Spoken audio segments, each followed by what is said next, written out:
Hello! Oh my goodness. Today the universe did not align things well for me. There is cake in the kitchen, but let's just put it this way. The second they decided to start cutting the cake was the second I hit the start stream button, so oh well. I'll just have to grab it during the ad break. Okay. I don't quite remember what we were doing. I did add a new redeem, so we'll see if anybody notices that. It's not as... It's very simple. It's not as nice as I would have liked it. I wanted to make like a little animation thing with it, but it just, yeah, couldn't figure it out. I don't hear anything. Why do I not hear anything? Okay, hold on.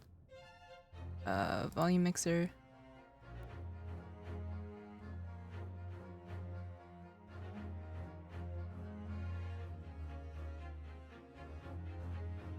Okay. I don't hear anything.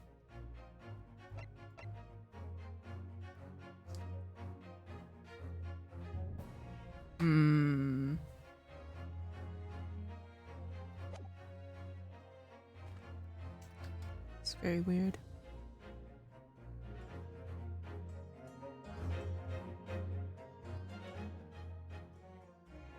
Okay, it's just very quiet. What happened? It's quiet on OBS.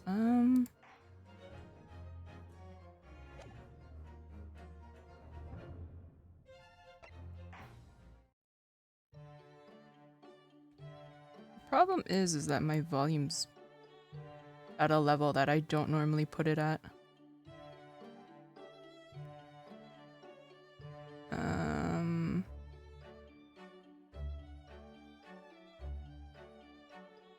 We'll just have to figure that out later. I just hope everything else isn't too loud. Let's see. Auditorium. Voice recitals. I'm sure everyone knows by now who it is. I'm sure everyone knows by now who it is. It's very quiet.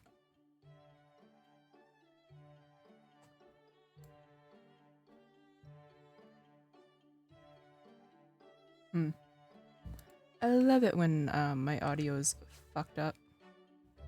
How's my voice actually? Okay, my microphone is fine. It's just... Let's see. Let me just play a random YouTube video. You guys aren't going to hear it. Okay, yeah, my audio is very quiet for some reason. Okay. I'm at a 10. Everything else needs to be at a 10 then. Where's OBS?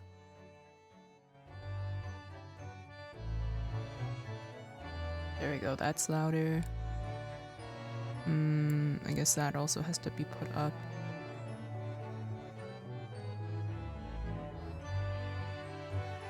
Ever since I updated my computer or restarted, my volume is just all over the place. Properties. Yeah, don't know what's going on with that. We should be good. I'm just gonna test out a random redeem just to make sure the sound's working. Let's do this. Croissant. Okay, that sounds good.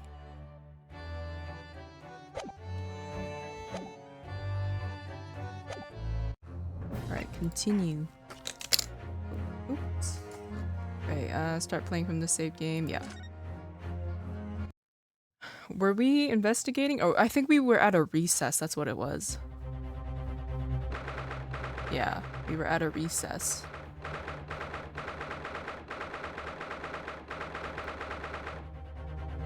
Okay, let's see. What on earth just happened in there? Mr. Naruhodo, I managed to find out what happened. Miss Usato. I was told it was an advanced form of smoke grenade, a type of exploding device that releases smoke. A smoke grenade? It sounds like the sort of thing ninjas use. And they're just making sure everything is safe now. I think the trial will start again before long. But who would have done something like that? The police managed to catch someone who was trying to flee the courtroom, apparently. Flee the courtroom? Why? Well, it's a young girl of around 15, I hear.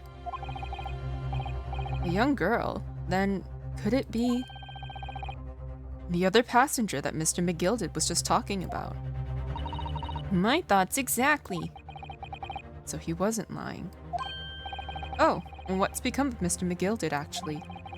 There's so many things I need to ask him about, but he's not here. I think he was summoned to the prosecutor's antechamber to answer questions, along with a young girl. Who is she, I wonder? What was she even doing here at the trial? She was taking a huge risk, and for what possible benefit to herself? There's another matter that's troubling me. And what's that? The 20 pence. Oh, according to the coachman, Mr. Beppo, he took 4 passengers that night at a fare of 5 pence each. And that comes to a total of 20 pence exactly. But now it seems there were in fact 5 passengers, which means the figures don't seem to add up again. She's right. That is strange. Counsel for the defense, kindly proceed into the courtroom. The trial will recommence in 5 minutes. Oh, thank you, officer. We'll go in straight away. Well, whoever she is, I imagine this young girl will be asked to take the stand and testify now. Really can't imagine what she's going to say, but it could alter the whole direction of the trial. We'll know soon enough, Miss Usato. Yes.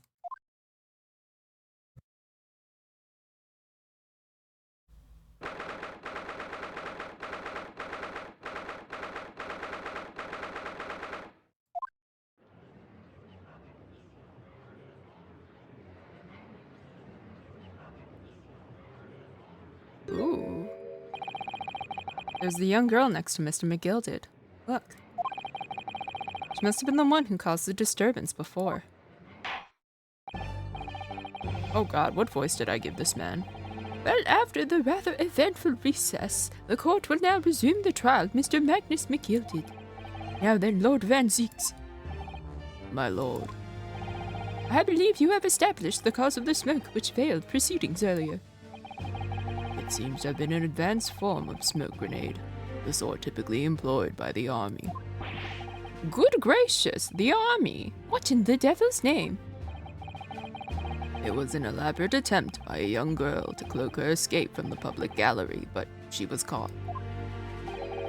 And now occupies the stand. Your name, girl. Are you responsible for the smoke grenade which induced such pandemonium? Oh my god, I cannot pronounce.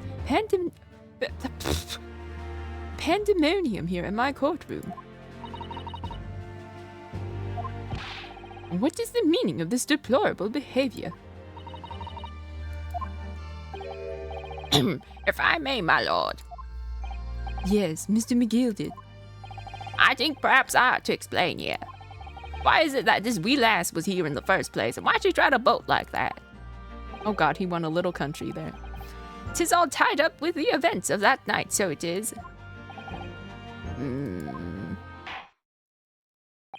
Very well, Mr. McGilded. Give your testimony. You will explain to the court exactly how this young woman is involved in the case. Just what did happen that night? It's not like a defense lawyer needs that information or anything.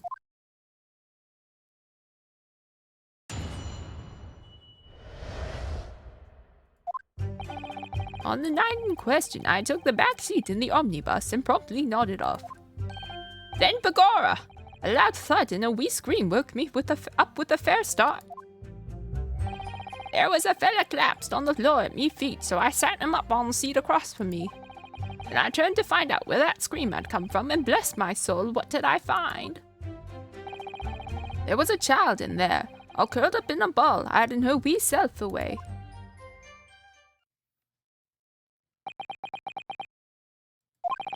I remain somewhat baffled, I confess, but from what I gather, on the night in question, this young girl was indeed riding in the omnibus, is that correct? 'Tis exactly as the defense counsel said. This lass was the 5th passenger, my lord.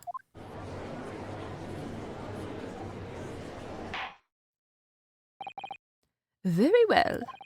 The defense may now cross-examine the witness. Are you ready, counsel? Yes, my lord. Or, rather, no. I have no idea where to start.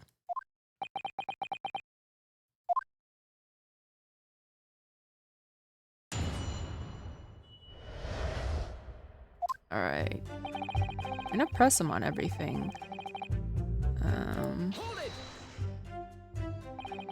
And when you first got onto the omnibus, were there any other passengers already on board? There were not. The cabin was empty and there was no one on the roof deck either. You're the first passenger, as it were, I see. Aye, that's when I took the backside as I did. 'Tis the most comfortable, so it is. Could you explain exactly what you mean by the back seat? By all means, 'tis how you already described it earlier. I'm talking about the seat opposite the one in which the poor gentleman who was stabbed was sitting. Like I said, 'tis the most— Oh, fucking Christ. I'm dying, oh my god. Holy shit. Okay, give me a second. Jesus Christ, okay. Okay, yeah, now I know, okay. I know what was messing with my audio, okay. Note to self, fix that next time, Jesus. Why is it so loud now on OBS? Hold on.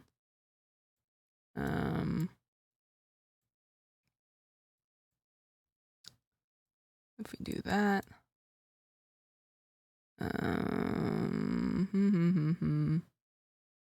I just gotta readjust all my audio stuff quickly. Okay.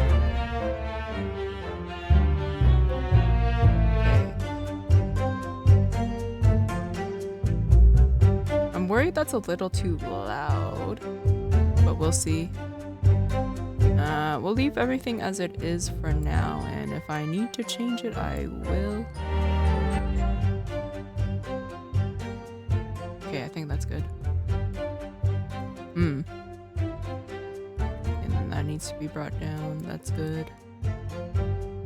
And that needs to be brought down. Okay. Where was I? Before my eardrums were blasted off. And of course, I enjoy gazing through the skylight from time— oh god, what am I— from time to time as well.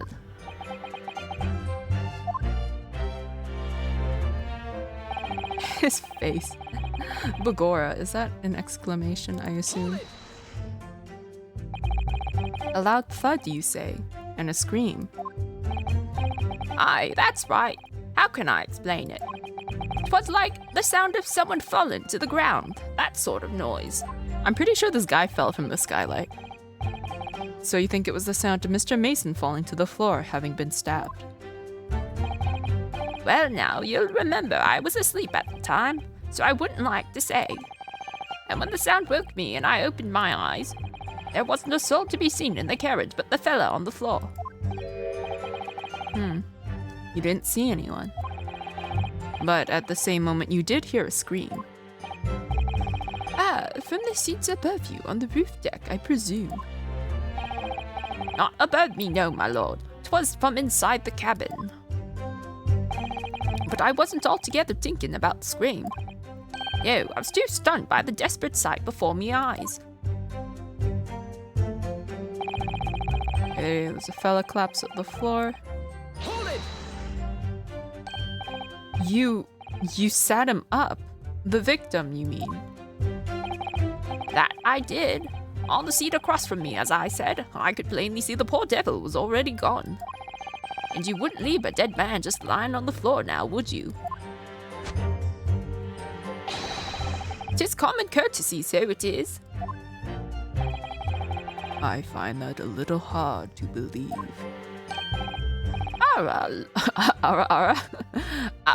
Lord Van Zeeks, now why would that be? You wake to find a man lying at your feet in a carriage. Any normal person would hail the cabman.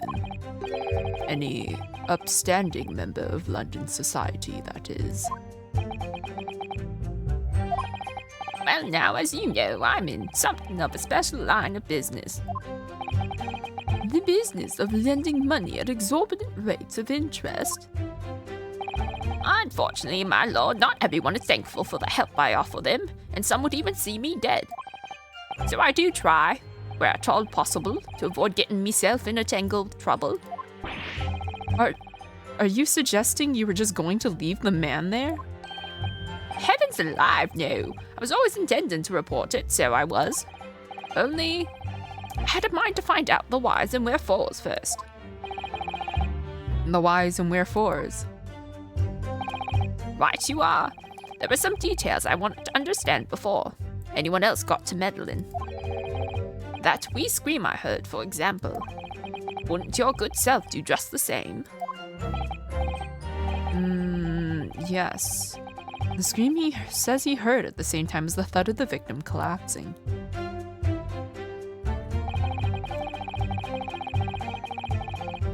Hold it! I'm afraid I don't understand. I'm sure you told the court that there was no one else in the carriage except yourself and the victim. So I did, sir, so I did. As far as I could see, that is. What do you mean by that? Well now, 'tis a queer thing. A wee scream I heard as I woke up. It came from, if you'll excuse the vulgar expression, under me backside. Good gracious! He said buttocks. Under your backside? I lifted the seat on which I'd been sitting. I found there was a wee cubbyhole there for storage. Mr. Naruhodo, we can examine the omnibus ourselves, remember? Yes, of course. The whole bus was submitted as evidence. And this would be a very good time to have a thorough look around inside. And that's when I found her. Okay, there was a child curled up in a ball. Hold it! You say she was hiding herself. Aye, that's right. 'Twas hard to see in the dim lamplight, but she was all curled up in a wee ball. When our eyes met, well, me heart nearly stopped beating in me chest. You're really overacting this.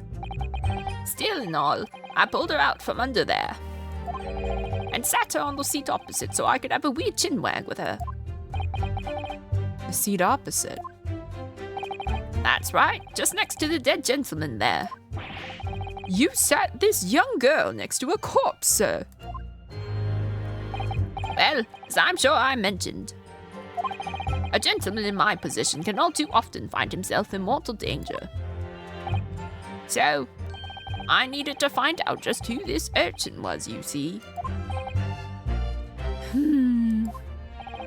And while I was in the middle of talking with her, I heard another scream, a fella's voice this time. Presumably the scream was Mr. First, who was sitting on the roof deck seats. Right you are again, I would say, sir. Looking down through the skylight, he must have seen this young girl and the gentleman with the knife in his belly.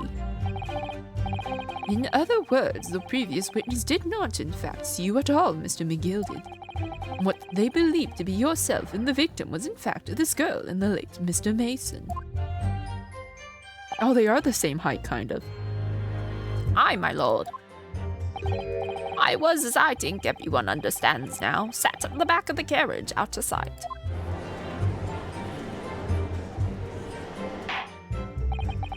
It is certainly plausible. The defendant is somewhat diminutive in stature. and readily confused, perhaps, with this young girl. After that, of course. With the scream from the gentleman over us, the driver realized something was wrong and pulled up the horses. Thank you, I've heard enough. The events, as explained, are clear in my mind. However, at least one conundrum remains. Who is the girl?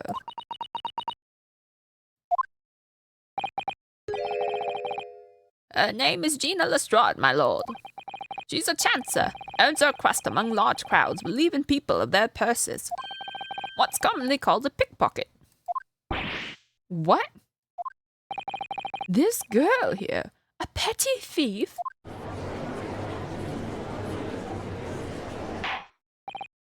Order! Order! Is this true, Miss Lestrade? Miss Lestrade, you will answer the question. Oh, shit! Oh! Aw, man, I wish to see him all purple. How dare you? What is the meaning of this? Oh, and she gone. Ah! The girl! She's gone! Is that McGilded? Open your eyes. Oh, no, that's her. I'm over here. Good gracious, how? What was the point in that little sidestep? I know what you lot are thinking. Grown-ups are all the same. This dirty little dipper, you'll say, slipped up and got caught on the job. She got herself backed into a corner, so she knifed the gent. Go on, that's what's in your heads, ain't it? No, not at all. This is a court of law. We're here to determine the truth, not cast. Damn, okay, green. I wonder if it's just random, the colors that come out. Oh, she does that coin trick. Look, knives are for cowards. Only thugs use weapons like that. All I need for what I do is these fingers. I'm a professional, alright? Maybe not in your eyes, but I got pride in what I do. Let me guess. You don't count smoke guns among weapons for thugs. Oh, this? Yeah, this was in a bag I lifted the other day. Down where they keep the four-wheel drags. It's nice, innit? I like the pink best. Ah, do not wave that thing in my direction again. I hope he gets shot next. So, you admit that you were riding the omnibus on the night in question.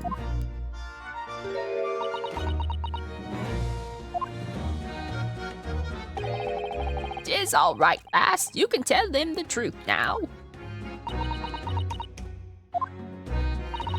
All right, yeah. It's just like the Irishman said.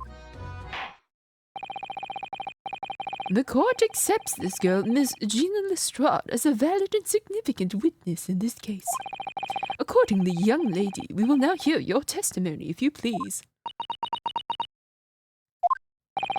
You will tell the court exactly what happened in the omnibus on the night in question. All right, if I have to.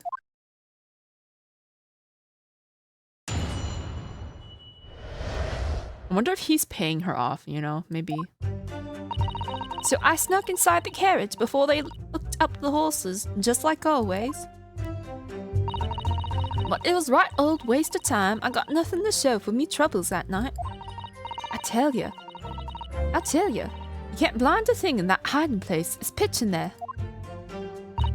Then after a while, I hear this loud bang. Nearly jumped out of me skin, I did. And the scream just came out. It's because of that. This swell found me. He did help me get away, mind. Yes, he let you go. I fail to understand why you would let this street urchin go, Mr. McGilded. Oh, 'tis simplicity itself, my lord. You see, she couldn't possibly have killed the other passenger. I knew that for a fact. Well, because he was sitting on her. How? As I'm sure I said before, sir.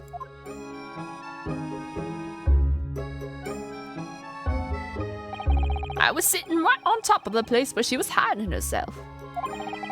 I think a demonstration. Oh, this is the judge. I think a demonstration is called for. This is where I sat that night.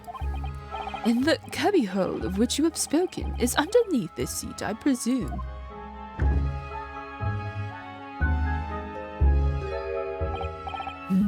Yes, it does appear just large enough to accommodate some of the girl's stature. Aye, but of course the wee lass was stuck in there. Because I'd parked myself on the seat for the duration. Ah. So you see, that's why I let the lass bolt. I knew that if the police found her there, they'd automatically assume she'd done it. But I couldn't live with myself if the young life was ruined when all the time I knew she was innocent. Even though you must have realized your action would result in your own innocence being called into question. Not at all, my lord, not at all. I knew in my own heart that I was innocent. So I thought it was worth taking a punt on my own good name for the sake of this less fortunate lass. My goodness. What a perfect gentleman. My lord, this fine example of a man cannot possibly be guilty of a heinous crime like this. I'm ashamed of myself for ever doubting you, sir. Whoa.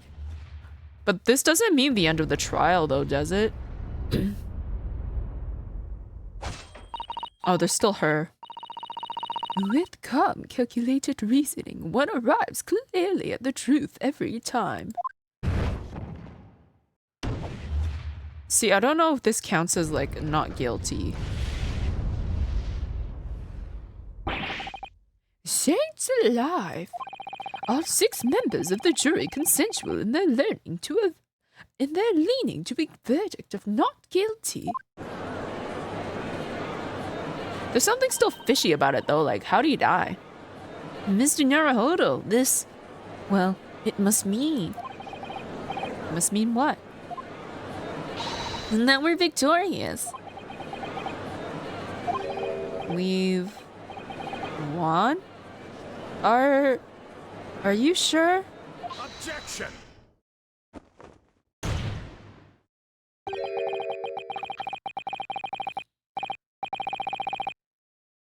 Wikifeet is going wild now. If the sight of my iron-heeled Wellington offends, pray do forgive the discourtesy.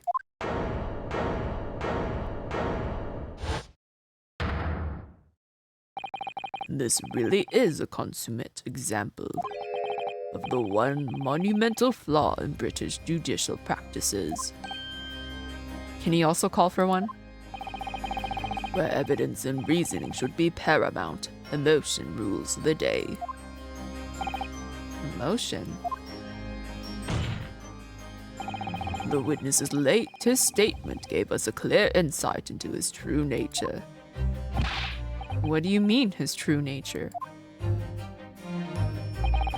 Do you really think Scotland Yard would have made such a glaring omission? After the incident, the omnibus was comprehensively searched by officers of the police. Obviously, the interior of this cubbyhole, as the witness put it, was included in their investigation.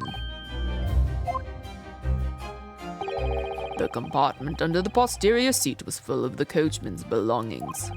It's noted in black and white here in the police report. Good Lord! The evidence has been tampered with. In order to corroborate Mr. McGilded's story, someone has unlawfully removed everything from under the seat. That's true. When we looked at it, there was stuff there, so... Order! Order! How could such a devious contrivance possibly have been effected, counsel? Naturally, we must acknowledge the deficiencies of the constabulary in allowing this to have happened.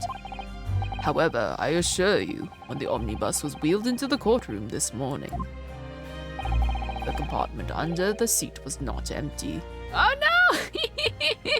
Yeah! Congratulations on the first bald redeem. Hello, Wrestler. Hope your Wednesday's been going well. It's not as cursed as I wanted it to be, but like, that's the best I can do for now.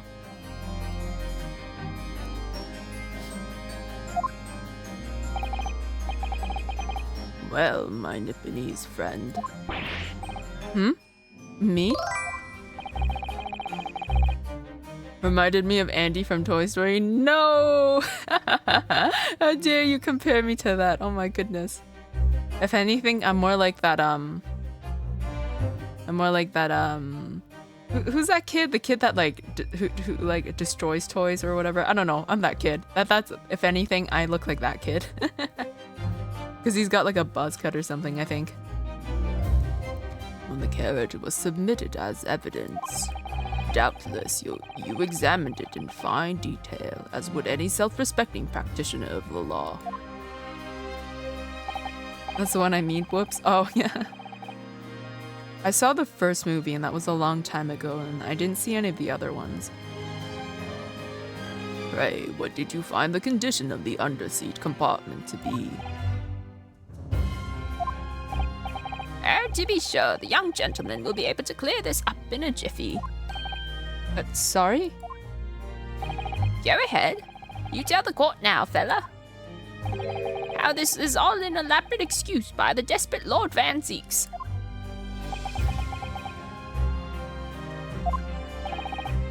Well, counsel, do you have something to say on this matter?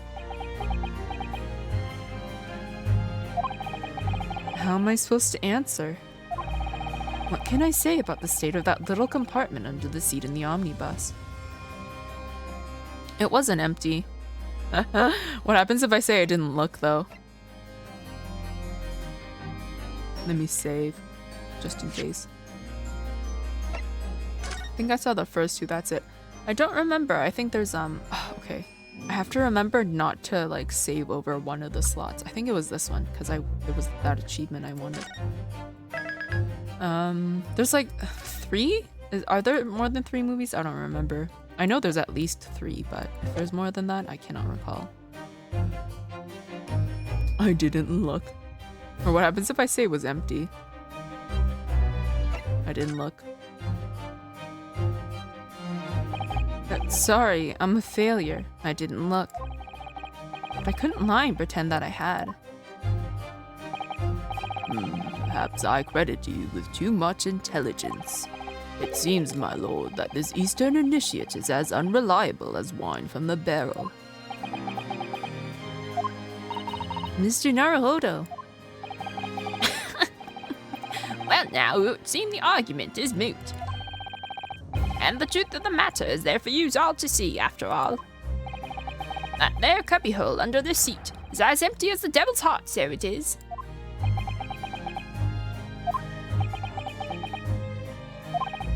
Why?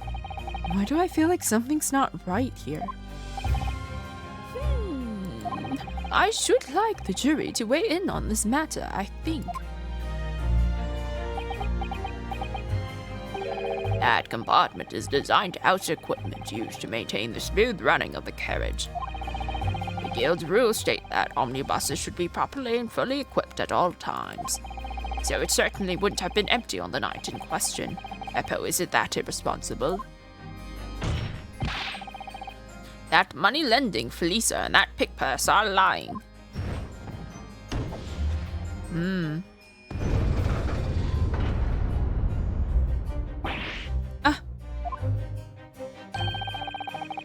I can't believe I was nearly taken in. The stinking rich are always stinkers. Nothing but cowards, the lot of them. What? Oh no. It's a trick. Of course it's a trick.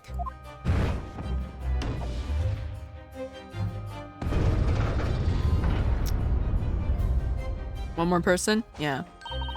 Quite so. I must concur here. Alright, I don't know if more of them are gonna turn around. and with calm, calculated reasoning, one arrives clearly at the truth every time. Yes, but every time a different truth, it seems.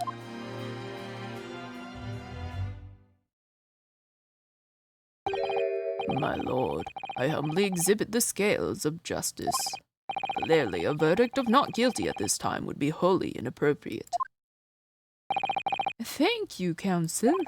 But before we proceed any further, there is the matter of the outstanding cross-examination. Counsel, for the defense, begin your questioning of the witness, please. Yes, my lord. What just happened? The whole balance of the trial just shifted, almost beyond recognition. The Reaper of the Bailey is at work, it would seem.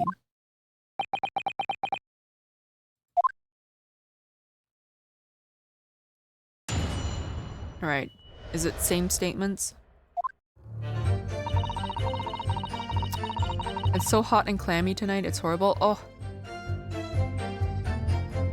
That's too bad. It's been, over here it's been okay. It actually rained today, so it's been cooler lately.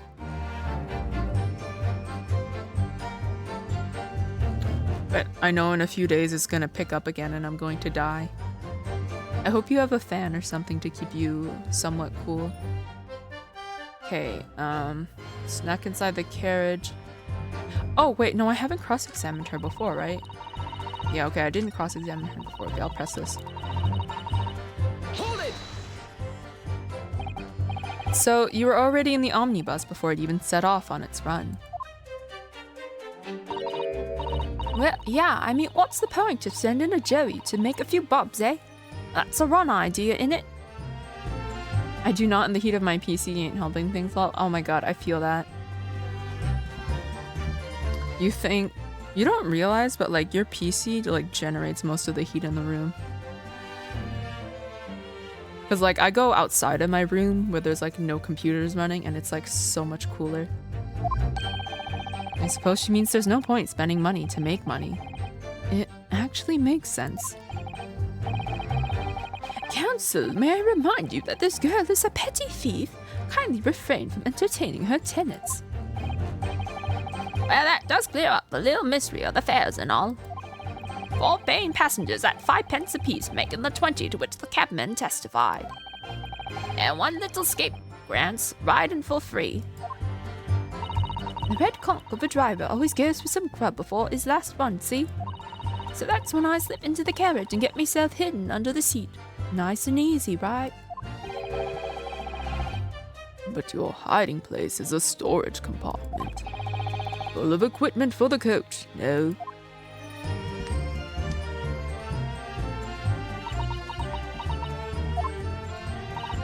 Yeah, there's brushes and buckets and whatnot in there, sure. I always chuck all that out and cram it in a corner somewhere. No one ever seems to bother much. And yet, according to the report filed by police officer who first arrived at the scenes, the compartment was full of such paraphernalia. Well, I don't know nothing about that. Like I said, I moved all that stuff out so I could hide under the seat. That's all I can tell you.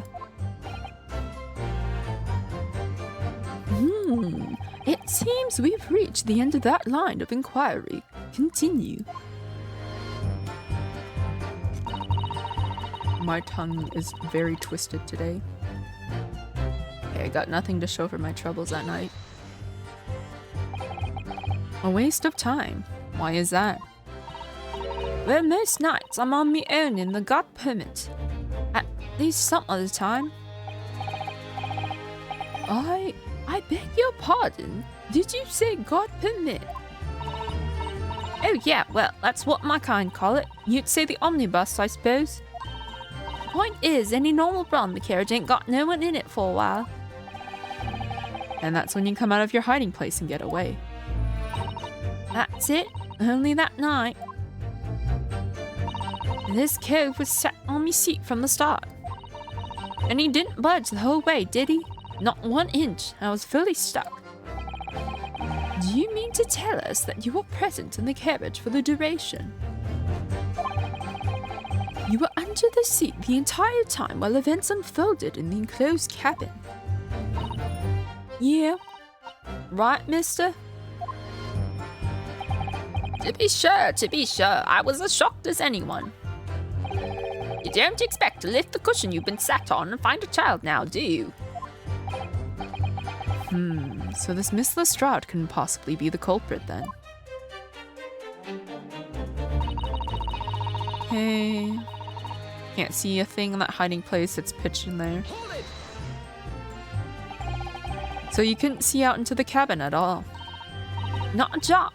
Most days I push the cushion up with me head and look out the crack. And I can have a butcher's at who I'm gonna fiddle. I thought you were a pickpocket, not a butcher.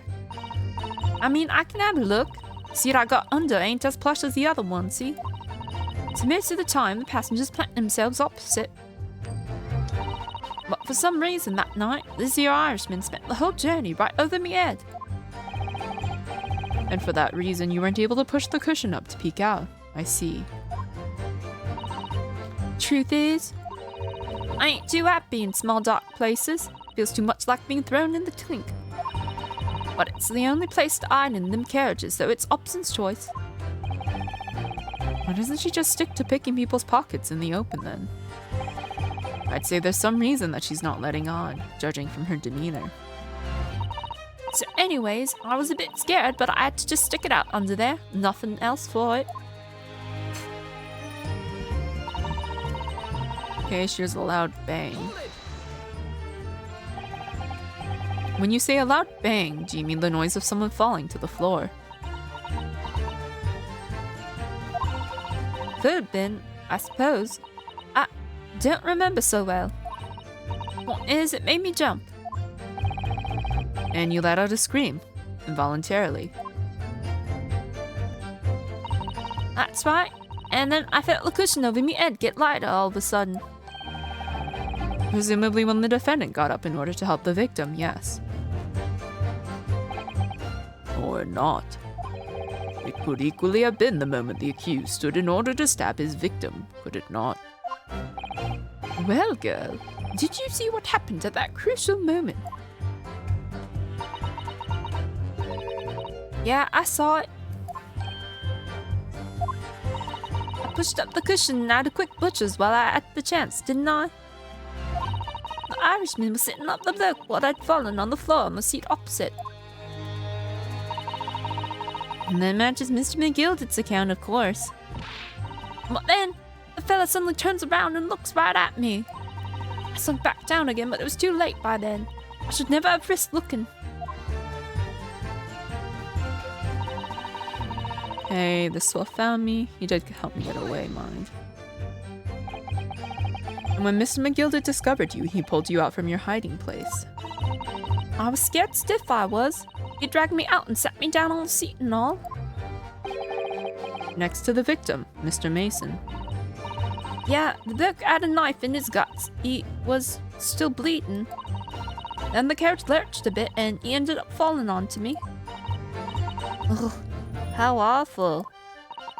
Both me hands got covered in blood. Made me feel sick as a dog. Both her hands covered in blood. That must be what the rooftop passengers saw.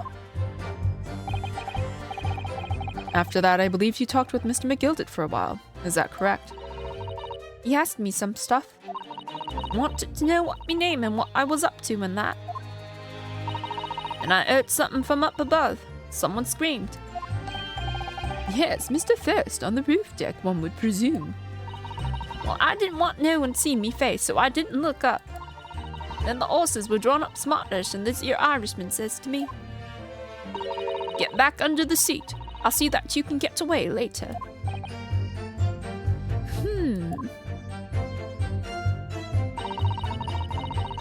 All 6 members of the jury had decided the defendant was innocent. For one brief, shining moment, yes. And it's clear that they're still very unsure. If we could just find some conclusive piece of evidence among this new testimony, I'm sure we would clinch the verdict we want. Yes, I suppose you're right. And I have this niggling feeling. Something's bothering me. but I just can't quite put my finger on it.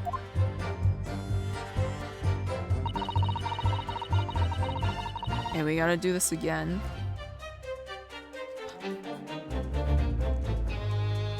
Okay, what is wrong with her statement? It's quiet tonight, yeah. Must be lots of other people streaming tonight as well.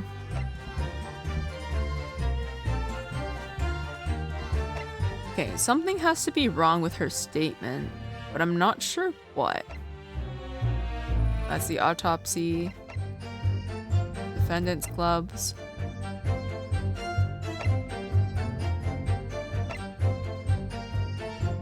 I don't really have anything, unless maybe in the people section, but even...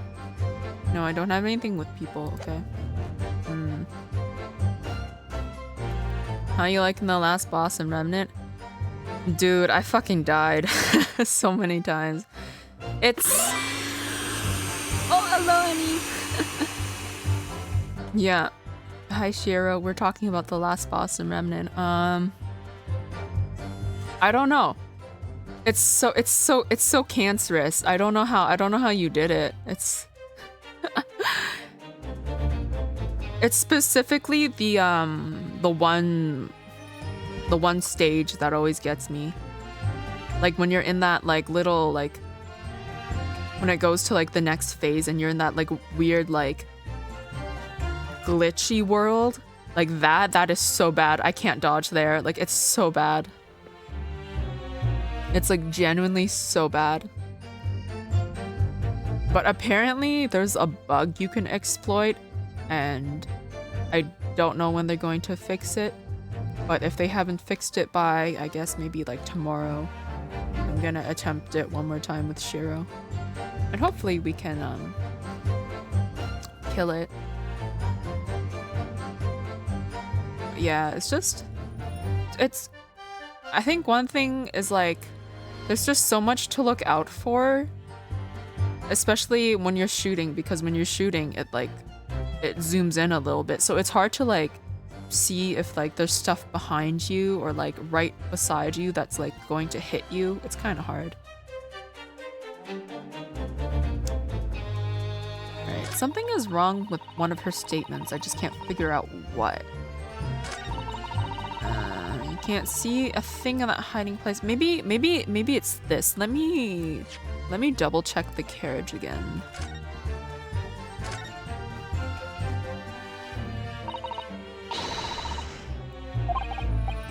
Yeah, the first phase is fine. It's that second phase that's like so bad. It's like, I don't know. It's like, there's just too many things to dodge. It just feels like almost impossible. Did I look at this bloodstain on the floor?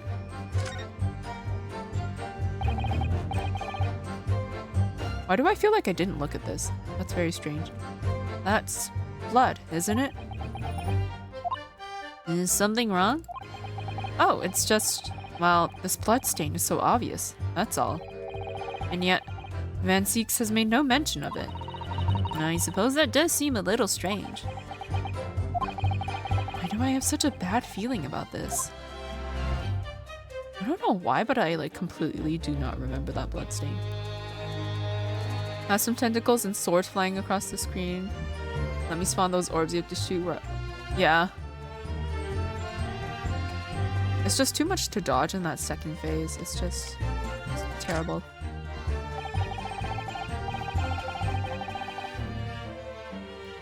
It just, to me, it just did not make any sense. To me, it felt like it was just hard for no reason. Alright, can we open this? Oh. Do I have to, like, look at the handle specifically?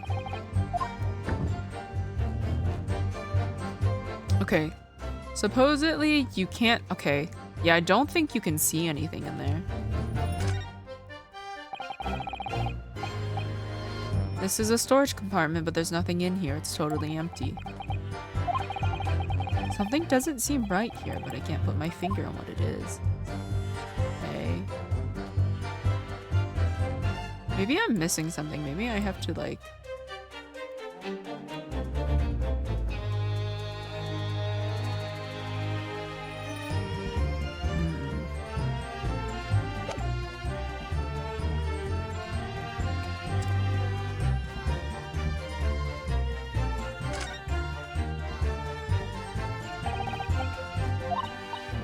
Okay, nothing that we haven't already heard. Okay. Can't see a thing in that hiding place. It's pitch in there. Okay, that's true then. After a while, I hear this loud bang when he jumped out of my skin. I did, and the scream just came out. It's because of that this swell found me. He did help me get away mine, okay. Also, we have ads in 5 minutes. Loud bang nearly jumped out of my skin.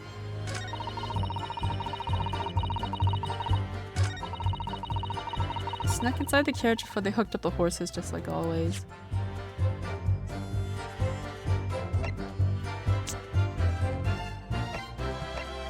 Thing is, I pressed on everything, so I'm confused.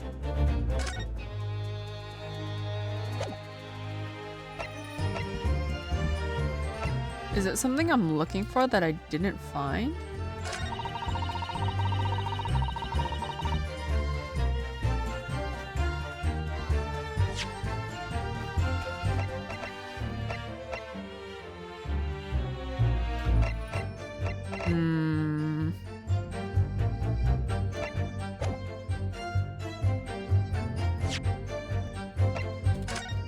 Part of me feels like I might be missing something in the carriage, but I'm not sure.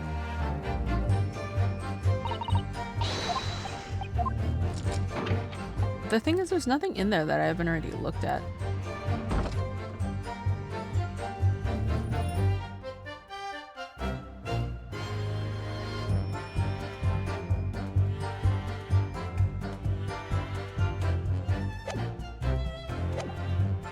Little stuck. I might have to look at the walkthrough a bit. Let's see. I think we're at trial part 2. No, we are on trial part 3.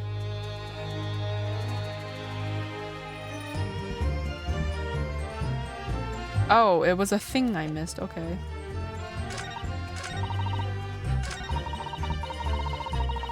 I guess I didn't notice it when I pressed her.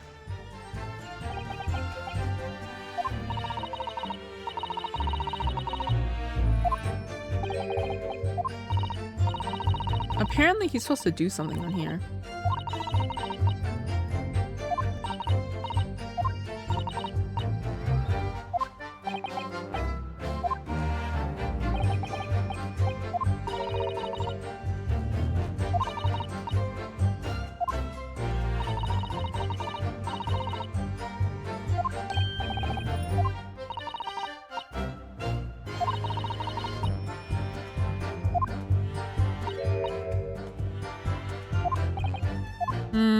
Okay.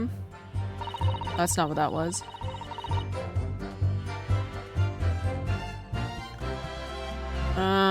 Okay.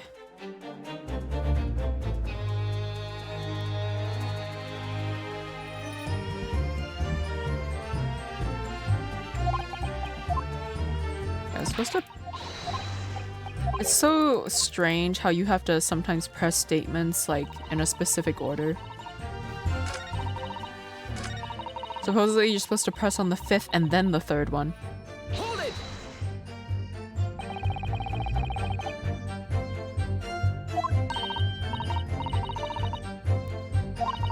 Okay.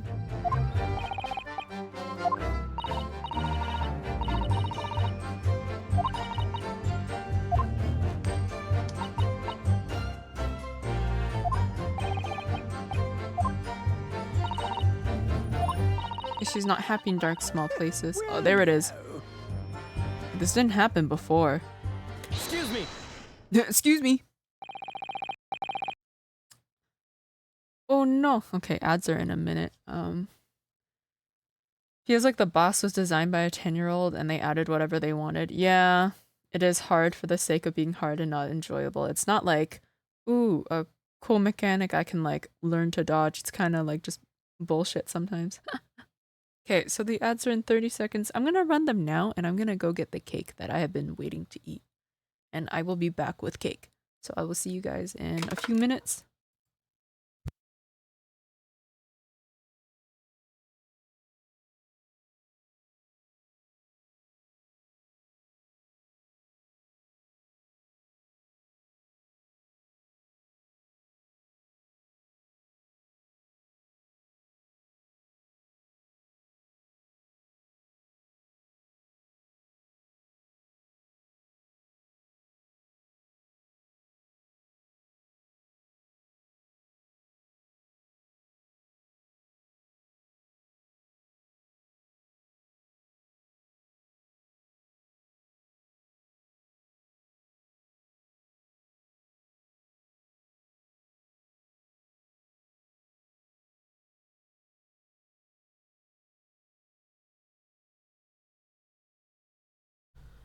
Oh no, did you make me bald while I wasn't here?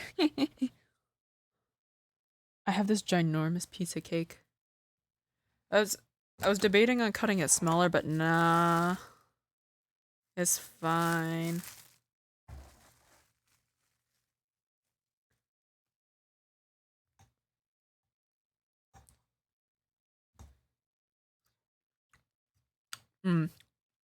It's a good fruitcake. This cake is from the Good Bakery. At the mall nearby, there's like 2 bakeries that I commonly know of. And like one of them's not so good. Oh god. Why are you crunchy?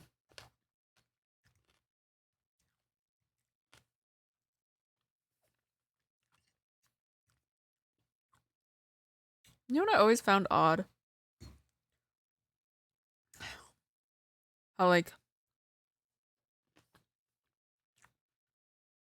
how some places only accept cash, like the bakery I prefer, they only accept cash. And I almost never have cash on me, I always forget.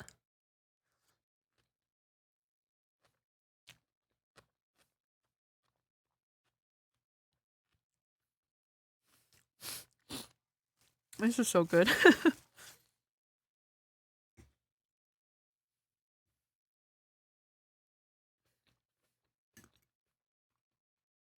I don't know why, but my sisters don't like grapes. So anytime there's fruit cake with grapes, they're disappointed. What is it? 20 seconds left of ads.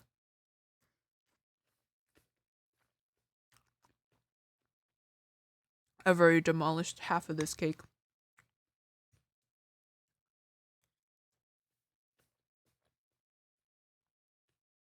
Grapes are delicious. I like grapes too.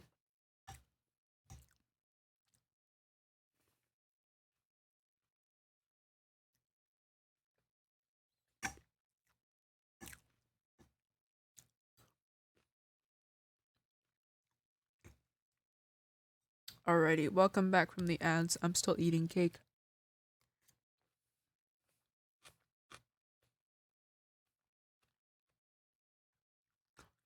I'm so sad. I asked for some cherries, but my sisters took all of them. They left me with one. One singular maraschino cherry. How kind of them.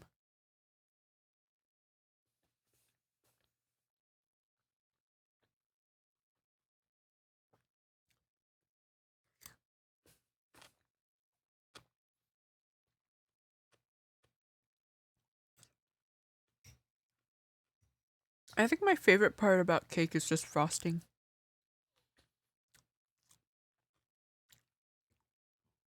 Like buttercream or whipped cream, I could just guzzle that thing straight.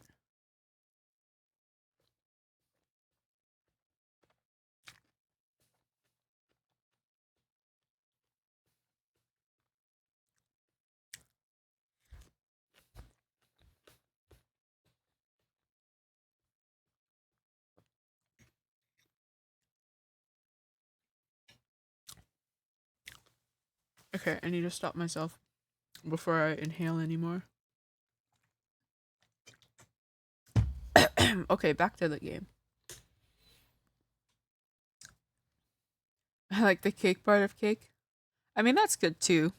It's just, I don't know. To me, frosting has always been superior. Although I guess it depends on the frosting. I'm not a super big fan of chocolate frosting.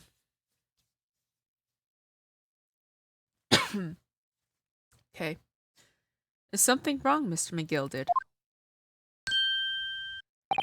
Oh, I do apologize. Was there something the matter, Council? I'm just wondering if Miss Lestrade's last comment made something occur to you, perhaps. You seem to be thinking something to yourself. Oh, no, 'twas nothing important. I was feeling bad for the poor lasses all. I remember feeling desperate myself as a young lad, shut up in the dark. 'Twas terrifying, so it was. I see. Yes, I'm sure we can all sympathize. I'm still scared of the dark now. As am I. The dark is scary. I don't know about yourself, but I find that the darkness seems to make everything you hear seem that much louder as well.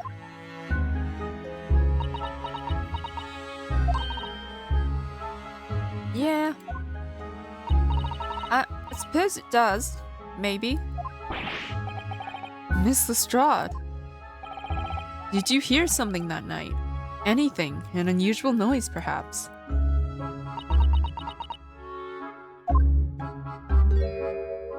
Nah, not really. All I could hear was the Irishman snoring. But jabbers! There's no need to tell the whole world me foibles, you little scamp. What a pity. If only Miss Lestrade had heard something, it might have given us a vital new clue. Yes. What should we make of that last statement of hers? It's important. My lord, I believe the statement just made by the witness is profoundly important. Profoundly important? But all she said was that she heard nothing. Yes, which is the profoundly important point. I'm almost sure of it. I'm almost sure that I don't understand the inner workings of your Eastern mind, Counsel. Nevertheless, Miss Gina Lestrade, you will supplement your formal testimony by repeating the last statement, please. What? Supplement? What are you on about? Don't give me all your fancy talk. I know what you're trying to do. Well, it won't work on me. That's right. Insult the judge. Always a good move.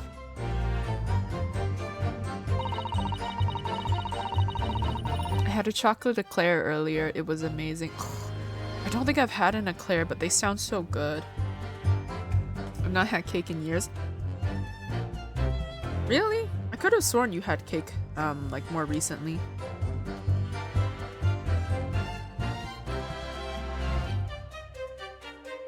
Okay, she was straining her ears to work out what was going on, but all she could hear was snoring. Hold it! So you were straining to hear what was happening the entire time, since the moment you hid yourself. Not exactly, no. Sorry? But there was no one in the cabin to start with. I could just push the cushion up and have the butchers to see what was what. But then when I saw this swell getting on, I got me head down so he didn't notice me. And Mr. McGill sat on the seat under which you were hiding, correct? Yeah, would you Adam and Eve it, eh? What a mug. So then all I could do was listen. I was waiting to jump out of there as soon as I heard him leave, see? But would he? Not likely. Even though we stopped here and there, I never heard the door open. So I just had to stay put and listen to him driving his pigs to market, snoring like an old dog he was. Are there any conclusions we can draw from that, I wonder? I'm pretty sure I'm supposed to say it doesn't add up.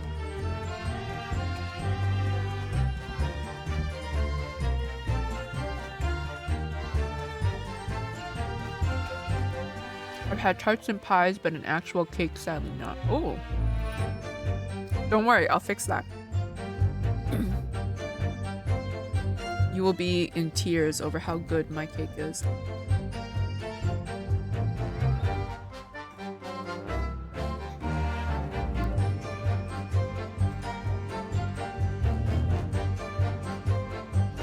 Okay.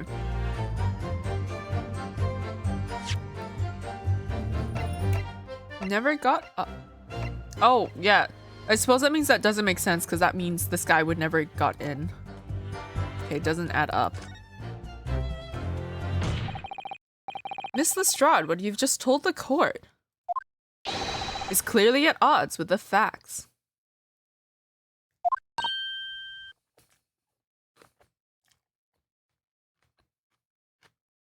Ah!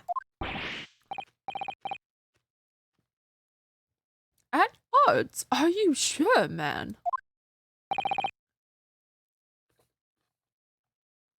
Absolutely.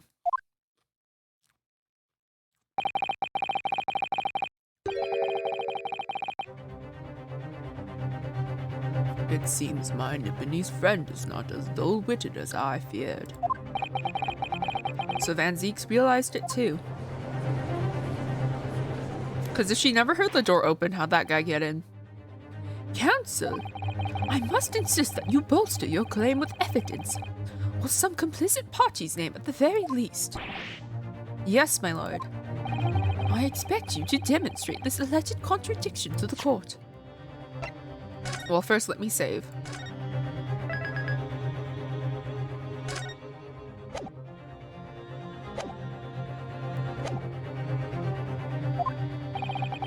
According to Miss Lestrade, while she was hiding in the omnibus that night, she heard nothing but the sound of Mr. McGilded snoring. But think, Ryunosuke, think. There's something else she should have heard. Show a person. Very well, my lord. Allow me to elaborate. On a particular sound that Miss Lestrade could not have failed to hear on the night in question. A sound very clearly explained by the presence of this following person. She should have heard this guy get on. Take that! Thrice-fired Mason. Yes, my lord. The sound that Miss Lestrade cannot have failed to hear is that of the victim, Mr. Mason, boarding the omnibus.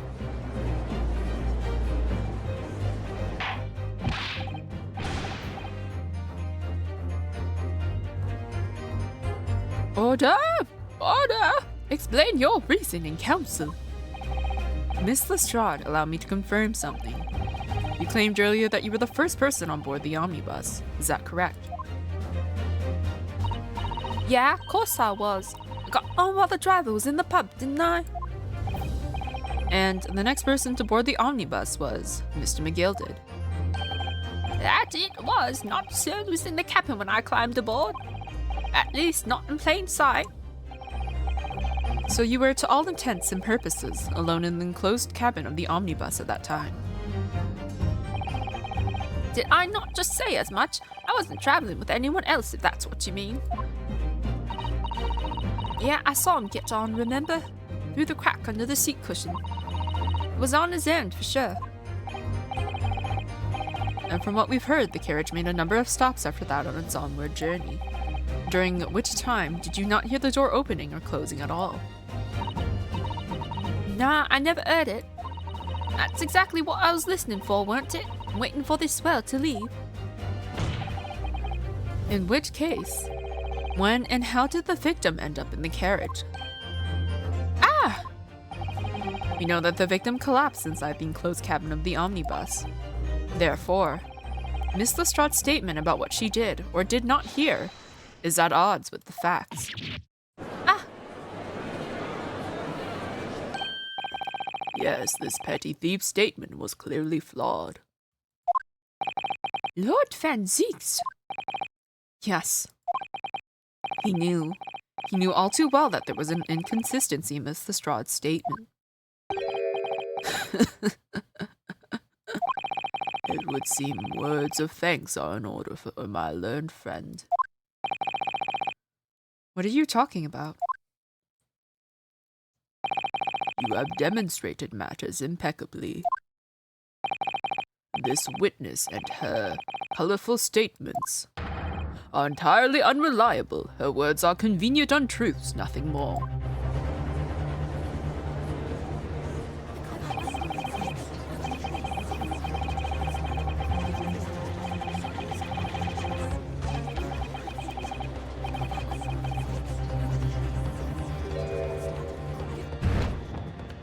Oh dear.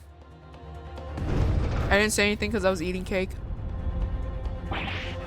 Ah! She didn't even say anything.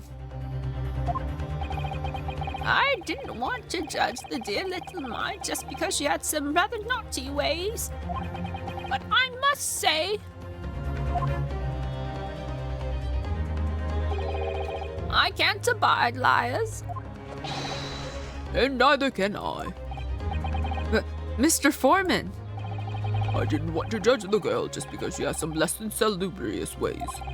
But I must say, I cannot abide liars.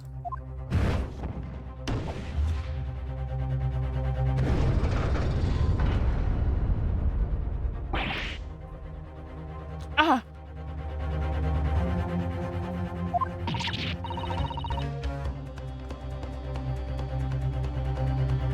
Mr. Naruhodo, that's 5 jury members leaning towards guilty. Oh god. Why did you yeet me?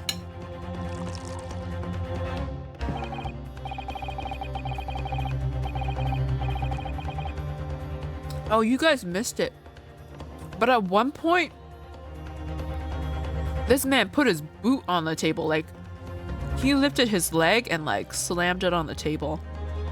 And I got like a great view of his foot.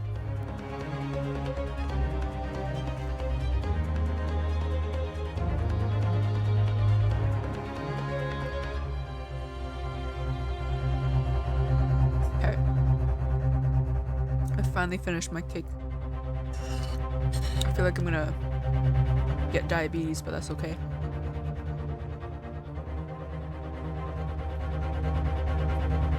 Yeah, instead of coffee, it's wine now. At least he hasn't thrown it at my head yet. Okay. I'm just going to quickly wash my hands.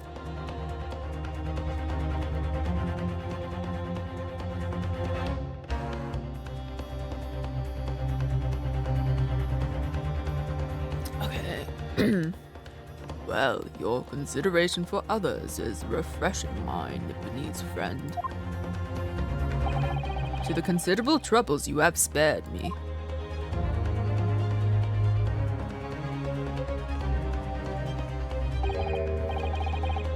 Yes, very refreshing.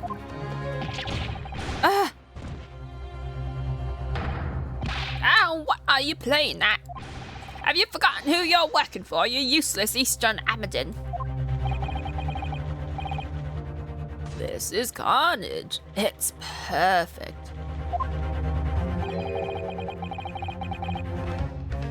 You're supposed to eat the cake with a fork, not your hands. I was eating with a fork, it's just somehow my hands got sticky. And bruv, yeah. Juror number 2 is the only one left. Mr. Naruhodo, the way this is going. I know, if we can't find some new way to convince everyone of Mr. McGilded's innocence, the judge will rule and we'll have lost. I very much want to believe the words of one of London's most respected gentlemen. But those of us in service know we must accept hard truths. Hold it!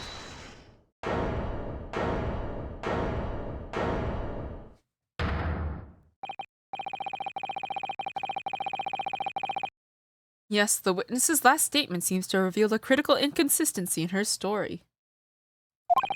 However, if you consider the possibility that her statement is in fact the truth. Give me a second, my model's being a little... There we go.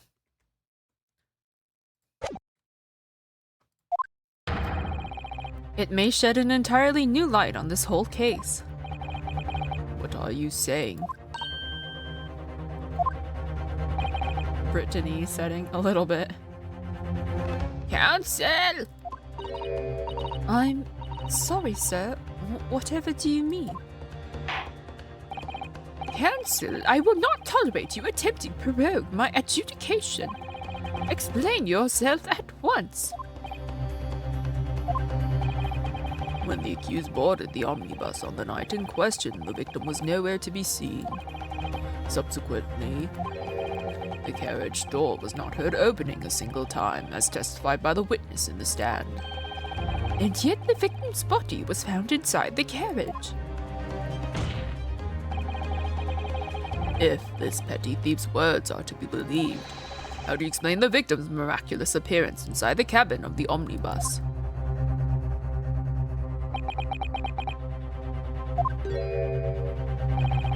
There's only one way to explain how the victim came to be inside the carriage.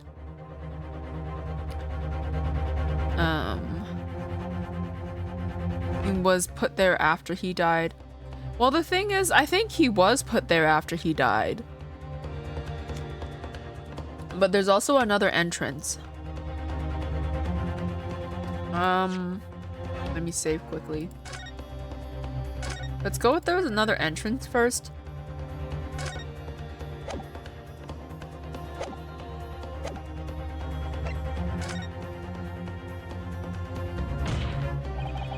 If the door wasn't opened even once, the only explanation is that the victim entered the enclosed cabin some other way. I wondered what new fantasy you would come up with in your blind panic. But behold, the omnibus is here for all to see. Only one side of the enclosed cabin is furnished with a door. The other has only windows. Fixed windows which cannot possibly open. In short, there's no entrance to the cabin other than the door. But there could be. There's one possibility you haven't considered. Oh, really? Yes. One other way inside that isn't the door. Another opening, the use of which allowed the victim to appear inside the enclosed cabin. All right, counsel. The defense will identify the location for the court. Here is the omnibus on which the incident occurred. Where on earth is this entrance by which you propose the victim entered the cabin? Has to have been the skylight. Take that! The answer is obvious. It could only have been the skylight. I say, the skylight. Because there was a little latch. I saw there was a latch. Your ludicrous proposal almost has me lost for words. However, the skylight may well be large enough for someone to pass through. So you claim, but you do not have a shred of evidence to support your addle-brained theory.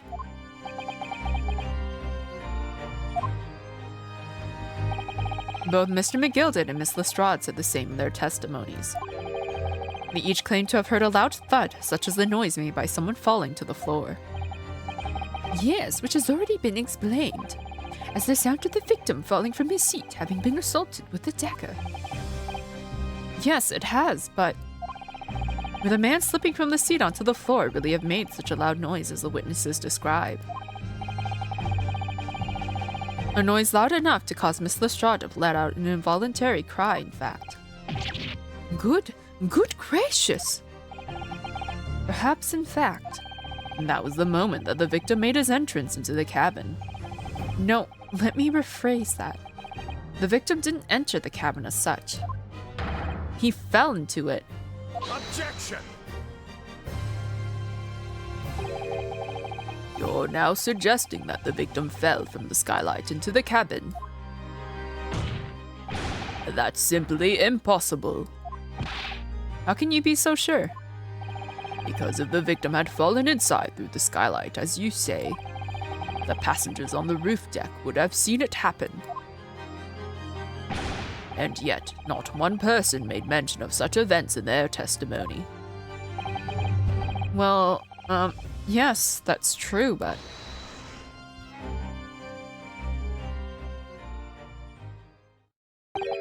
Might a humble fella make a wee comment here? Mr. McGilded. To be sure now, the two fellas who were sat on the roof that testified afore said not know the victim fall through the skylight.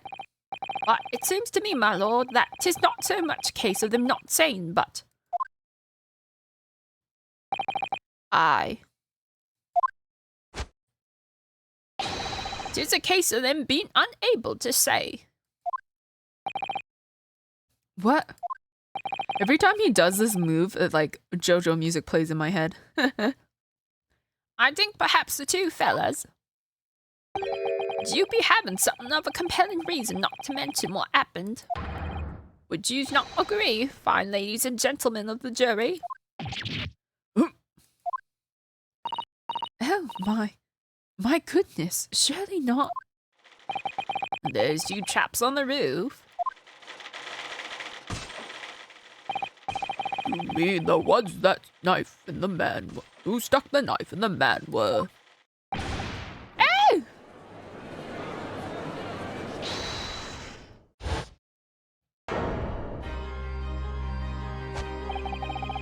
Just what exactly are you insinuating here, you blitherer? What is this? Man is twerking it up in here in the courtroom. Damn. Busting up a storm. You rata! He said, you rata! What are you insinuating? This is a flaming outrage. I've got a good mind to give you a blinker in a minute. He'll give you a shiner in a minute, he said, and so will I. Mr. Fairplay. You're effectively accusing me, city gentleman and well-respected banker.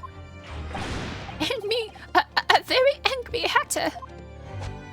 Suggesting that someone like me could have stabbed that man in the guts. It's a disgrace. It's scandalous. I protest in the strongest possible terms.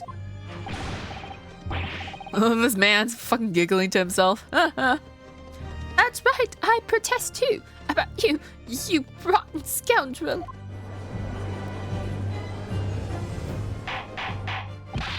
Order!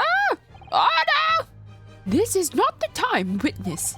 I will not permit this wanton invasion of the stand. Return to the anteroom at once. But this is beyond reason, my lord. It's outrageous. It's very hurtful, you know. My lord, if I may comment. Go ahead, Lord Van Zieks. It was the defense that incited this outburst from the witnesses. My learned friend has seen fit to abandon all protocol and accuse the witnesses without proof. Accuse? I never intended to.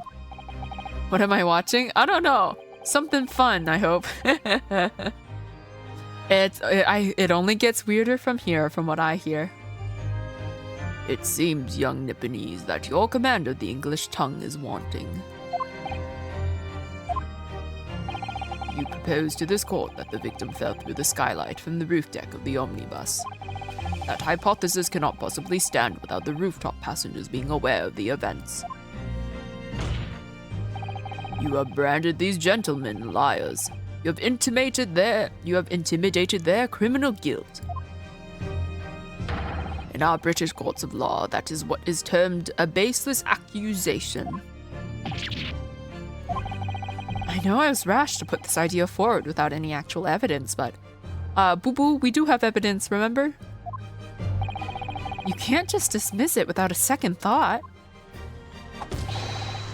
What are we wasting time for? Get them to testify. I just made him sound like he had to take a massive dump.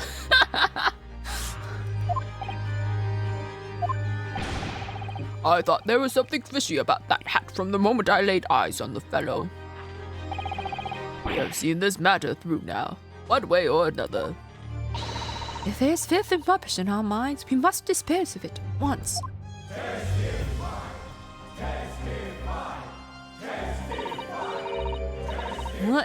What's happening, Mr. Naruhodo? The spectators in the public gallery they're in a complete frenzy. Mr. Fairplay and Mr. First. My lord. You will take the stand again and make another formal testimony in reference to the indictment brought by the defense. Yes, my lord. I didn't come here for this.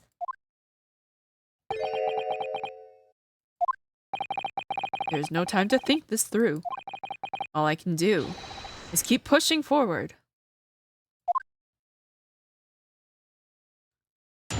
Alright. Refuting the accusation. I don't know why, but it feels like the corner of my eye is a little blurrier than usual, and rubbing it is not clearing up whatever that is.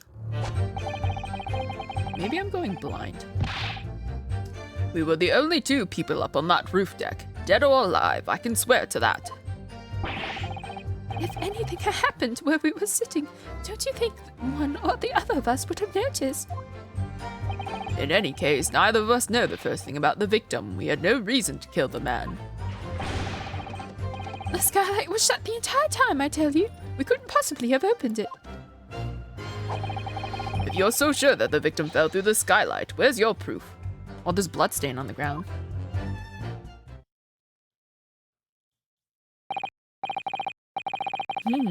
I must say that on listening to this testimony, it is somewhat hard to imagine.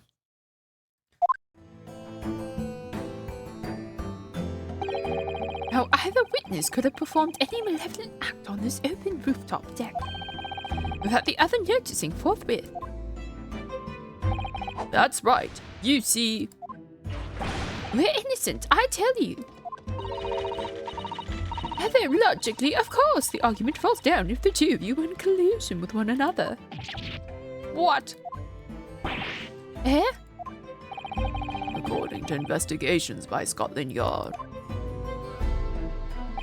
the 2 witnesses share no common dealings. Well, I don't trust coppers any more than I trust the stinking rich. Something doesn't feel right here. The trial's going in our favor, really. So why do I feel so uneasy? Counsel for the defense, over to you. Your cross-examination, please.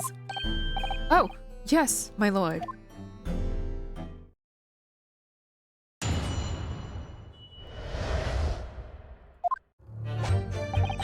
Okay, we're gonna press on everything first. Hold it! So at no time did the victim, Mr. Mason, climb up to join you on the roof deck? Absolutely not, Dickon. No question about it, he said. None at all. Oh, but yes, of course. I remember seeing them both. I saw the victim inside the enclosed cabin talking with this man here. Is this true, Mr. McGilded? Dear me, my lord, at the risk of repeating myself, I boarded the omnibus alone and nodded off inside almost immediately. That's an outright lie. Without doubt, you were engaged in. Let me stop you there, fella, and ask, do you have any evidence at all? At all?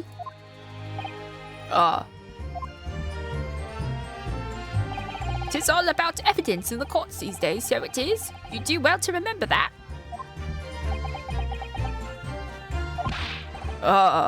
I saw you with my own eyes. This is going so well.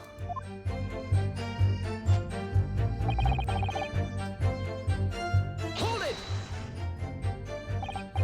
Well, it was on the final run of the omnibus at past 10 o'clock in the evening. It would certainly have been quite dark, perhaps too dark to see clearly. Is this some kind of a lock? Is this some kind of a joke, he said. Is that what it is? Or perhaps one or the other of you fell asleep briefly. Oh, you fair dinkum, sir. Are you serious, sir? That's what he said. It's impossible, I tell you. Okay, so this is gonna be their little bit, isn't it? This is gonna be the running gag. I'd give you the keys to the vault if you could fall asleep in that bitter cold. If you did manage it, your eyelids would freeze shut and you'd never open them again. That's extreme. It was extreme, I tell you. And we had put up with it because this man had locked the door. Any true gent would have unlocked it and let me in when I knocked. I'm dreadfully sorry about that, young fella. But you see, I was away with the fairies and I didn't hear you at all. That's a lie. I saw you through the glass. You were talking to someone. Now, 'twas a cold night, so it was. People do be seeing things that aren't real in the cold. 'Tis hardly surprising. Seeing things. Seeing things. I believe we have reached an impasse here on this particular point. You. Don't take it personally now, lad. If I'm a suspect in this case, then 'tis only fair that you and the other fiend are too. Open and free competition's what the capitalist society's all about. This isn't a competition I should like to be involved in, really. Neither of us know the first thing about the victim. We had no reason to kill the man. You guys shared the same dead herb. Oopsies, I didn't mean to do that, but yeah. Bruce Fairplay, who had been due to repay his loan immediately. Does it mention the bloodstain on the floor? No. Okay, we're gonna press him on this. So, you had never met Mr. Thrice-Fired Mason before? Oh, no, not once, never. He'd never met the man before, he said. Never. And you, Mr. Furs, had no prior dealings with the victim either. That's right, sir. Hatters don't make much to do with brickmakers, to be perfectly honest, sir.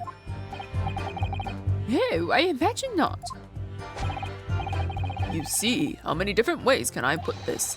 Neither of us have the remotest connection to the gentlemen who were inside the cabin. Oh, he's giggling, Excuse me. Mr. McGilded. Yes, counsel. What can I be doing you for? Did the witness's last statement give you pause for thought somehow? Not the remotest connection. Is that right now? I wonder. What are you insinuating now? Mr. Fairplay. It has been too long, so it has. If I'm not very much mistaken, I believe 'tis fast approaching, is it not? Your repayment date. I beg your pardon. You borrowed 20 guineas from me, sir. At an unconscionable rate of interest. You tricked me. It's extortion. Well now, is that a touch of begrudgery, is it? A sort of begrudgery, oh my god, I can't English. A sort of begrudgery that might motivate a fella to pass his crimes off another.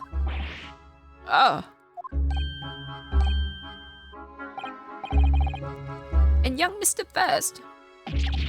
Me, sir? What do you want with me, sir?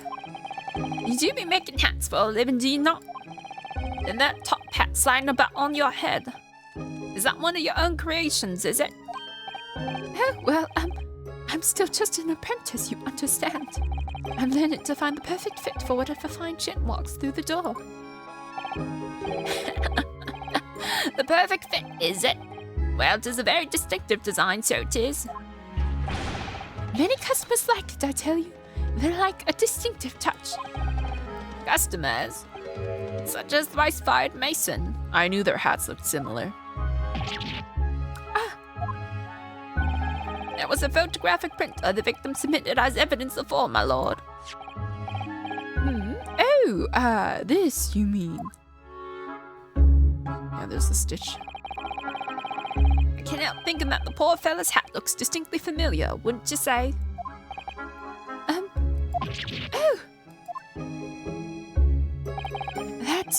That's one of my hats.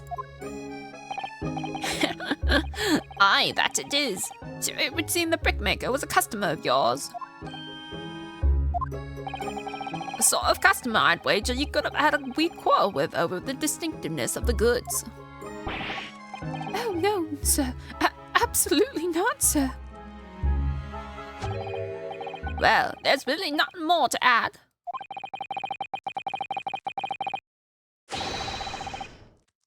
It wouldn't be right to say that the two fellas here haven't the remotest connection to the victim, you see.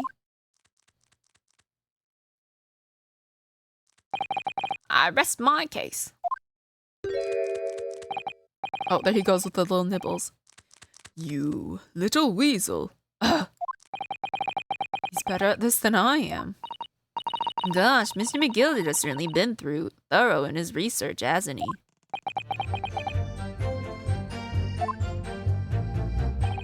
Please don't let me let an interruption hold up the proceedings. Oh, I got an achievement for that, Hat Hunter. Okay, skylight was shut the entire time. I tell you, we couldn't have possibly opened it. Hold it! Are you quite certain about that? That the skylight was shut the entire time? I'm going to lose my block with you in a minute. He's going to lose his back with you in a minute. That's what he said. I think my mouth is tired of being British. Take a look for yourself. Go on. You see, it's shut fast now, just like it was on the night. Sure it is, of course. A fellow the size of Mr. Mason could likely break right through it, still and all. What? Just looking at the size of the thing, you understand. Now you hold on there a minute, sir. The size of the thing means nothing. Not on its own. Let's consider the bigger picture here, shall we? And stop biting our cane, shall we? I was riding the omnibus on another occasion when, I broke wind loudly. I shocked myself with it as it happens. This man just admitted to scaring himself with his own fart because it was so loud. Oh, have you guys ever done that? I don't know. Thank you for the headset. This is an unexpected confession, Mr. First. Oh, I just mean to say, well, the point is, I tried to open the skylight, you see? But just my luck, I couldn't make it budge. The stench was terrible. He hotboxed himself with his fart. Oh, that's so bad. I feel so bad for him. Everyone was looking daggers at me, sir. I went as red as rogue, I did.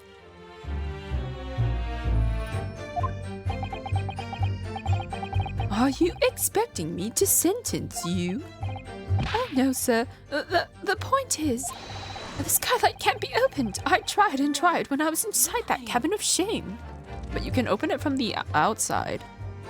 Excuse me. Do you have something to say about that, Miss Lestrade?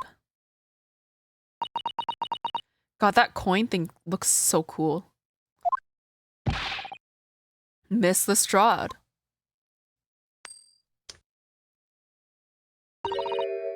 It opens. Hmm? You ever farted so hard it actually hurt? Asked her for 9,000. No! What did you eat for that to happen? Oh my god, this is off tangent, but like, there used to be this Flash game you could play.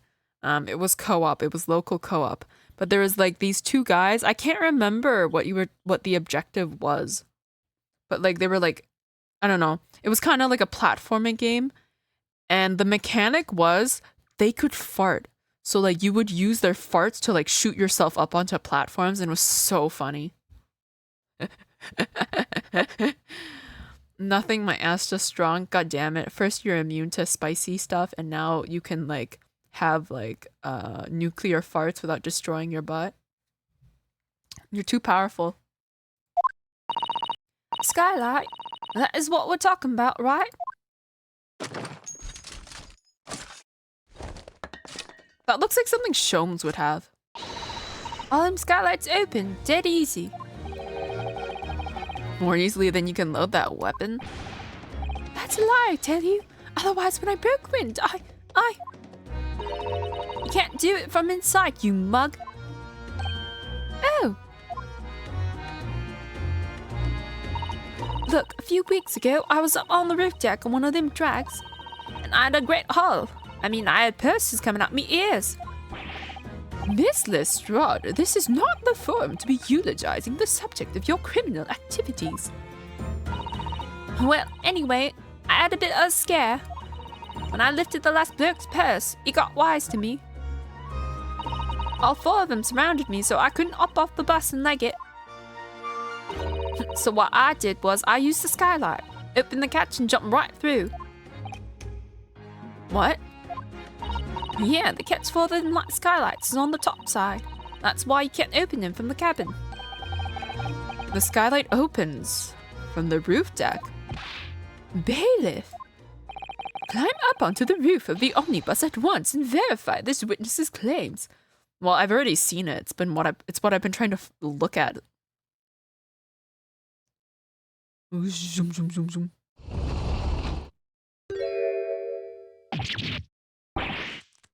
Oh, my hat! Lightning? Oh no. Is there a storm happening?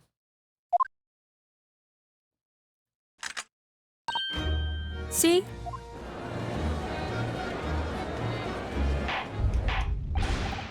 Order!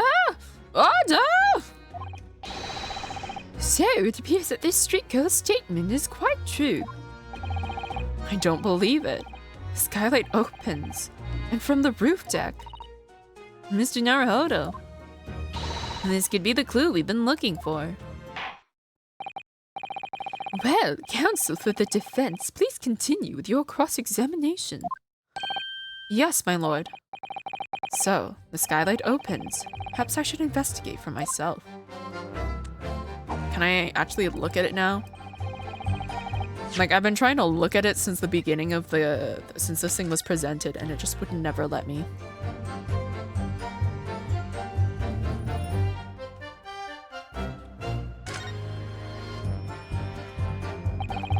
So the skylight was fastened shut before. And now the catch isn't undone, so we should be able to open it.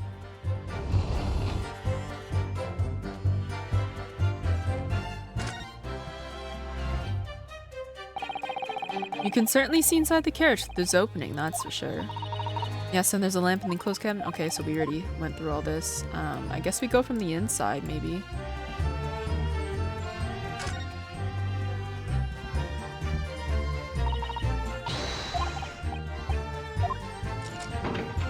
I don't know if anything happens if I look up from here.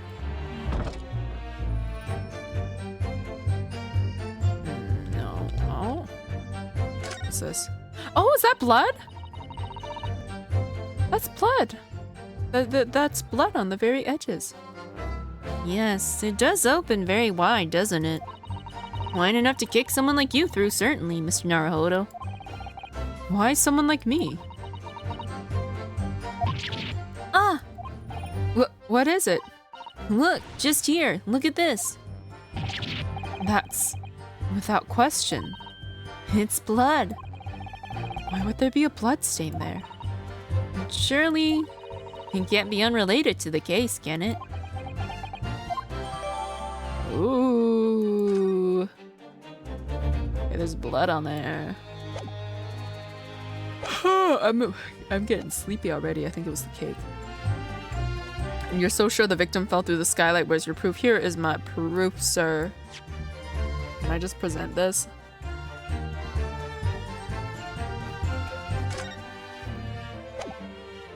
Let me save and then I'll present.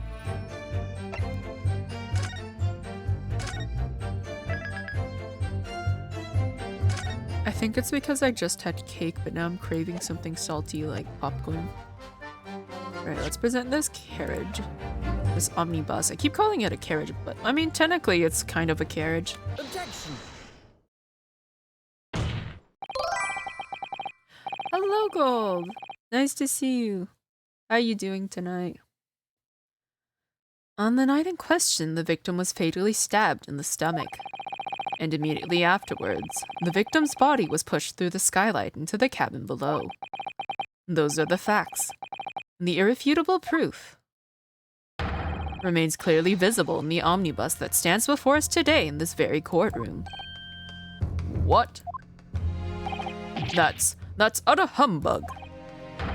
You can't possibly have any evidence. No, you can't. I mean, we didn't do it, I tell you. Irrefutable proof here in this courtroom.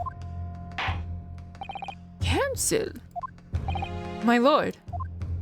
I believe everyone would appreciate a little clarification here, Where exactly within the omnibus is this evidence to which you allude? You will point out what it is that proves the victim fell from the roof deck through the skylight. There was a blood stain right there. Here you go. By Jupiter, is that blood? This blood stain proves two things. Firstly, when the incident occurred, the skylight of the omnibus was open. What? And secondly, the victim was already bleeding when he fell through the opening. Oh my. And so it follows that Mr. McGilded, who was inside the enclosed cabin himself at the time, cannot possibly be guilty of this crime. No!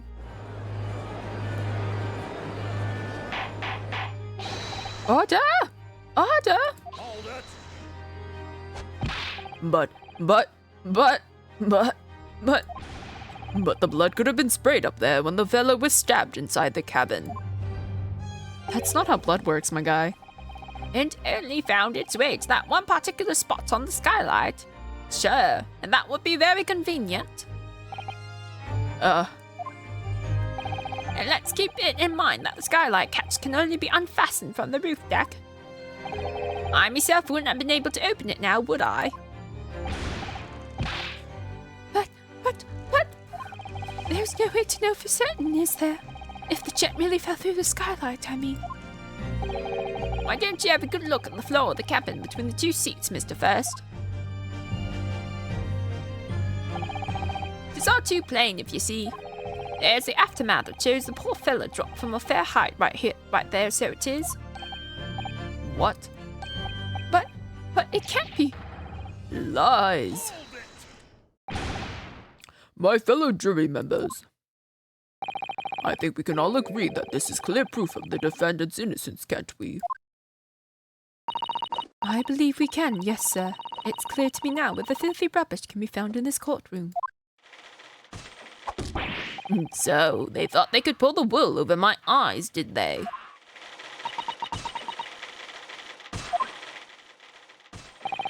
I won't tolerate any of the guild's carriages being sullied with blood. I won't tolerate it. Oh, I always knew that nice gentleman who gave us that delightful park couldn't have done such a thing. On three then, everyone. 1, 2. Is there going to be an objection? 3. Objection!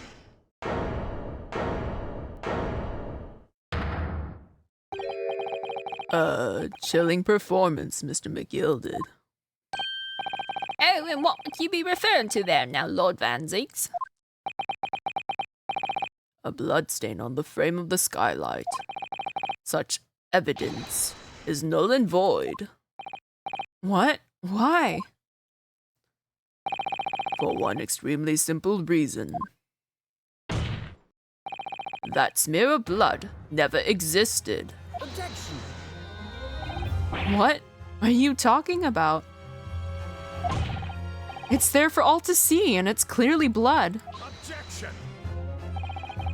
I personally attended Scotland Yard's investigation of the omnibus. The officers involved went over the carriage with a fine-tooth comb. So I can state with absolute surety, I guess, no such smear of blood existed in the carriage.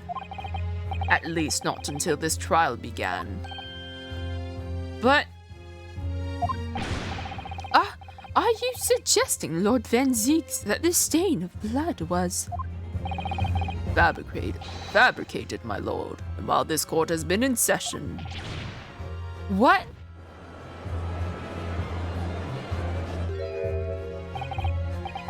Also, heads up, we have ads in 5 minutes. What a palaver! I must say, I didn't expect such crude reasoning from a prosecutor of your standing, Lord Van Zeeks. But I'm Magnus McGilded, a fellow known all over the capital for his fine contributions to public life. I don't take kindly to slander, and I'll fight it to the bitter end. Even if it's rolling off the tongue of the Reaper of the Bailey. Mr. McGilded, I realize that this is your first appearance in court as the accused. However, I am well aware of your involvement behind the scenes in a great many affairs of dubious nature. You're very adept when it comes to avoiding getting your own hands dirty. And each time it happens that a case you're involved in is investigated, you adapt the facts. Adapt the facts? What does that even mean? Oh, hello, Mel. How are you doing tonight? It's nice to see you. I hope you're doing well. When you wield a fortune the size of Mr. McGilded's, however ill-gotten it may be, nothing is impossible. Tampering with evidence, manipulating the scene of a crime, bribing witnesses. I toast your ability to concoct the most convenient of stories, sir. Lord Van Zieks, this will not do, to be sure. Will it now, Counsel? Oh, no. I think it's fair to say this does all sound like a rather far-fetched excuse by a desperate man. Blood on the skylight didn't exist, you say? But if you will all cast your minds back, is it not true that the omnibus there has been in the courtroom the entire time? How could anyone possibly have put a smear of blood in it without the world and his wife seeing? Isn't that right now, Counsel? Well, there was that smoke bomb that was kind of suspicious earlier. It's true. The omnibus has been in full view the entire time that court has been in session. Doing okay getting ready for the day? Ooh.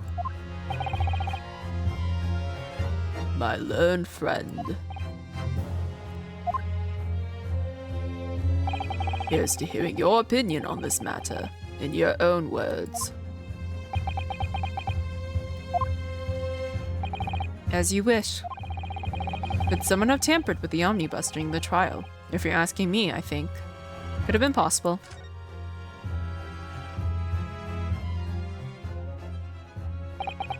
As a defense lawyer, it's my job to advocate for the defendant as best as I can.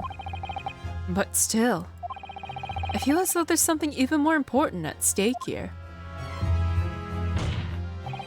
There's no evidence to suggest that the defendant did as my learned friend suggests. However, in terms of having the opportunity to carry out the alleged tampering, there is one possibility. Oh! Good gracious! Explain yourself, Counsel.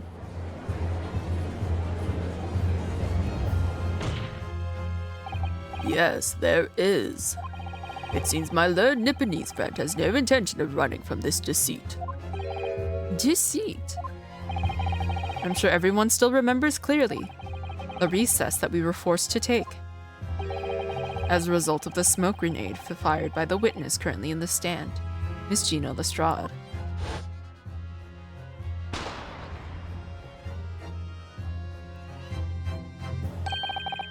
What is going on? Be careful, Mr. Naruhodo. Cover your face. Bailiff, don't let the accused escape. Secure the omnibus. I hereby call an emergency recess.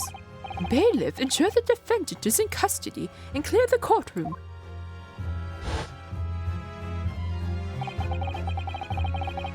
The courtroom was filled with smoke and everyone was thrown into confusion.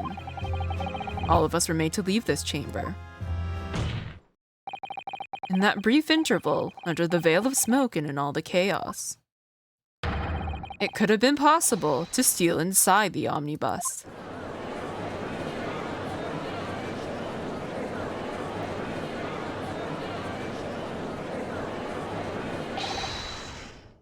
Are you wise?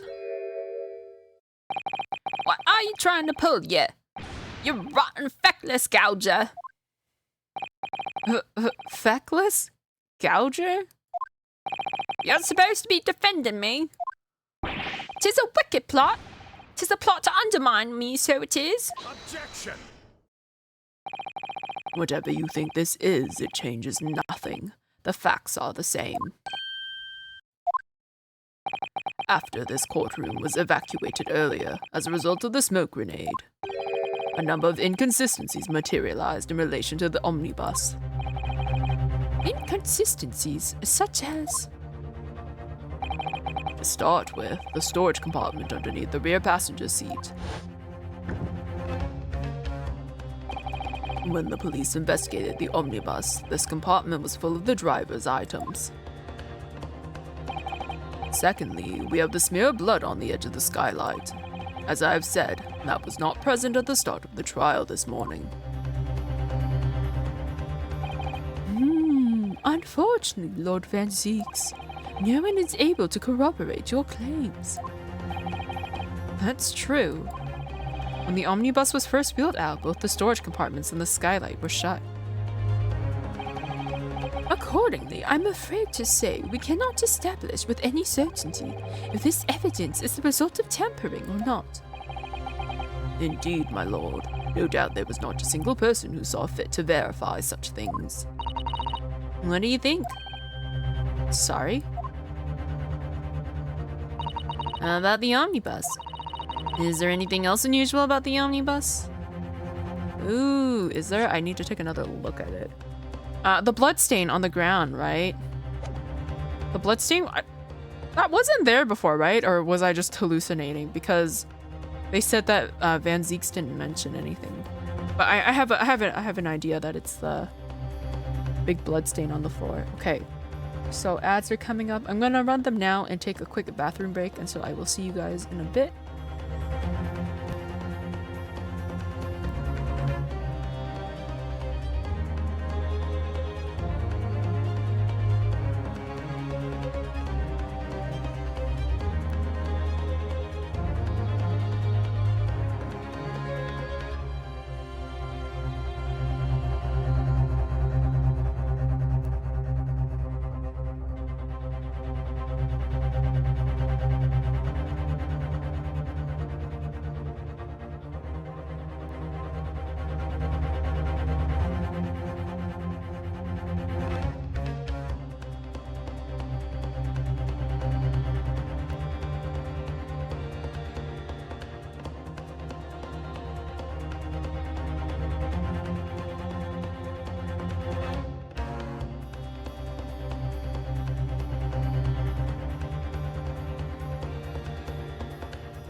I'm back.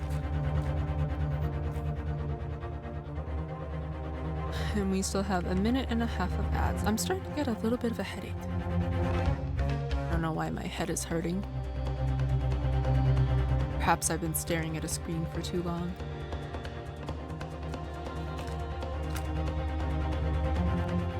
But yeah, I'm pretty sure it's the bloodstain on the floor because I don't see how I could have missed it because I don't remember finding it the first time.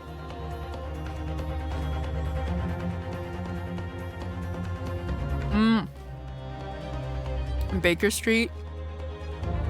I guess it's another Sherlock Holmes reference. I know Gina's also a reference because Lestrade.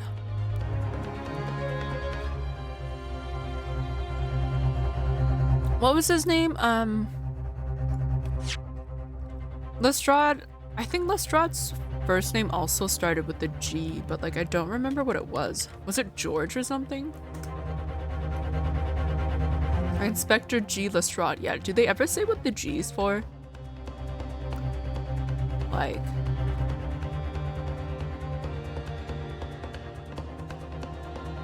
yeah, they don't ever mention what the G stands for. That's interesting.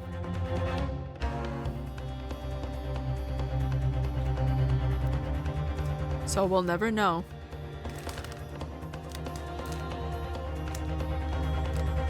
Giovanni? Oh my god. How funny. That doesn't sound like it would fit, but like Giovanni Lestrade, that'd be so funny. But yeah, I guess that's why they, oh.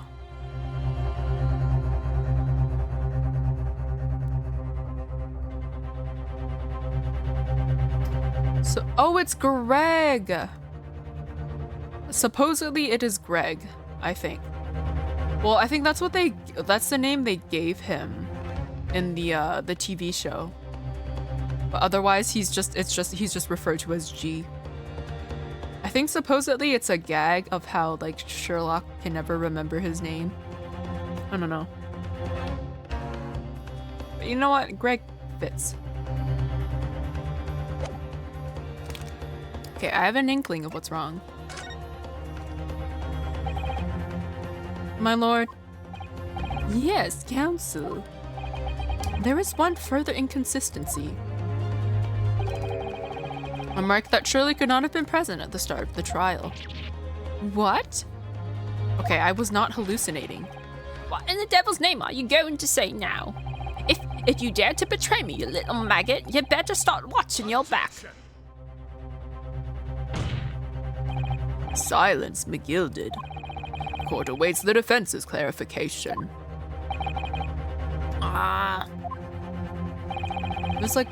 There's like this gunk in the back of my throat that I cannot get rid of. Oh dear lord, hello Bale. Welcome, how have you been doing?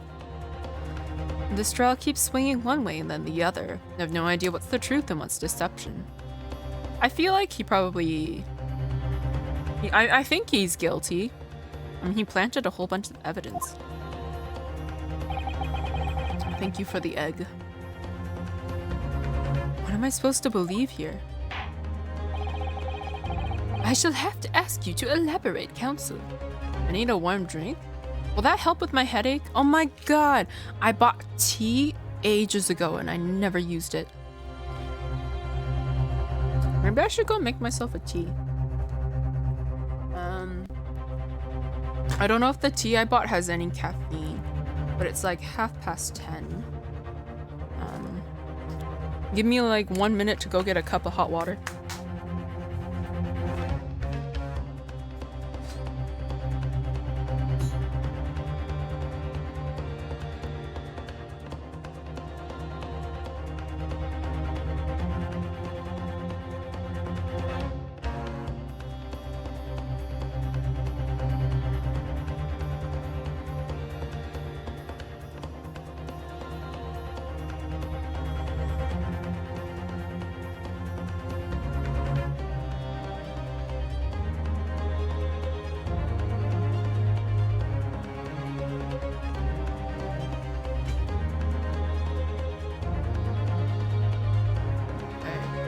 I don't spill this all over my table. I bought... Use water from the tap? No. I have hot water. It's from those like machines that keep the water hot. How do I open this box? Oh my god, my number one enemy is boxes. Okay, it says to open here. Wow! There we go. Okay. I got lemon and ginger. Okay, this is caffeine free. Okay, so I'm not gonna stay up all night. That's good. Why is packaging so hard for me to open? And they gave me a little slit to pull this open and then I fucked it up.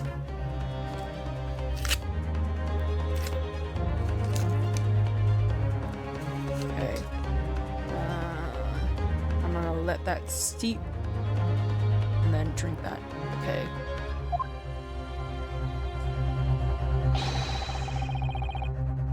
Where exactly is this alleged mark you claim appeared at some point during the trial? As if you need an excuse to stay up. Yeah.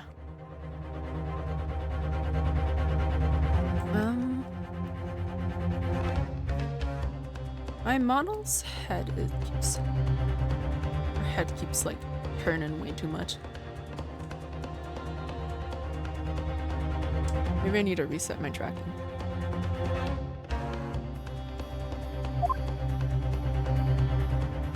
Oh no, I think I broke it.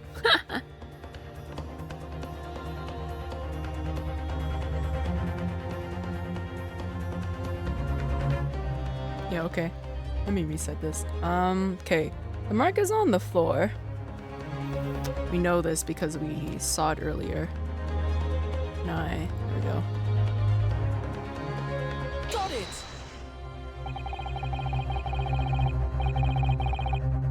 If we consider that the victim fell through the skylight onto the floor of the cabin.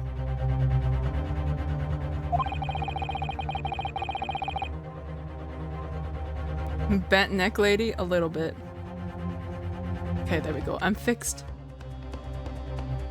You would certainly expect to find signs of blood where he landed.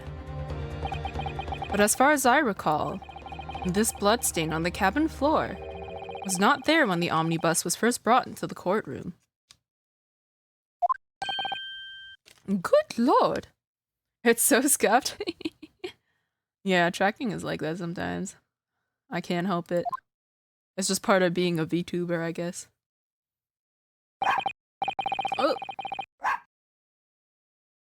Yes, I do believe you're right, Counsel. I just realized I'm kind of oh, fuck. I'm kind of warm and, this tea is not gonna help me. I'm just gonna get more warm. Also, I made, you have a bald command you can use if you ever want to use it. Just saying. I forgot to update the list, but yeah, you have a bald command. It's just bald. Well said. Although, as advocate for the defense, one might say that was a very careless slip of the tongue.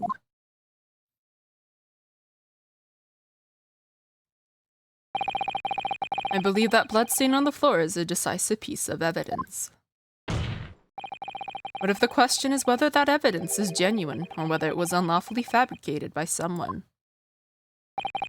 I feel compelled to admit that there's at least a possibility. That command must never be used. It's pure evil. It could have been so much worse.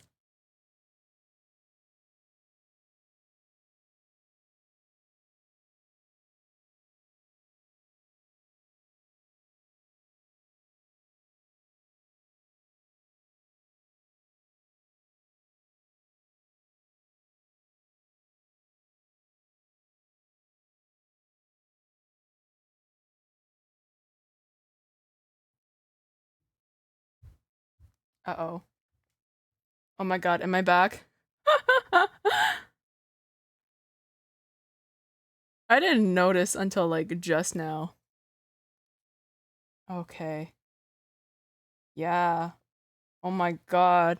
Bald me is just too powerful. Okay, be careful about that redeem. Don't let her out too much. She's too strong. I don't know what that was. Oh, the water's too hot. It's too hot. I gotta let it cool down.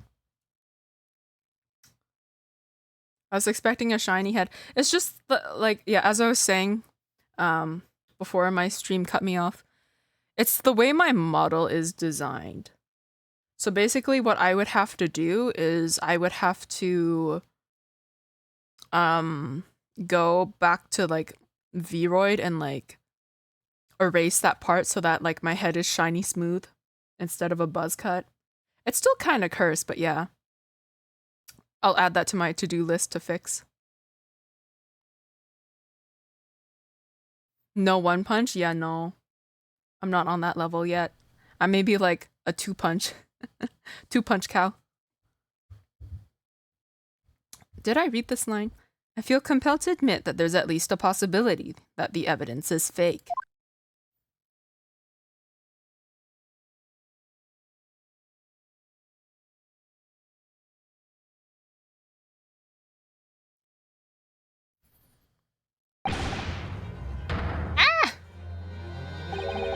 This trial is over.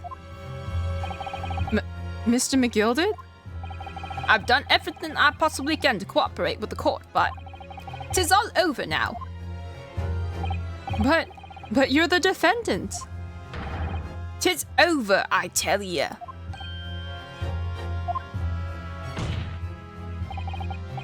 Memory, recollection, what people think they saw, 'tis all nonsense. Facts are what counts, and the fact is that bloodstain is there. Now. Well, And over the course of this desperate trial, long and extremely drawn out as it has been, that good-for-nothing reaper of the Bailey has failed to present any decisive evidence at all. I'm scandalized, so I am. I thought better of Lord Van Zeeks. Well, my lord, I must concur with the defendant. The unaffirmed recollections of an individual cannot stand as evidence. If only the horns could stay. Yeah. What I would have to do is I would have to separate the ears and like the horns from the hair. Like anything that I want to separate, I would have to separate it from the hair, call it something else. And then, yeah. And then they would stay, and then the rest of the hair would disappear. Would you convict if there was nobody found? What do you mean if, like, nobody was, like, found decisively guilty?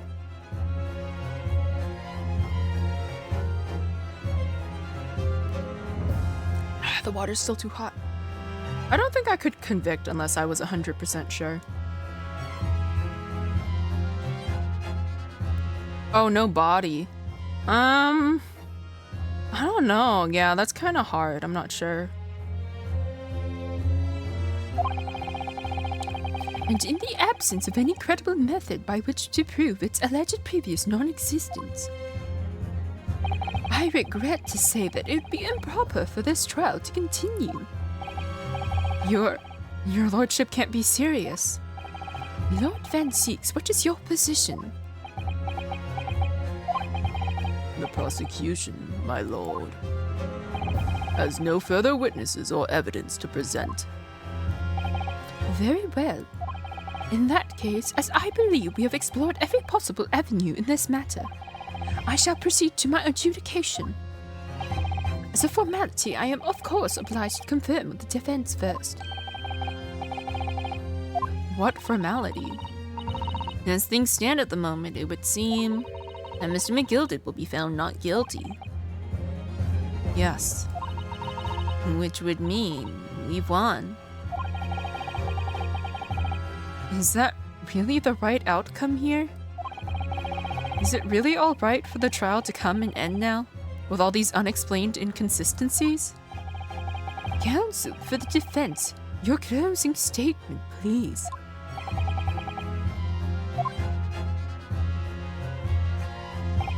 Yes, my lord. The defense believes The defendant could be guilty. Yeah. I'm a lawyer. I'm like slightly delusional right now because of my headache. Jesus Christ. I can feel it in the far recesses of my mind. My sanity is slipping a little bit.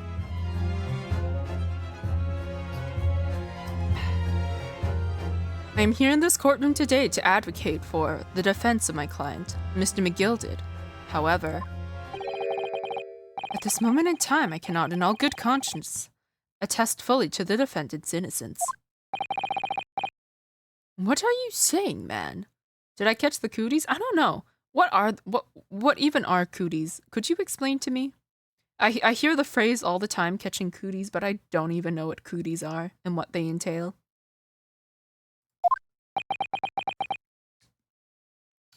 This is good tea, though. I like it. Without any question, there's no conclusive evidence to prove that the defendant is guilty. However, there's also no conclusive evidence to prove that he is innocent. Good. Good gracious me. Order! Order! This is unprecedented behavior, counsel. A defense lawyer calling the accused's innocence into question. Are you of sound mind?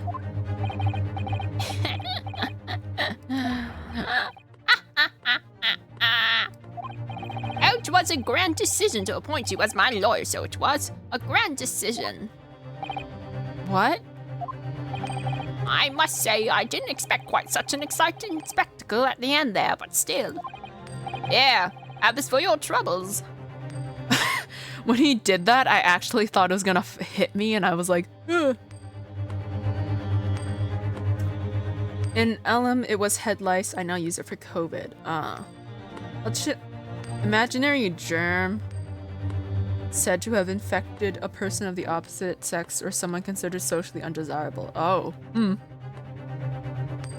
Yeah, I know it was a thing that like kids used to say a lot, like, oh, don't hang out with the boys or like the girls or you'll catch cooties, but like I never really understood what cooties really meant. Well, I suppose every generation has something similar. I think this tea is helping a little bit. Or it could just be a placebo effect. Either way, it is good tea.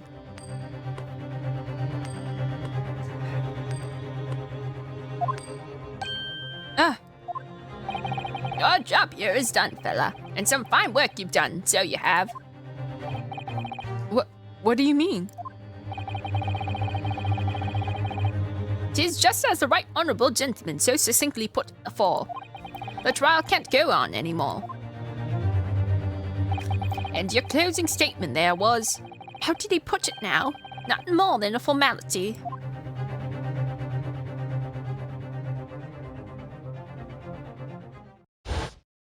Oh, Jesus. I'm not gonna cackle. I cannot. Right now, my head hurts a little too much. I really don't know what to make of all this.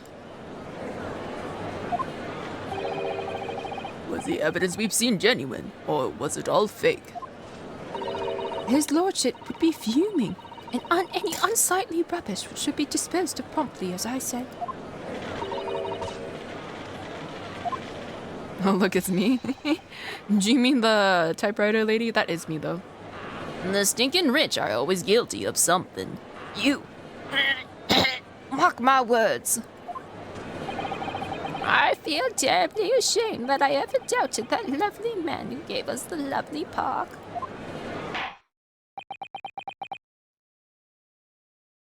Oh no, I'm the bald guy rubbing his sore head? Kinda, yeah.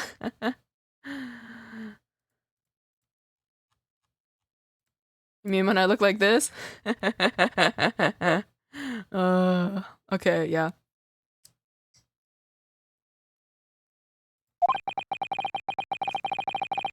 Hot tea is always good for you, 2 to 3 cups a day.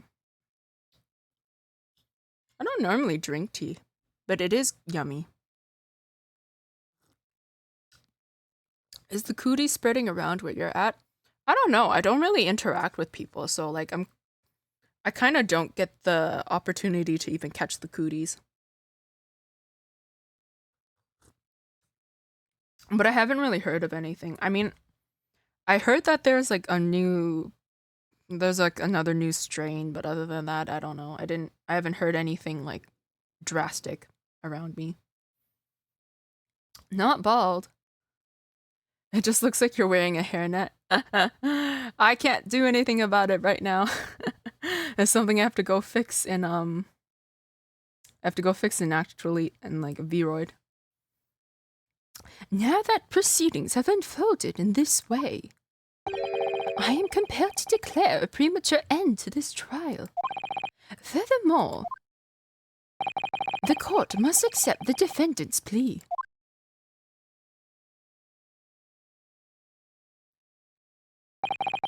You can change the color of your underhair. Yeah, I'm pretty sure you can also just get rid of it altogether, which is what I'm going to try to do, unless removing it actually removes the mesh from my scalp, in which case I will just have to change the color, but yeah.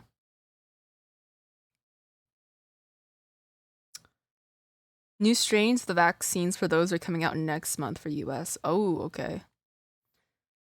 Yeah, I haven't had a vaccine in a while.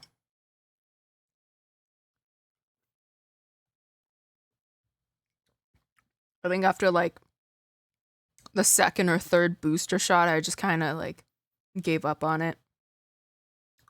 I thank you kindly, my lord. I hereby pronounce the verdict of this court. Objection! You mean you don't rub magic rocks? No, I don't like rub crystals together and like cleanse them with burning sage underneath the moonlight every full moon. I used to be interested in crystals. Not so much in like their healing aspects, but just I thought, I don't know, just when you have shiny rocks and then you give them meaning, I don't know. I was fascinated as a child.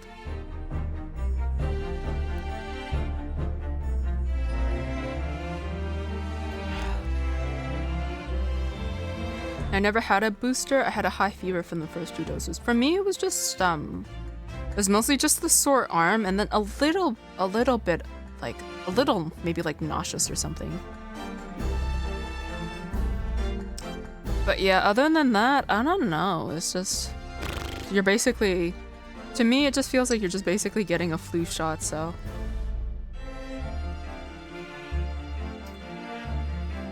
It does help though.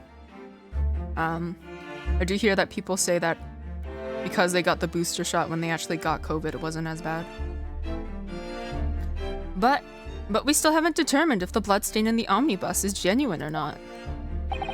We don't know if these witnesses are telling the truth or a pack of lies. We have no idea about the truth. Yeah, I don't know where this terrible headache is coming from. Lord Van Zieks. My lord. The case made by the prosecution was flawed, plain and simple. Damn, he called you plain and he called you flawed. If indeed the omnibus presented as evidence was tampered with, the prosecution is at fault for allowing such a disgraceful perversion of justice to take place. My sincerest apologies, my lord. Objection! Advil? Yeah, I don't know if I want to take one. I don't even know where my Advil is. Might be in my bag. I'll give it like another 5-10 minutes, and if it's too much, I'll take an Advil. I get the live flu shots, the one they give up the nose. Oh! Dear me, I've never had that. I've only had the injections that like they shoot into like your like upper arm. I don't think I could survive the one that goes up your nose. That's I just don't like stuff going up my nose in general. I don't know how you do that. But wait. When we were evacuated from the courtroom, Lord Van Zieks ordered the evidence to be secured. I am afraid the prosecution cannot shun responsibility in this matter. That's so unfair. The culpability of the defendant has not, at the present time, been established by this court. Consequently, the jury will not be required to proffer judgment. What?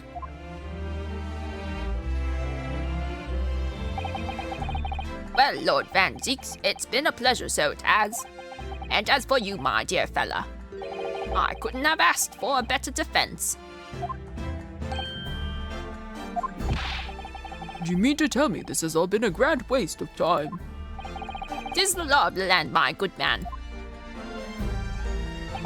If you'd like to pursue this matter further, you can always go ahead and try to change the law. Magnus McGilded. Good grief, you've got more to say to me, have ya? Just one thing. A warning. This is far from over. Well, something to be looking forward to then. I'm afraid of needles. Oh.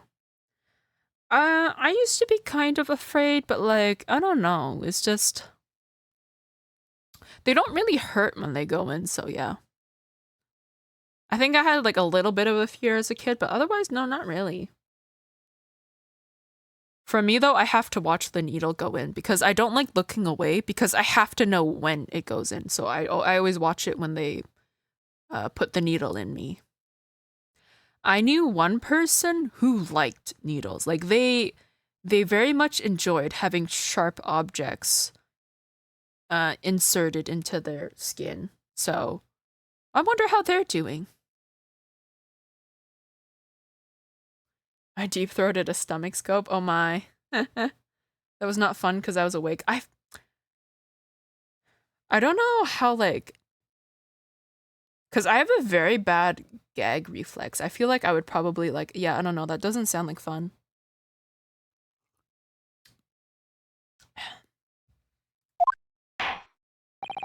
I hereby pronounce the defendant, Mr. Magnus McKilded, not guilty.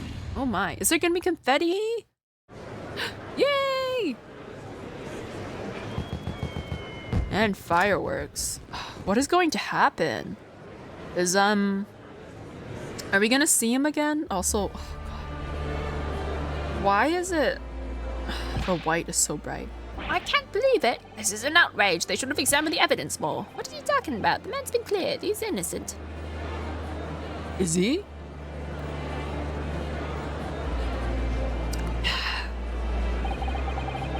You have to fight the gag. That sounds so terrible. Especially as someone who has, like, not good... Well, who has very strong gag reflexes. Yeah, I don't know.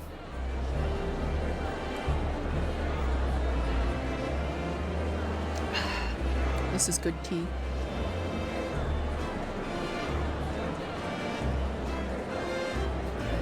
Setting this down.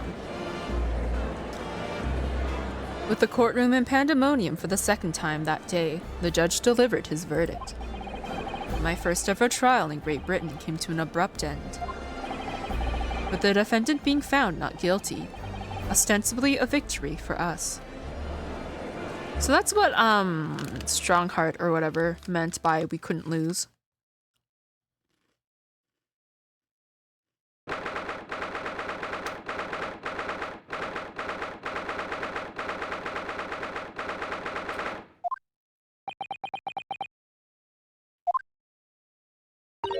And that certainly was a long trial. I don't know, it didn't feel as long as the first episode, I'll tell you that. Yes, it was. In your first ever trial on foreign soil, and your first victory. It was a wonderful performance. My heartfelt congratulations. And to you, Miss Susato. Thank you for your assistance. I suppose we should be happy.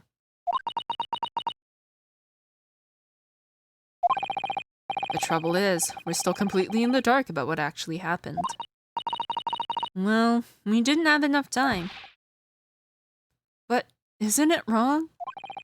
I mean, who is actually responsible for Mr. Mason's death? We don't even know that. The sole aim of the defense is to obtain a verdict that exonerates the defendant. You carried out your duty to perfection. Aye, that you did.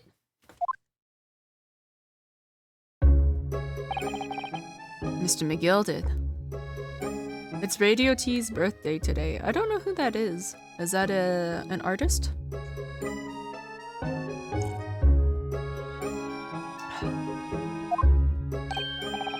Ah, and that girl is with him too.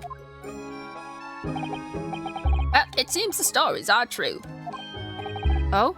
What stories? About the 6 enormous fireworks they do be letting off when there's a verdict of not guilty. I'm sure you must have seen them now. Spectacular, wouldn't you say? Yes, definitely. Radio tower. Oh my god, I forget that, they both have the same birthday. Ah! I find it so funny they both have the same birthday.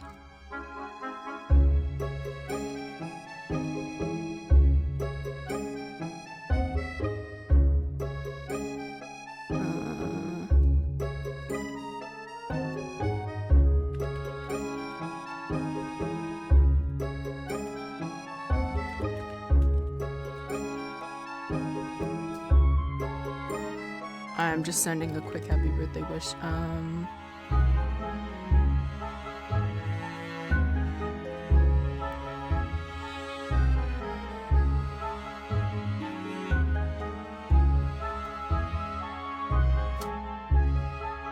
I have so many things that I need to crochet for birthday presents that I just haven't gotten around to. Oops. I'd heard it was a sight to behold, and to be sure it was. And I've you to thank, I suppose. I have an opportunity to see it. Oh, I don't know about that. I'm not sure I really did anything. What on earth are you saying, fella? How did I walk out of there a free man, then? I don't think it was so much thanks to me as down to your planning. You're a straight-talking fella, aren't you? I must say, you had me astray in the head there once or twice. But you're young and headstrong. 'Tis water under the bridge. Congratulations, Miss McGilded, on having your name cleared. But nothing's resolved. There's only one thing that matters to me. Oh? Aye. They've all seen that I didn't do that odious and absent deed. 'Tis grand, is it not? I suppose it is. Now the fine fellows of Scotland Yard can take matters in hand and sort out any wee details. They'll see it for what it is. They'll get to the truth. I've absolute faith in them, so I have. After all, I do be providing a good number of their wages with all the taxes I pay. It's not that funny. So then, as we agreed beforehand, 1,000 guineas for your troubles, fella. Oh, no, I couldn't possibly accept that much. Ara, be whist. You're a humble fella, are you? You're a humble people, are you? You from the east? Well, if you insist. But have this, still and all, you deserve a reward. How could you say no to 1,000 guineas to 1,000... Mr. Magnus McGilded. Yeah, he really said Ara. He said it twice now. Everything is ready, sir, if you'd like to follow me into the courtroom. To the courtroom? What's this, officer? 'Tis sooner than I was led to believe. I hope it's not inconvenient, sir. There were some changes to the schedule. Well, I must be making tracks now. 'Tis time for the inspection. Sorry? What inspection? They're going to examine the omnibus again, so I'm told. I asked if I could be present for it myself. They're going to examine it again. Now? Naturally, I'm under no obligation to take part in any more of this matter now. But as an upstanding member of London society, I do be doing my best to help where I can. 'Tis a gentleman's duty, so it is. So then, fare thee well. 'Twas an absolute pleasure meeting yous.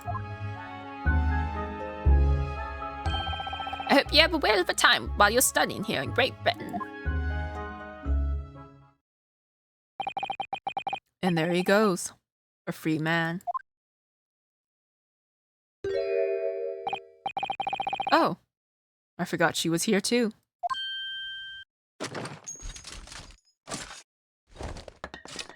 Oh. Don't move. Whereas I want to say, get a move on. She really does take forever to load that thing. Miss Lestrade, would you mind putting that thing down? You're a grown-up, Sorry? and I ain't all grown-ups. Ah, there you are. Oh! Never mind. Naughty, naughty, running off like that. Is this some kind of picnic? Who's this little girl now? And taking that with you as well. I was looking forward to the trial run of my experimental smoke grenade launcher. Ha! Oh shit, she's got a fucking bazooka. Oh, do you want to play? You won't beat me. Excuse me, but who are you? Oh, good day to you. I'm, well, the inventor, I suppose, of that machine. The inventor? Well, normal smoke grenades are so dull, don't you agree? White, white, and more white. If you have to be shrouded in smoke, it could at least be a pretty color, I thought to myself. Do we have to be shrouded in smoke, though? At all? I just took my eyes off it for a moment whilst I was changing onto a different omnibus and she pinched it. Luckily, I fitted it with a telegraphic beacon. What's it? What? I have no idea what this girl is talking about. Anyway, you're coming with me now. Back to my laboratory. What? What for? To apologize, of course, silly. To my technician. What? You mean, say sorry? You must say sorry when you've done something wrong. Surely an adult has told you that before. An adult? I don't listen to no adults. Come along then. Follow me. Fine. Have it your way. Oh, good.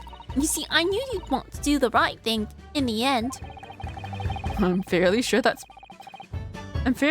what she wants is not to get shot by that massive gun of yours. It's not a gun, it's like a bazooka. We'll be leaving now then. Bye-bye. I'm so sorry for all the fuss. Why is this the fever dream version of Phoenix Wright? It is, and I love it so much. She was a lively one. Well, do you think perhaps we ought to be on our way now, too? Yes, you're right. But where to? Oh, We haven't had time to find a place to stay. No sooner had we arrived in London than we had to rush here. All our traveling cases are still with the bailiff. I was originally planning to spend today in search of lodgings. But at this late hour in the day, I'm afraid we may be out of luck. Don't worry though, I have a plan. If the worst comes to the worst, I've heard of a lovely park where we could spend the night. Please tell me you're not thinking of the Gilded Park. I know it may be a little chilly at this time of year, but our youthfulness will see us through. I'm not so sure about that. I think a midwinter London night will freeze a young person solid just as easily as an elderly one. Oh dear, that doesn't sound agreeable. Now I'm starting to regret turning Mr. McGilded down. That 1,000 guineas would have paid for a lovely warm room. Or mansion. I have no idea why he turned down that money. Cause it was like gained by like unlawful means. I don't know. It's $1,000. I would have taken it. My tea's getting cold. The ginger is spicy though, and I do like that. And so, the trial to determine my worthiness for the study tour was over by the end of our first day in London. However, as we were soon to learn, there were more trying times ahead, just as the Reaper of the Bailey had warned. The case was far from over.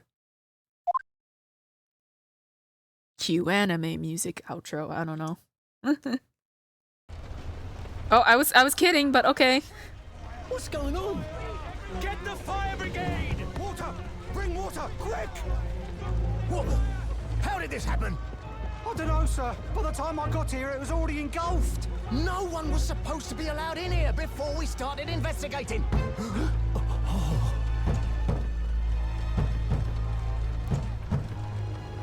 No. Oh, good God. There's someone in there. Oh,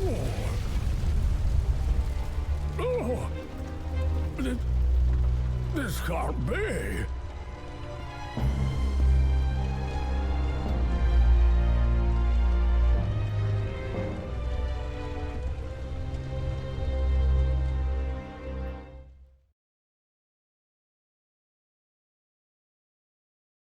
Oh boy. Oh, I wonder who was in there. Save my current progress? Yes. Someone Quispy, yeah. Somebody is well done in there. Oh my god. It's definitely not. I don't think it was McGilded. Because I think he was pulling the strings, so I don't think it could have been him. Maybe it was him, though. I don't know. But, like, I'm trying to think of who else it could be. Like, maybe it could have been one of the witnesses. I'm not sure. We'll save here. And then we're going to start the 4th episode. And then after this, it's episode 5, I think. And then we start the 2nd game. The Adventure of the Clouded Kokoro. Oh, Kokoro. Oh, what's the spray bottle for? Thank you. My headache has definitely gotten a bit better, but it's still kind of there. It's lingering a little bit. Yeah, episode 4 and 5. Oh, Hound of the Baskervilles. No way. Okay, that one's like directly. Herlock Sholmes is going to be in this one, isn't it? I have a feeling. Maybe he'll be in this one too. Let's see. Start. Okay. I'm so lost. Oh, yeah. I don't know when you were last here, Gold, but just to like sum it all up for you, basically, they were on their way to London. God, I don't remember his name anymore, but yeah, our tutorial mentor, partner, friend, he's dead. And so we continue to London. We meet with like the Supreme Chief Judge guy, and we're like, he's dead. But what if I take his place, yada yada, and then he's like, oh, you need to prove yourself. And then it's kind of like, how do we do that? And he was like, well, you're just in luck. There's a court trial happening soon, and that person needs a lawyer. Nobody wants to be their lawyer. And so we go do that, which is that McGilded guy you saw, the one who goes Ara. But yeah. Basically, we are led to believe that he is guilty, but he gets a not guilty verdict because he tampered with evidence, I'm pretty sure. I still don't know who's burning. I know they burned the carriage to get rid of evidence. I don't know who's inside, though. Maybe we'll learn eventually, but yeah. Okay, I'm going to start this episode. It's probably going to have another little intro animation, and I'm going to be quiet.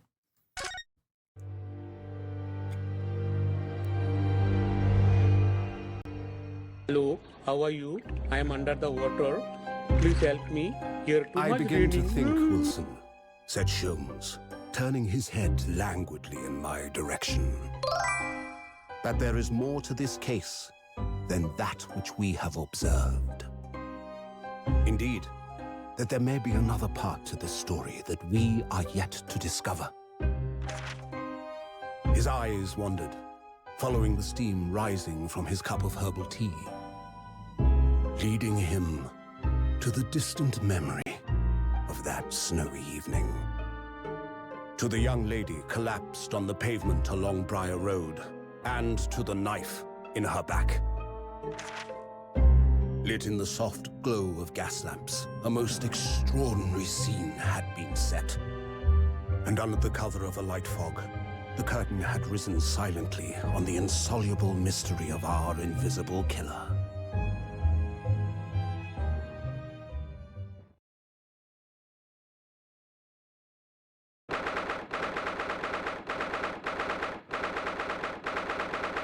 How interesting. Okay.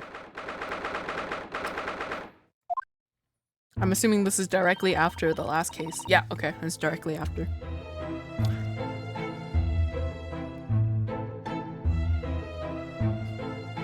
Did you sleep last night, Mr. Naruhodo? No, not at all.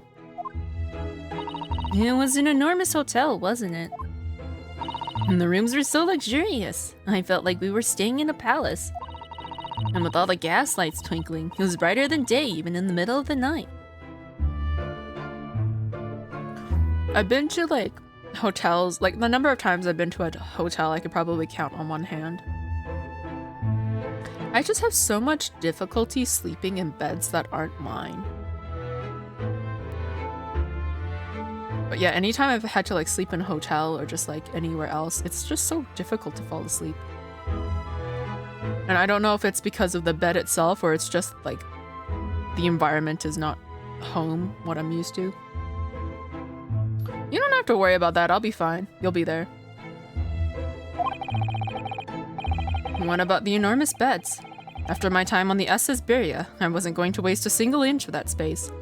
Considering how he slept in a closet, I would also lounge on the bed for maybe the rest of my life. I spent the entire night rolling from one side of the mattress to the other. I've always wanted to know what it was like to sleep on a king bed. Because I think the biggest bed size I've ever had was like queen. Well, I know there's king and then there's like Californian or California king, something like that. Because like there's a king size that's bigger than the regular king. Is that right? I don't know. But yeah, it must be massive. Like, oh my god, my entire room would be a bed. Like if I were to get one of those beds in this room right now, it would be the size of my room.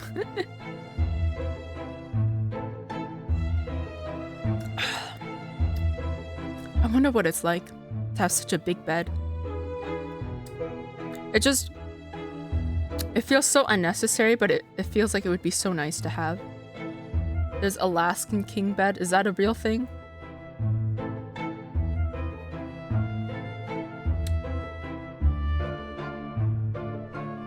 At least you would never have to worry about rolling off. I've never had that problem, but yeah. And then you could like, I don't know, you could like, if you have like dogs or cats, you can fit them on the bed too, although maybe they would like sit on you even though you have a giant bed. Okay, that was the last of my tea. I think when the ad break comes up, I'm gonna add more water. Okay. Oh yes, it really was the sort of night you can only dream of normally. Except when I learned that we owe £3 for the rooms, and that dream quickly turned into a nightmare. Oops. Sorry about that. The building was so impressive and the entrance so inviting, I just wandered in without thinking. In a lodging house in Japan, that sum of money would put a roof over your head for a whole year. Yeah, you really should have taken that money, Ryunosuke, Naruhodo. You really should have taken that money. Even if it was kind of like dirty or blood money, should have taken it. You would have been set for the rest of your trip. It's 9 by 9 feet. You say that like I know how long a feet is. Hold on, I got my measuring tape.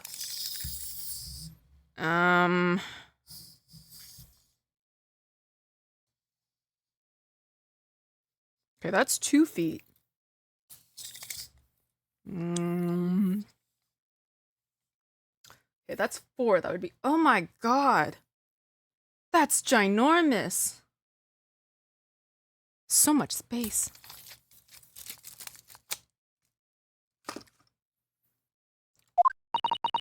I did try, but I'm afraid I couldn't help my tears when we were presented with the bill. Ugh, I really am sorry. Well, never mind. We must find some more affordable lodging straight away, though. If we're not careful, our entire stipend will be used up in 10 days or less. Oh, I guess it was money that, like, the government probably put together for them. And that's what she said? Yeah. I think it would be terrifying if penis sizes were that big, though.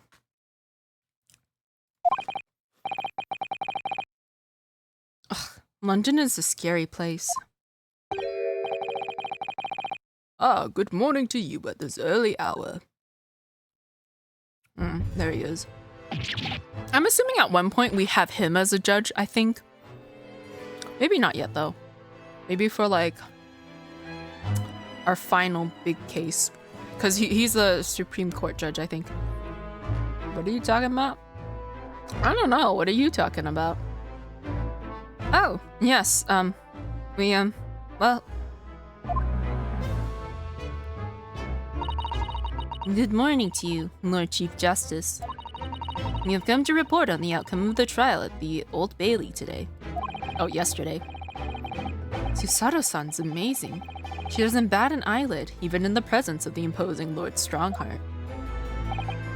Yes, I believe you had a very comprehensive initiation into Britain courtroom practices. Oh, yes, it was very eye-opening. Thank you. And in accordance with the instructions, Lord Strongheart, Mr. Naruhodo performed his duty to the end. Yes, I've already been apprised of events. You conducted a remarkable defense. You may consider the test passed. Oh. No longer are you a student from the Empire of Japan. You may henceforth claim to be a fully fledged lawyer. He gives me seagull vibes. Every time I look at him, I can't help but think of the seagull. My country is delighted to welcome young talent from such a remote eastern land. Thank you very much. So, I'm a lawyer now. Now, in view of your new appointment, I have a fresh case in mind for you. I still want a pocket watch. I don't have anywhere to put it, but I still want one. They're so cool. I'd like you to take it on at once. I trust that won't be a problem. Another case? Already? Nothing trains a lawyer better than practical experience. I'm sure I don't sense dissatisfaction, do I? It's just that yesterday's trial ended unusually. I haven't quite come to terms with it. What's to come to terms with? The man was cleared. What more were you hoping for? The truth. The culpability of the defendant has not at the present time been established by this court. Consequently, the jury will not be required to proffer judgment. Well, Lord Van Zieks, it's been a pleasure, so it has. And as for you, my dear fella, I couldn't have asked for a better defense.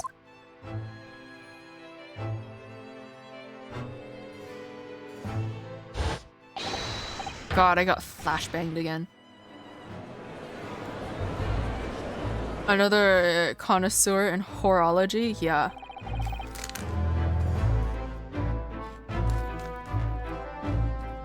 Very well versed in the whores, you know?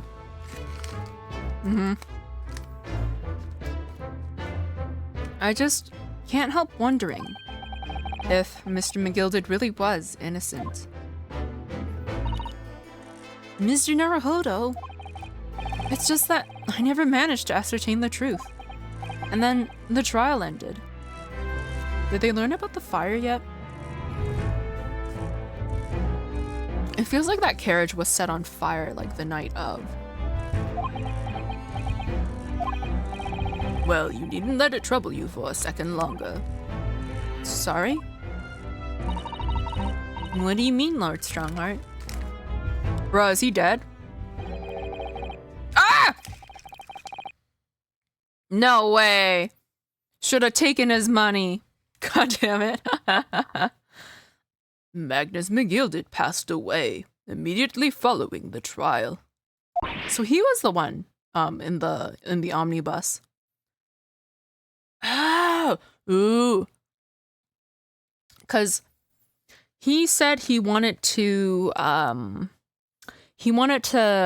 help examine the omnibus, right? And they called him in. He was like, "Oh, this is earlier than I was expecting." And he went with them. So I guess he must have been trapped inside and then they set it on fire. So maybe he really was innocent. Well, he must have been then if he died. But then why did he plant evidence? Unless it wasn't him that planted the evidence. I don't know. Explains the brothels and rocking cars. Yeah, I got a PhD in that. You're stuttering, you're on 480 and delayed latency. Oh no.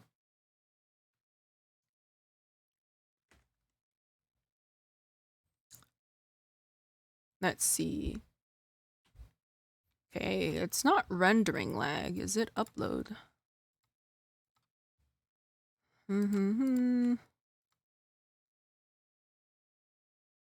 My bitrate is fine. I'm not sure. If anyone else finds me stuttering, let me know. But so far, there's nothing on my programs that's indicating why I would be stuttering.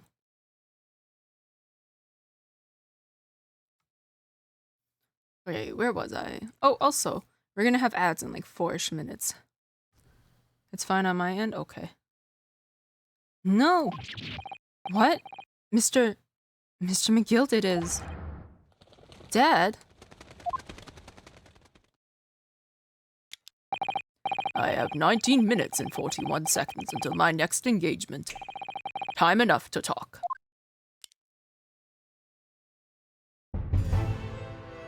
Okay. How did he die? I don't understand. What happened? How can he be dead? After the trial concluded yesterday, there was a great commotion in the Old Bailey. As you'll presumably recall, an omnibus had been wheeled into the courtroom. Yes, of course. That was the scene of the crime which Mr. McGilded had been accused of. Precisely. Well, while the bailiff's attention was diverted by some other matter, the omnibus went up in flames. No. How could such a thing have happened? That is being investigated as we speak, but already. The police have identified a corpse found inside the charred shell of the carriage of that of McGilded. Wait! No, he could still be guilty. There's no way to prove that that body in there is his. I think he faked his own death. That's awful.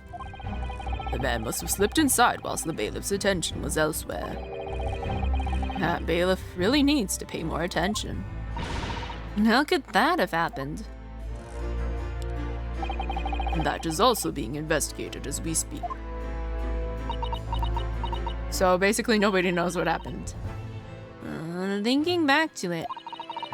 Immediately after the trial, Mr. McGilded did mention going back to the courtroom to look at the omnibus. Well, I must be making tracks now. It is time for the inspection. Sorry? What inspection? They're going to examine the omnibus again, so I'm told. I asked if I could be present for it myself.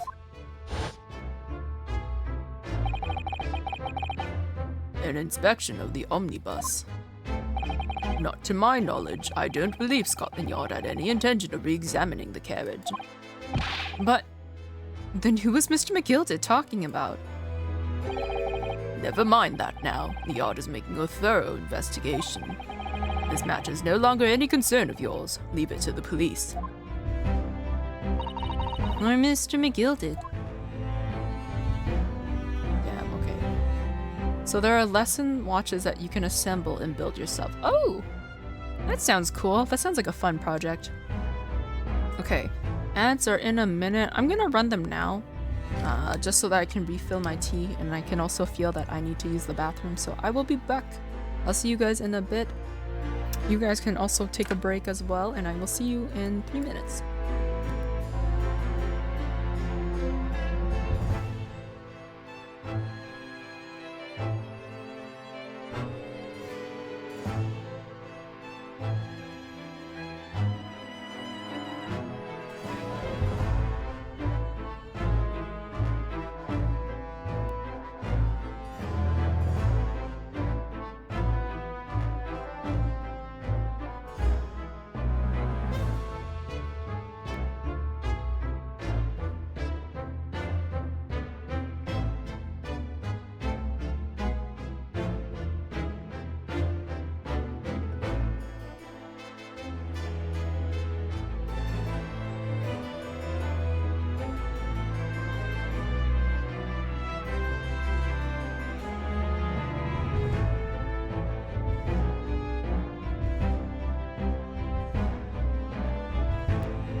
another 2 minutes of ads.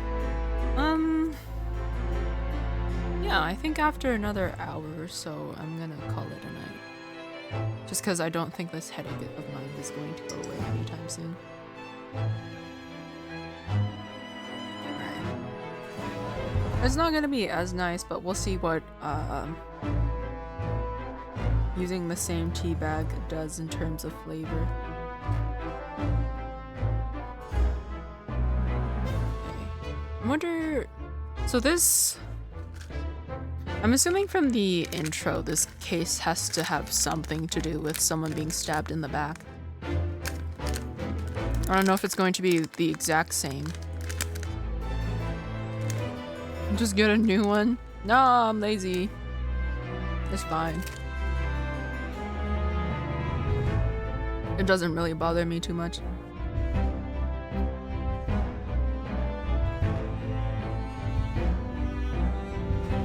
Tea bags do I have actually? I have a box of 20. Using tea bags is the most sad college student life. Is it even sadder than the instant noodles? To be fair, instant noodles are quite delicious, although I probably would get sick of them if I were to eat them every day. Alright. We have 15 seconds left of ads. I'm just gonna do a quick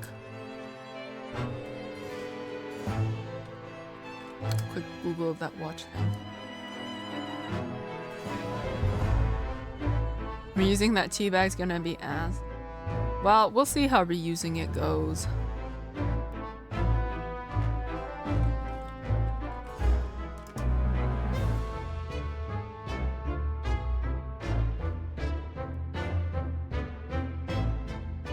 Alright, we were going to ask him about the British court. So, how did you find your first taste of our country's Supreme Court? Oh, well, I don't know. I mean, it was wow. Mr. Naruhodo means that the whole experience was steeped in the solemnity of Great Britain's long history. It's really a world apart from our own judicial system in Japan, which is only a few short decades old. Wow. Susato-san has such a way with words. I am Ryunosuke. English, I just word vomit. I aspire to be the level of Susato-san. Where did this storm come from? It came out of nowhere. I hope you don't have to turn your power off.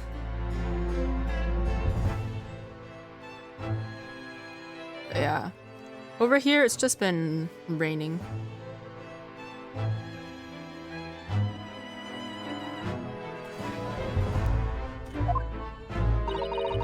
And you seem to have a way of failing to find the right ones. She's not wrong. The judicial system here is the most advanced in the world. Learn all you can. Most advanced in the world, is it? It was fortunate that your very first trial was a simple affair. And simple? That was simple? As I believe I mentioned yesterday morning, it was a trial you couldn't lose. I don't mean to be contrary, Lord Strongheart, but the case was anything but simple. The circumstances of the case were so incriminating, I was stunned when I first heard them. In fact, I'm still finding it hard to believe that we managed to get a favorable verdict.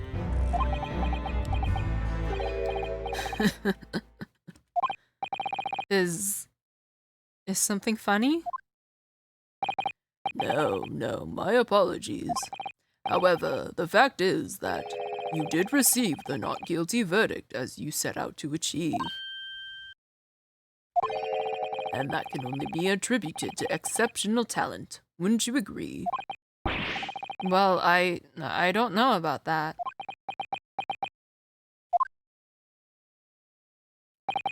Well, never mind. You exceeded my expectations, I freely admit.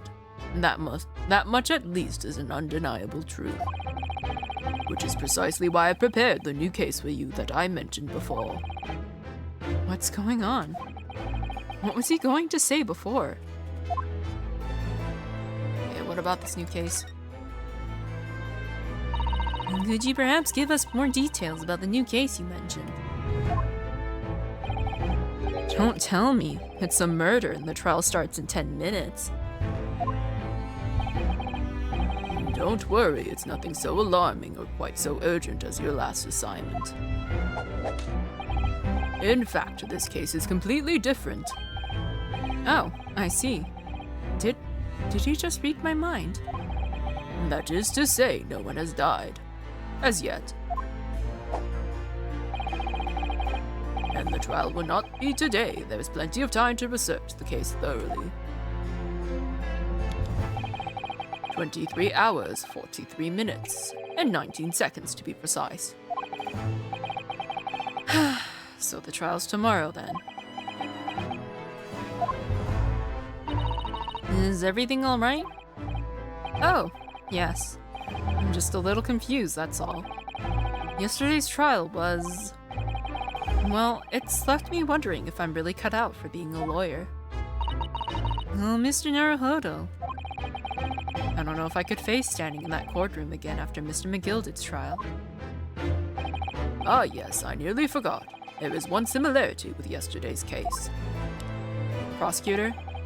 Once again, there is currently no one to advocate for the defense. Oh.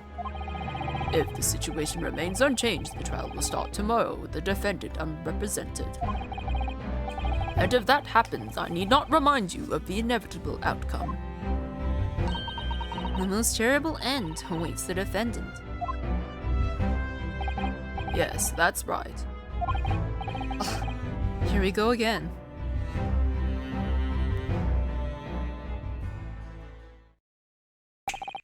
Your time is up. You will have to excuse me. I would advise you to begin making preparations for tomorrow's trial. After all, the clock is ever ticking. There is now but 23 hours, 26 minutes, and 39 seconds until the court sits. Last time he mentioned 23 hours, he said there was plenty of time. And one more thing, Mr. Naruhodo. There is something I should like to ask you. Oh, what's that? Yesterday, you remarked upon something that you intend to see through the will of your late compatriot, Mr. Sergi.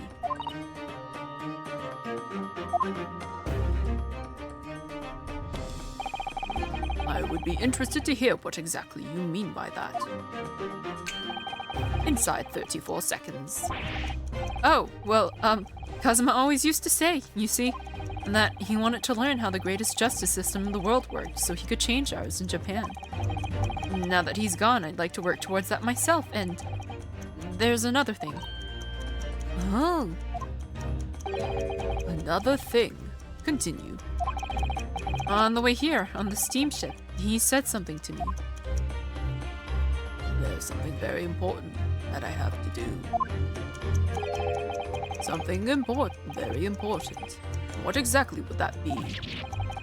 He never had a chance to tell me.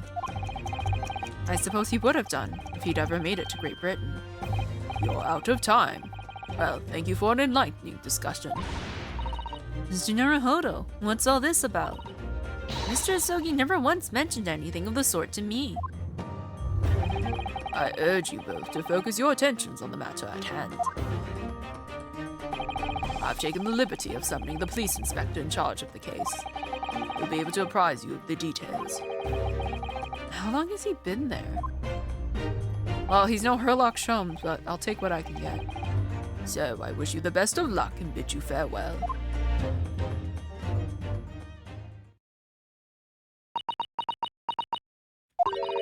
There's something very important that I have to do. Kazuma-sama. What did you mean?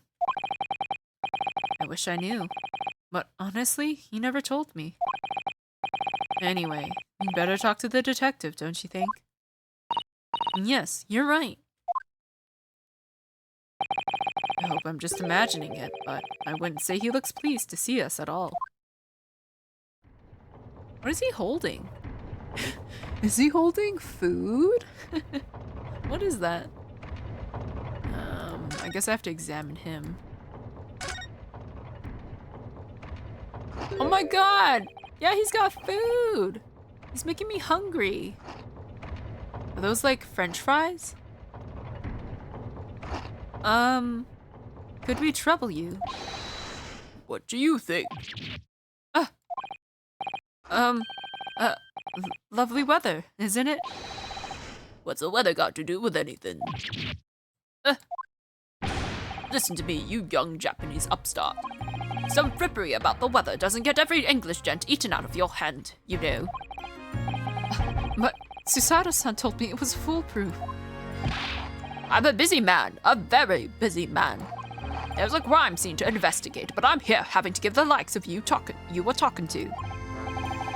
Oh, I'm ever so sorry.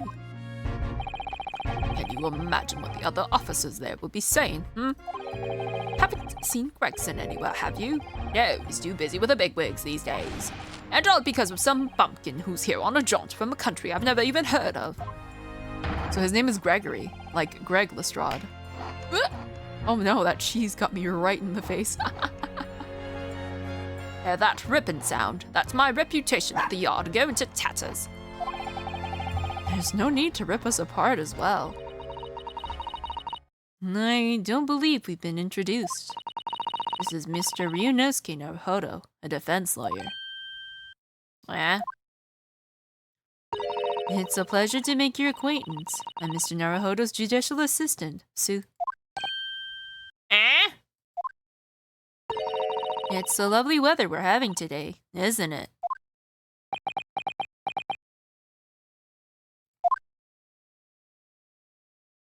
What's his problem?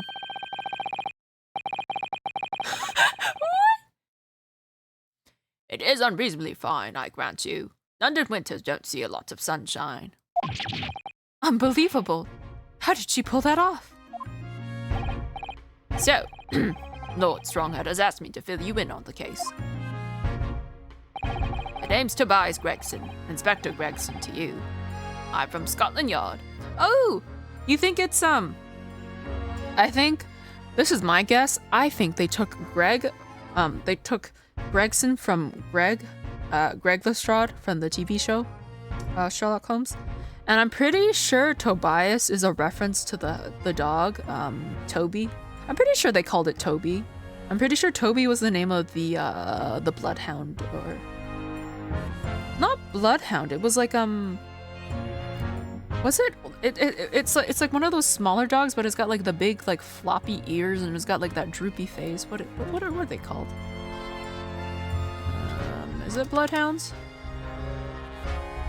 It's like small bloodhounds, like. No, I guess it could have been a bloodhound. But like Toby was so much smaller from what I remember. Oh, I think it was a basset hound, maybe. Is it a basset hound? Yeah, okay, I think Toby was a basset hound. Yeah, basset hound. That's what Toby was. But yeah, I'm pretty sure that's where Tobias came from. I said I was hungry. Thank you for the cheese. I still find it funny that some people just, you know what?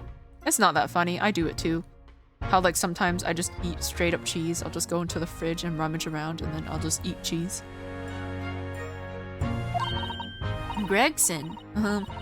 Inspector Gregson? What's the matter with Susato-san? Does this detective's name mean something to her? Inspector, are you perhaps the Inspector Gregson?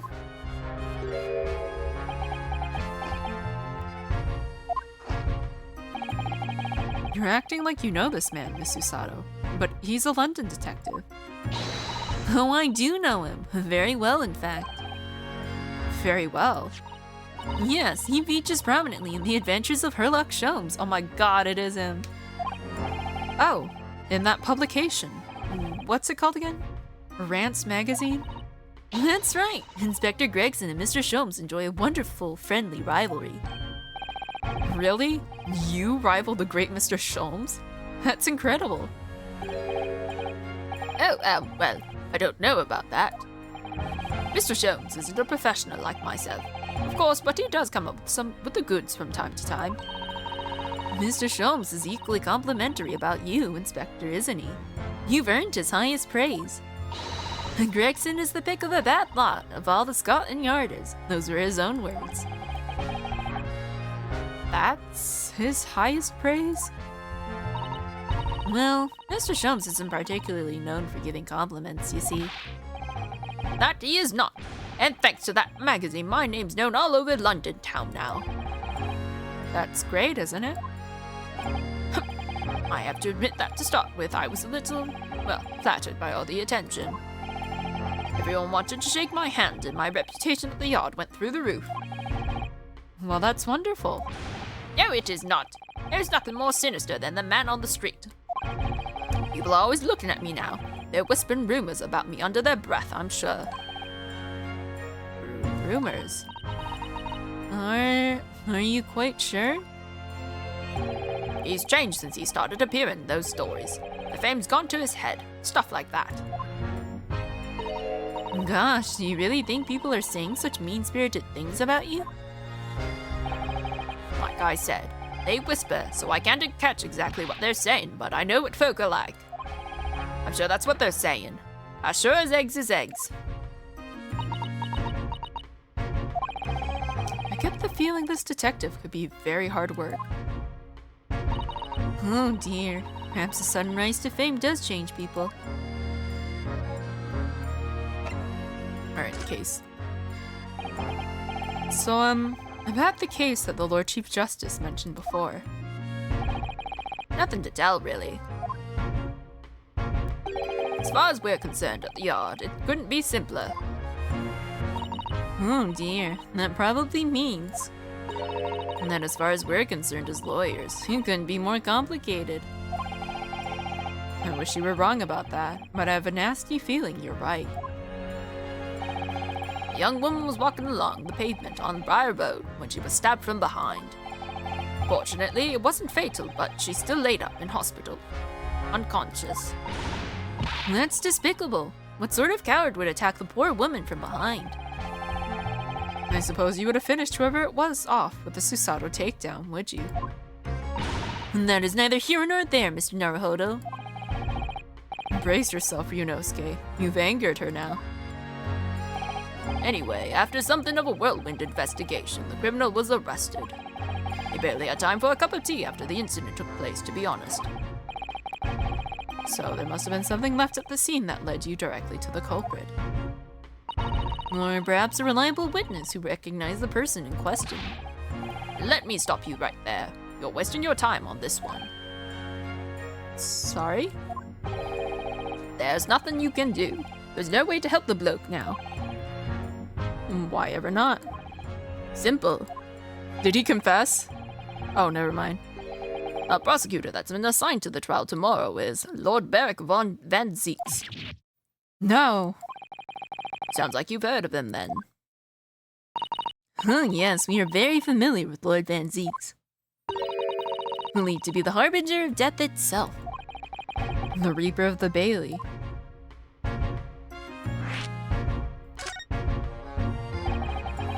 Lord Beric Van Zieks, who we faced in court only yesterday. Mr. McGilda told us about him before the trial, didn't he?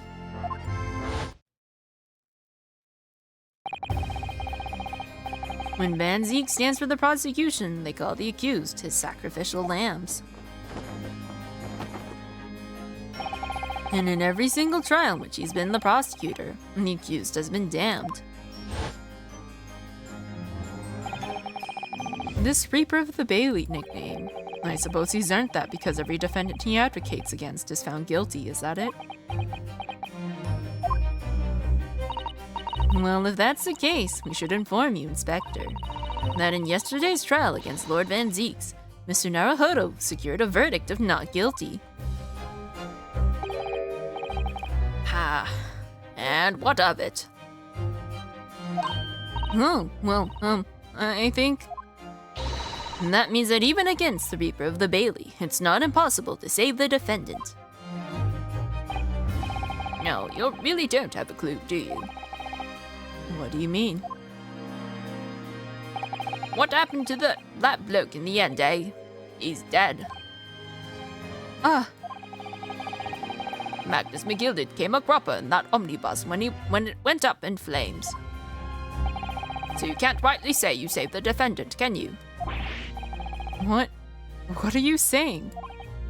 Look, if Van Zeke could get the dirt to stick on everyone, he'd be a miracle worker. But that's not how it goes. He doesn't work miracles. He works magic. Black magic. I'd have a good long think about that if I were you. Are you really supposed to believe that? So I guess there is multiple possibilities. One of them is that McGilded got trapped in there and Van Zeke set the thing on fire, or like he was behind that. Or McGilded faked his death. Then I don't know why he would fake his death. Because he doesn't stand to gain anything from faking his death, really.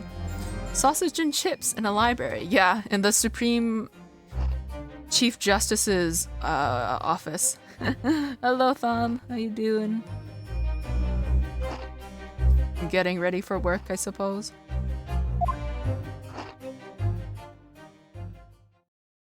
He makes me want to eat chips, though. Right, well, I filled you in as requested, and I'm very nearly out of chips. Where does he get all these chips from?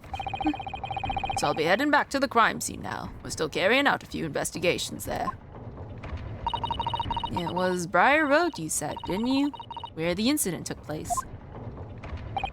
That's correct, ma'am. If you head over to the holding cells, you can meet the criminal himself.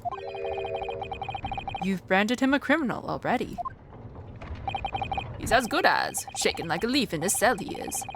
It'll give you a chuckle if nothing else. He's inmate 53. Speak to the jailer and he'll show you the way. Inmate 53. Thank you.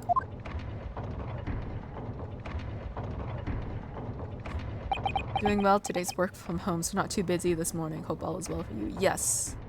I had a bit of a headache earlier, but I had some tea and now it's doing better.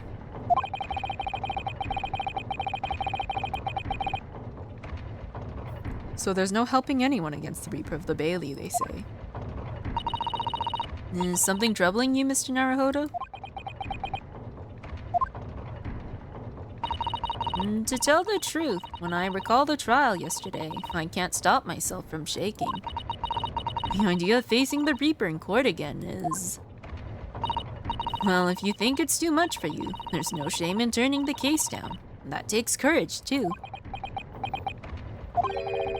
But if the man they've arrested is innocent, you could well imagine he would be shaking like a leaf in his cell. And I, for one, wouldn't find the sight of that funny.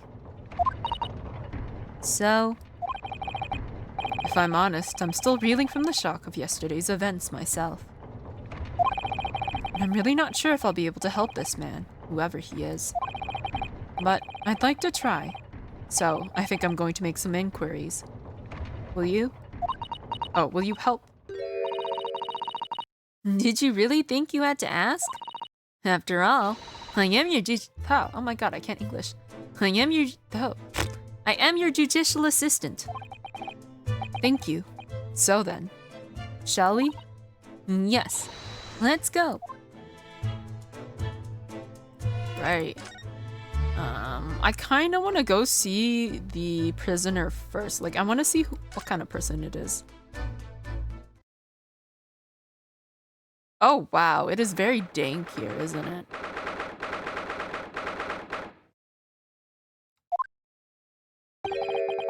So these are British prison cells. Oh, they're ghastly. And feels just like a dungeon. Yes, and having experienced it in Japan myself, I can assure you that our wooden cells feel a lot cozier than these cold stone walls. Oh, don't, Mr. Naruhodo. You're making it seem worse. Apparently our client is in this cell here. But it's so dark at the back there, I can't make him out. Wonder what he's like. Inmate 53, your legal representative is here to see you. stop hiding at the back of the cell and show your face at once.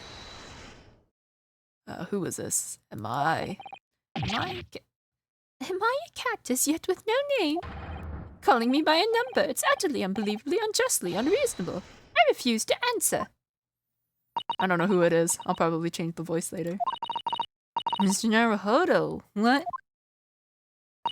What do you think is going on here?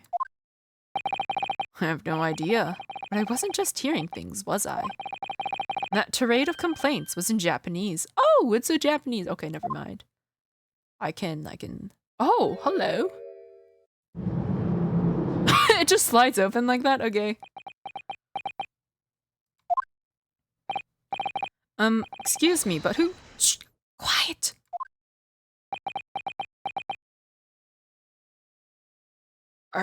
Are we hiding from the voices in the shadows? I don't know. They're all around, hiding. I know they are.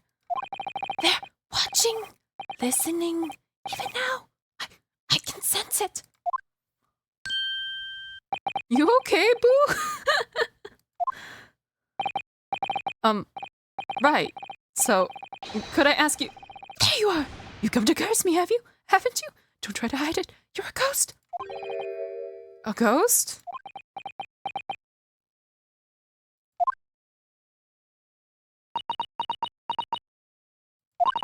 We mean you no harm, prisoner-san. Are you Japanese by any chance?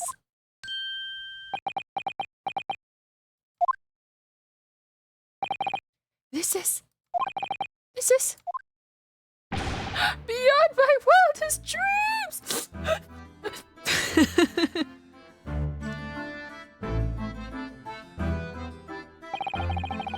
He needs some tissues.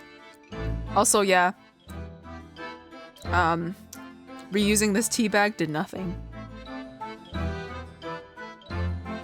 My experiment has been completed with disappointment. Forgive me for that outburst before. I'm so sorry. Oh, it's fine. We were just a little surprised, that's all. Imagine it! It's been 12 long months since I left my hometown, and here I am, in a frightful fix in a foreign land. So hearing the sweet, sentimental tones of a compatriot's voice here in this damp, dark hellhole was a most monumentally moving moment. I love that. I love that. I love this game so much. I love this game.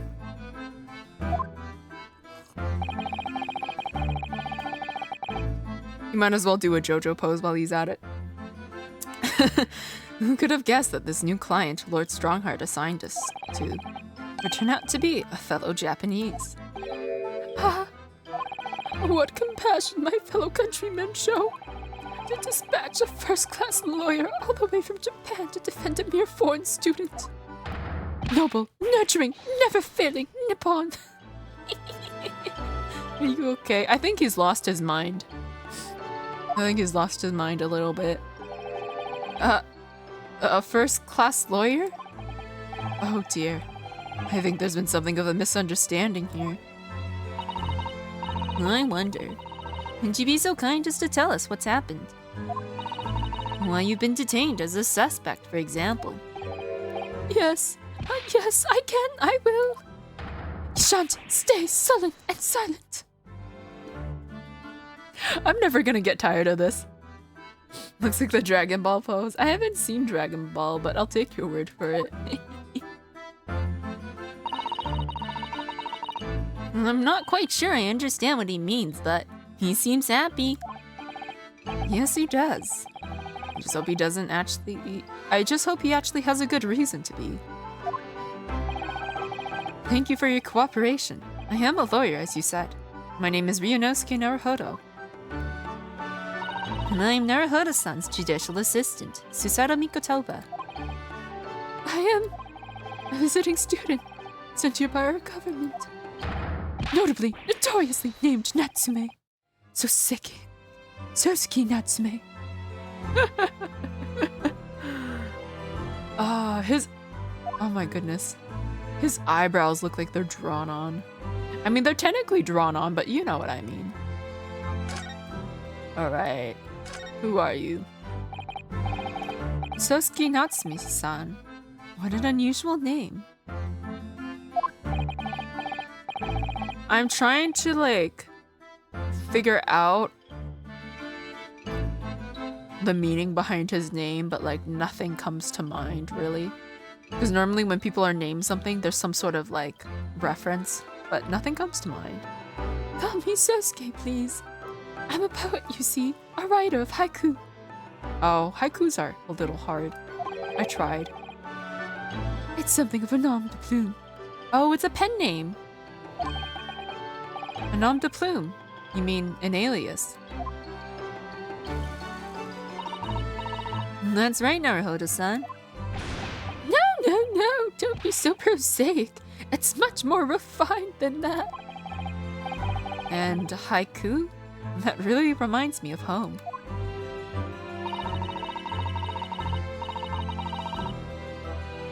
Did I hear you say that you were a visiting student sent over here by the government? Yes, that's right. A year ago I was told to go and study English. First I had to suffer that misery, and now this! It's beyond the pale.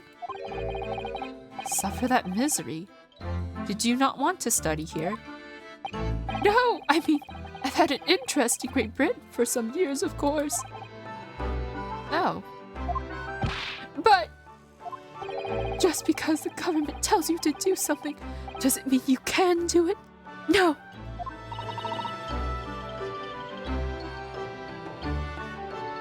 What do you mean? If they told me to study English literature, that I could have understood. That's my field. But no, they told me to study the English language. Utterly, unbelievably, unjustly unreasonable. I wish they gave me more time in between so I could say it in sync. Natsume Sosuke, born Natsume Kinosuke, was a Japanese novelist. He's best known around the world for his novels Kokoro Bachan, I Am a Cat, Kasumu, and his unfinished work Light and Darkness. Oh, okay. I know the title of this episode has Kokoro in it. He mentioned something about a cat, so that's also another reference. He was like, what am I, a cat? I have a name, stuff like that. Look at that image. Oh, he has the same look. OBS is so terrible with links. I don't know why. It's just... OBS just doesn't want to open up links for me. Oh, it does look like him. Oh my goodness, yes. A little worse for wear because he's in prison, but still. I see. Only the other day I was told to send a report about my first year here. I tendered a blank piece of paper. Wise words on whitewashing.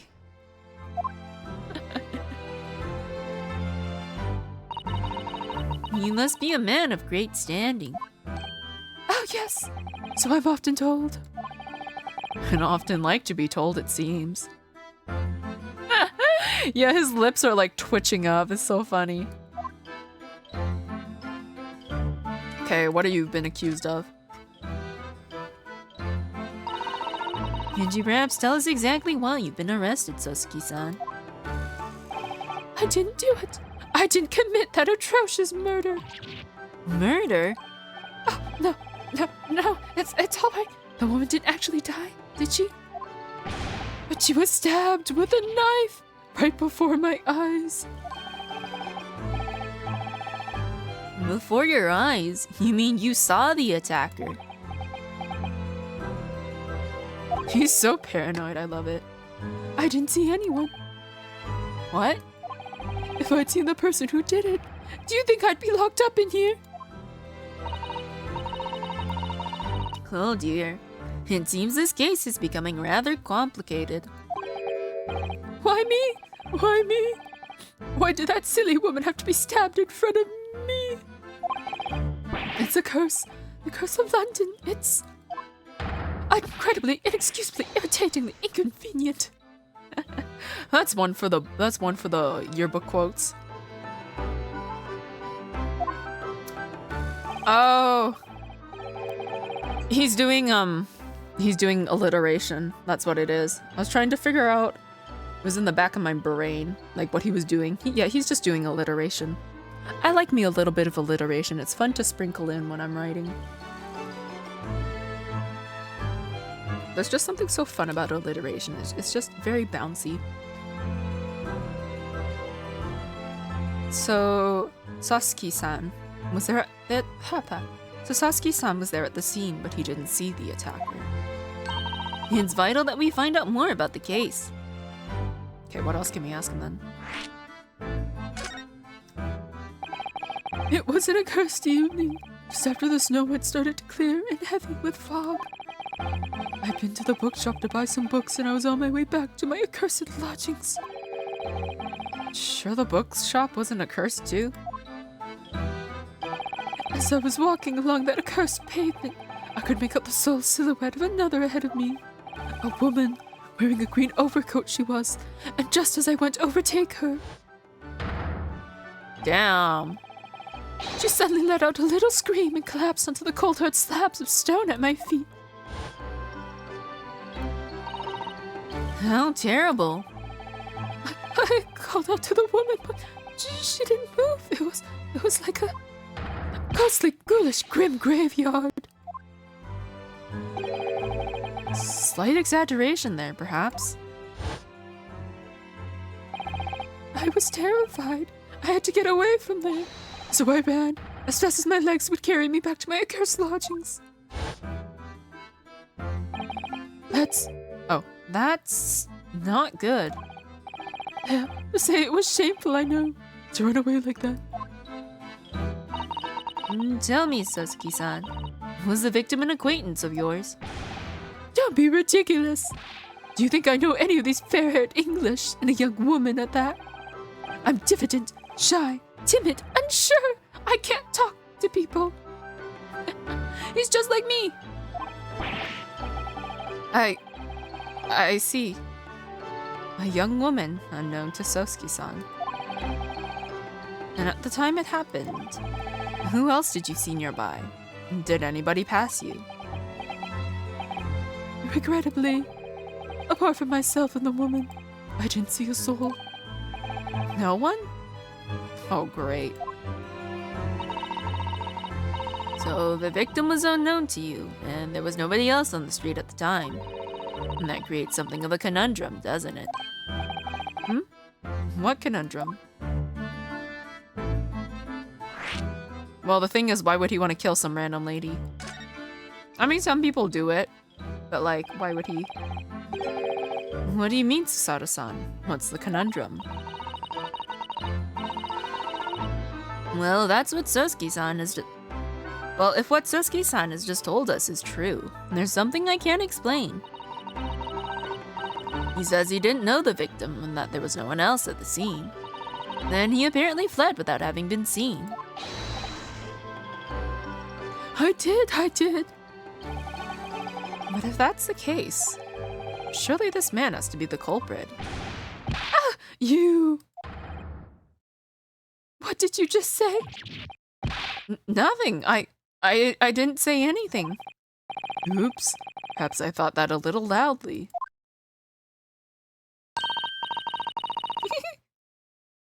Put a little, like, shaker in between his hands and he'll make you, like, a little cocktail. Actually, that's not what was troubling me.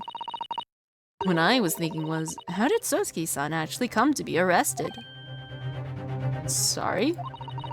He didn't touch the victim, and there's nobody at the scene to see him. So how did the police ever discover that he was there in the first place? Oh yes, she's right.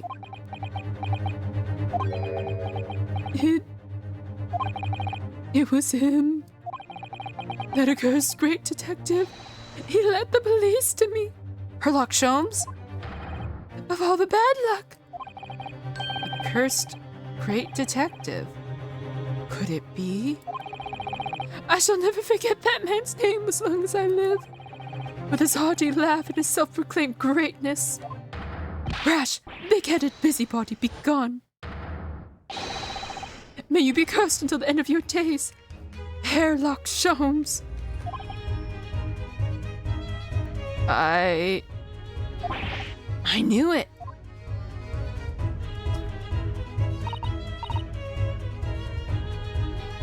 Mr. Sholmes. Hairlock. Well, I didn't expect to hear that name from this man's lips, that's for sure. It was the morning after that nightmare had unfolded on the pavement before me. I was gnawing on a sliver of hard cheese when some men suddenly burst in through the door. They started shouting at me. "This is the police. Put the weapon away. Put the weapon down." Put that slice of cheese down before you hurt somebody. I can't fault them for that. If you throw a block of hard cheese fast enough, I'm pretty sure the force would, like, concuss somebody. Yes, it was a thin sliver, and yes, it was hard, but I wasn't eating a weapon. Disgusting dietary discrimination devils.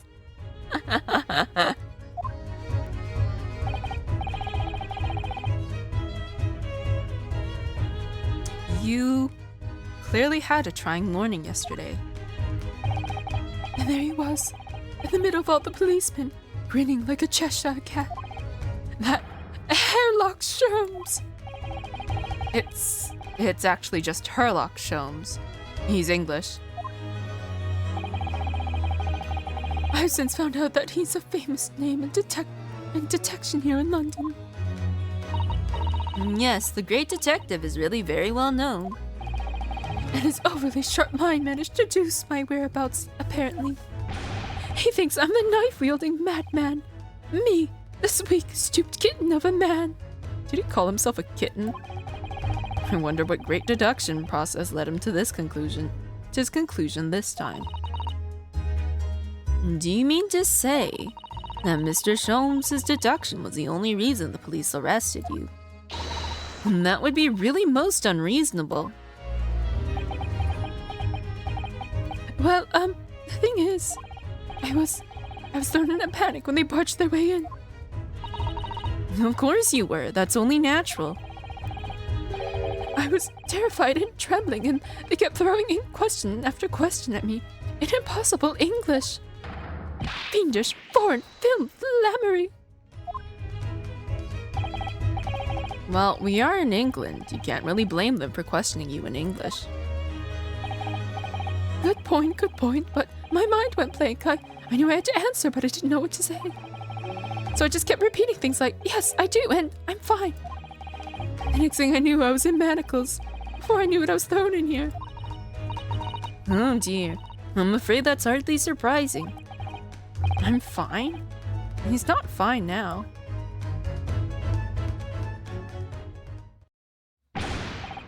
Mr. Naruhodo, Esquire! Oh, you can just call me Naruhodo. And when we're speaking English, a simple Mr. is more than enough. Oh, yes, alright, yes, they've really got to me. This country's poisoning my mind. But please, I beg you to defend me in court tomorrow. You can tell them what really happened. You'll do it, won't you? Well, Why is it so hard to say yes to me? Well, the thing is, I'm just a student like yourself, on a study tour. A student? I've defended a case in the Old Bailey. Only the one, though. But at this moment in time, I really don't know what I'm supposed to believe in. I'm confused about what justice in this country even means. Oh, Naruhodo-san. I'm not even the foreign student who was supposed to be here. I'm a sort of locum lawyer, I suppose. But that armband! That's the mark of a defense lawyer from our great empire. It's a keepsake from the man who should have been here. He was my best friend. A keepsake?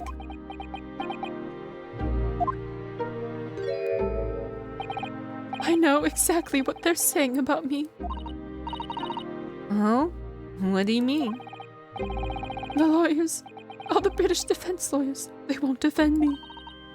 Goodness, why? Why do you say that? For the same reason as you noted before, when it happened. There was only the victim and myself around, and I ran away from the scene of the crime. I'm not a fool. I know it looks as though I must be the culprit. Must be very hard for you, Sosuke-san. And anyway, I'm a student from overseas. I'm just a foreign nobody to them. Someone not to be trusted. I heard them openly laughing about me before, in my earshot without any compunction at all. Any trial for this man would be a waste of time, they said, and of course the foreigner did it. He even had the gall to say the man doesn't understand half of what's being said anyway. That's awful. They're wrong!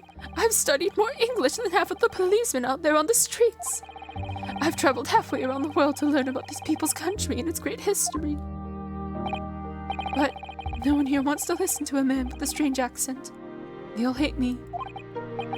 So, at the very least, I'd like to entrust my fate to someone who can listen to me in my native tongue.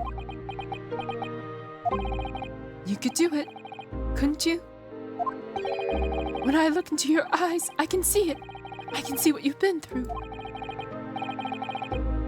Sosuke-san, it's just that...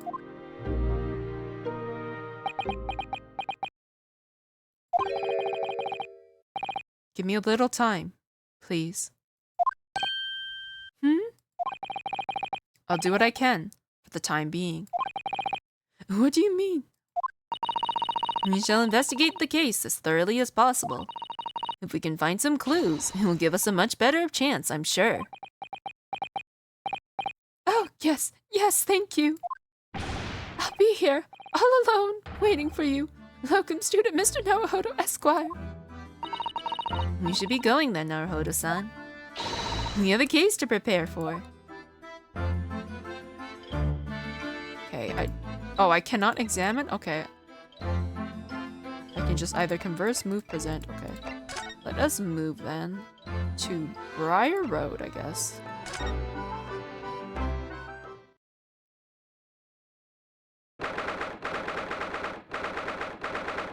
Oh dear, what happened to that bicycle? The wheel's been squashed. Yay, happy snowman! So this is where it happened. Briar Road. Huh, look, Mr. Naruhodo. Look at that regulation metal helmet. It's unmistakable. The men of Scotland Yard are here. They're investigating as we speak. That is their job, you know. But Mr. Naruhodo, to see one with my own eyes. They're often depicted in the adventures of Herlock Sholmes, but I never dreamt I'd ever come this close. To a real Bobby's helmet. What? The helmet? Of course. I have to try one on one day. Well, I hope your Hattie dreams come true. Ah, this guy. He makes me want fries so bad. What's the Japanese delegation doing here? Oh, Inspector Gregson. This isn't on the tourist trail, as I'm fairly sure you're well aware. Yes, of course. We're here to investigate. So you've been to the holding cells, then? What do you make of the criminal? He's not a criminal, as you put it, Inspector. He's a suspect. We'll see about that. You Japanese like to stick together, I suppose. Well, do what you will. It doesn't bother me. Bloke's in court tomorrow. Whatever happens, the verdict's a foregone conclusion. Stone cold air of rejection. Take heart. London at this time of the year is full of stone cold air. That makes it worse somehow. Okay, is there anything we haven't asked about him? I guess we could ask him. Scotland Yard. Tell me about Scotland Yard, Inspector. Ever since I read about it in The Adventures of Sherlock Holmes, I've been fascinated by the place. The Yard is the most sophisticated policing organization you'll find anywhere in the world, ma'am. Oh, and you know, I've always dreamt of wearing a real Bobby's helmet. It does make them look the part, seeing that policeman there with his helmet on. You certainly get the sense that this is a man who will take no nonsense in his duty of protecting the city. Oh yes, doesn't he look wonderful? Being a London Bobby is hard going, I can tell you. Oh really? First thing in the morning, you know what he does. Goes round and rouse all the laborers on his beat so they can get off to work. What? He wakes people up. Yup, raps on their windows with a long pole. Did it myself going back a bit. I had no idea. Bobby works for the people of the town. It's just another one of his duties. After that, he starts tirelessly patrolling the streets all day. Oh, all day long. He has to cover 20 miles a day. That's the regulation distance. Can't really imagine how far that is, but it sounds like a long way. Let me see. 20 miles. That's approximately the distance from Tokyo to Yokohama. On foot? That's definitely taking things a step too far, but And when it gets dark, of course, he has the important job of lighting all the gas street lamps. Oh my. And I suppose between all of those duties, Bobbies are expected to investigate cases as well. And chase after criminals trying to evade the law. I'm not sure you could call it in between exactly. More alongside, but yes. They're expected to handle those jobs as well. We do have men keeling over from time to time, I admit. I always dreamt of wearing one of those helmets, as I said. But it's with a heavy heart that I shall have to relinquish that dream to you, Mr. Naruhodo. Your heavy heart will be my heavy head if you do. Okay, about the case. It happened at around 5 in the evening 2 days ago, just there on that open bit of pavement. The victim, a young woman, was stabbed with a blade from behind. Is it right that the lady's still unconscious now? You mentioned that she's being treated in hospital. I wonder if we can visit. I never said she was a lady. Truth is, unless she comes around pretty smartish, we won't be able to find out much about her at all. I suppose that means they haven't been able to take a statement from her, of course. His pockets must be so greasy. There's a map of the local area I happen to have on me. You can take it if you want. Really? Are you sure? I'm gonna go back to sleep. Okay. Have a good sleep. It's Yard policy to give lawyers defending suspects the odd bit of information to go on. I haven't actually accepted the job yet, but still. Thank you, Inspector. We gratefully accept. Okay, local map has been added. Anyway, as far as we know, there was no one else on the scene other than the victim and your fellow countrymen. So who did it, do you think? Not much of a head-scratcher, is it? Well, I know Mr. Nutsme is also claiming not to have seen anyone else around, but just because he didn't see anyone, it doesn't mean we can be sure that nobody else was present. I'm sorry to have to tell you, but we most certainly can be sure. Also, heads up, we have ads in 5 minutes. How? Because, ma'am, the precise moment of the stabbing didn't go unnoticed. What? We have 2 very reliable witnesses, no less. Huh? It was a typical foggy London day, and your client obviously didn't see them. There were witnesses now. Ooh. Who are these witnesses, Inspector? A fellow and his wife. And the man's one of the most reliable and respected citizens in all of London. He's a copper from Scotland Yard. Huh? A policeman? That might change things. And this policeman just happened to be here at the exact time, at the exact moment the woman was attacked. Nothing peculiar about that, ma'am. Part and parcel of being a bobby, catching them banging the act and all that. Do you think it might be possible for us to ask that policeman a few questions? Be my guest. You can ask him what you like. In court tomorrow. Oh, But no doubt he'll be summoned as a witness. So that'll give you something to look forward to. that's that then. He's got no intention of letting us meet the man beforehand, it seems. The policeman witnessed the incident. As your judicial assistant, I must warn you that this could make our job very difficult indeed. Yes, as a non-judicial assistant, I could have warned me of that too. Oh, yes, one more thing, Inspector. What? And the person who led you to the suspect. I hear that was Mr. Herlock Sholmes. What are you bringing him up for? Was it something I said? And the color is drained from his cheeks.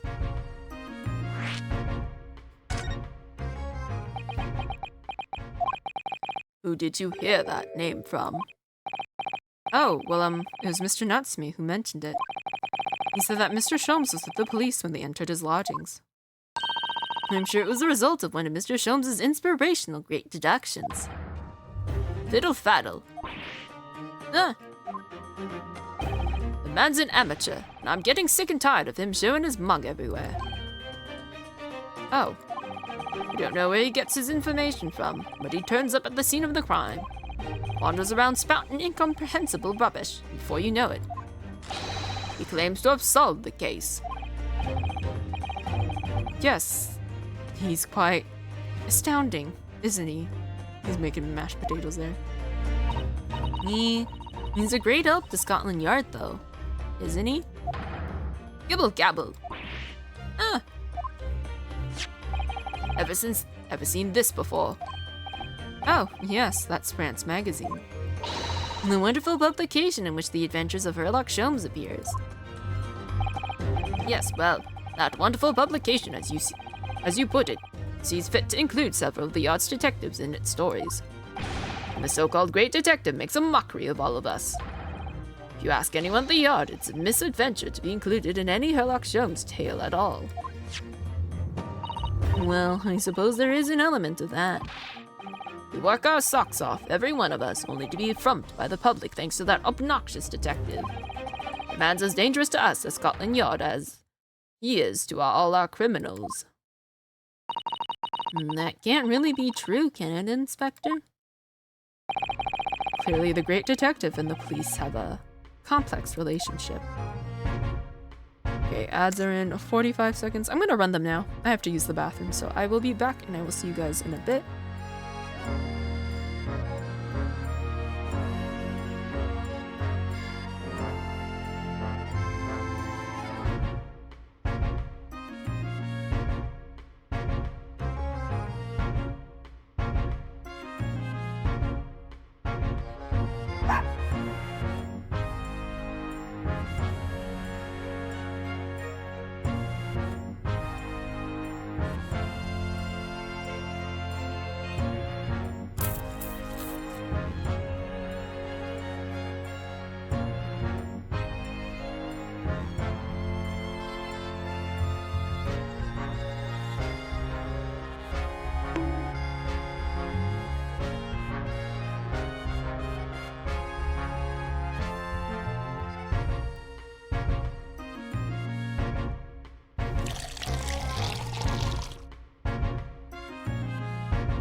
Back. Oh no, a hydrate? I already drank so much tea. I had like 2 cups worth of tea.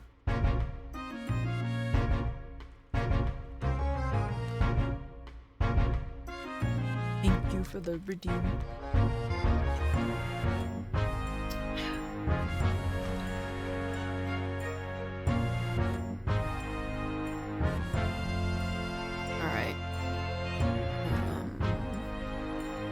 You know, we'll go another half hour. And then I'll cut it off there. Because it is 12:30. We still have 1.5 minutes of ads left. That's alright. But yeah, I'm starting to feel the loss of brain cells. It is becoming difficult to think. Oh, well that didn't help.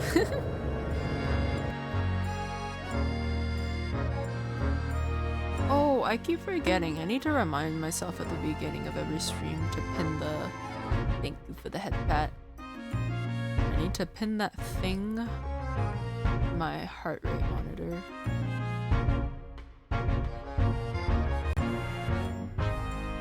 I don't think we'll make it in time for October, but you know, we can dream. We can dream.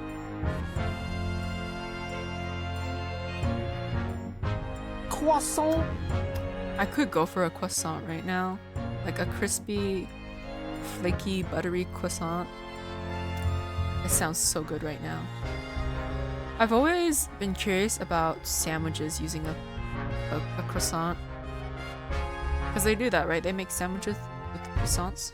I wonder how it changes. How it... I don't know, I cannot English. I wonder how different it makes it from a normal sandwich.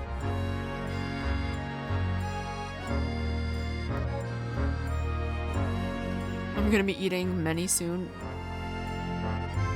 I hope so. I haven't had a... I can't remember the last time I had a croissant. Probably a couple months. I don't know. It's been a while. It's been a while. Okay, tomorrow's trial. That twitchy Japanese bloke goes on trial tomorrow. Are you going to defend him or not? Well,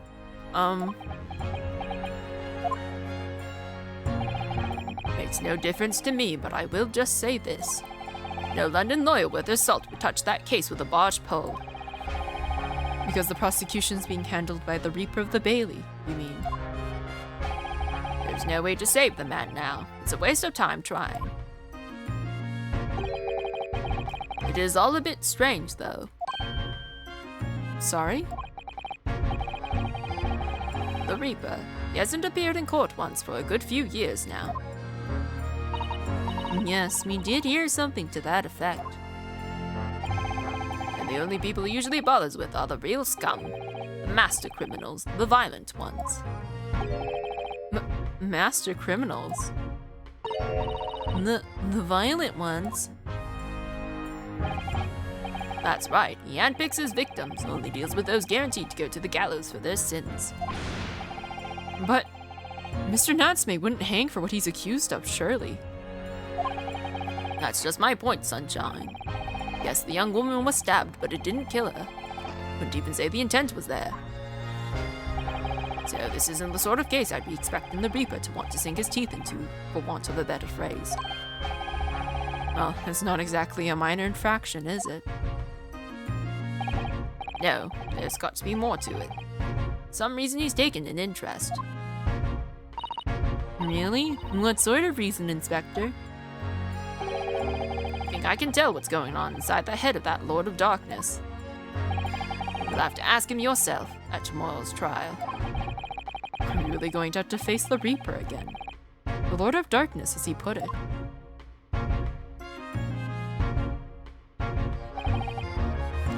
My midnight nom is more ice cream. Oh!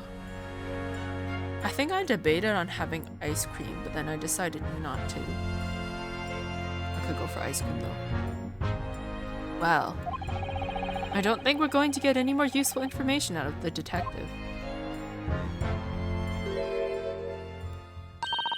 Mr. Naruhodo, can I make a suggestion? Oh, yes, what is it? Well, it seems to me that we must speak with him about this. By him, do you mean Mr. Sholmes? Is he gonna pop up out of nowhere? If he does, I'm gonna scream. Yes, Mr. Herlock Sholmes. Look at those shining eyes. You can't wait, can you? Well, Mr. Natsume did blame Mr. Sholmes for all of this, didn't he? Yes, he did. He really did. Which makes him an involved party in the case. Are you just going to ignore that? I hope not. I assure you, it's not simply my selfish desire to meet with Mr. Sholmes again. The trouble is, we have no idea of the man's address even. So, it's Baker Street. What was it, 51 Baker Street? Something like that? How do you know that? Or was it 2B Baker Street? I don't remember. I just remember the street. I don't remember the number. It's in the stories, of course. 221B Baker Street. The most famous address in the world. Oh, I see. Well, there's nothing to stop us from going, I suppose. We better try to find our way there before Susato-san gets any more excited and unpredictable. I wonder if we're going to meet Wilson. Hurrah! I'll summon a carriage. So we're going to have a reunion already. With the great detective, Mr. Herlock Sholmes.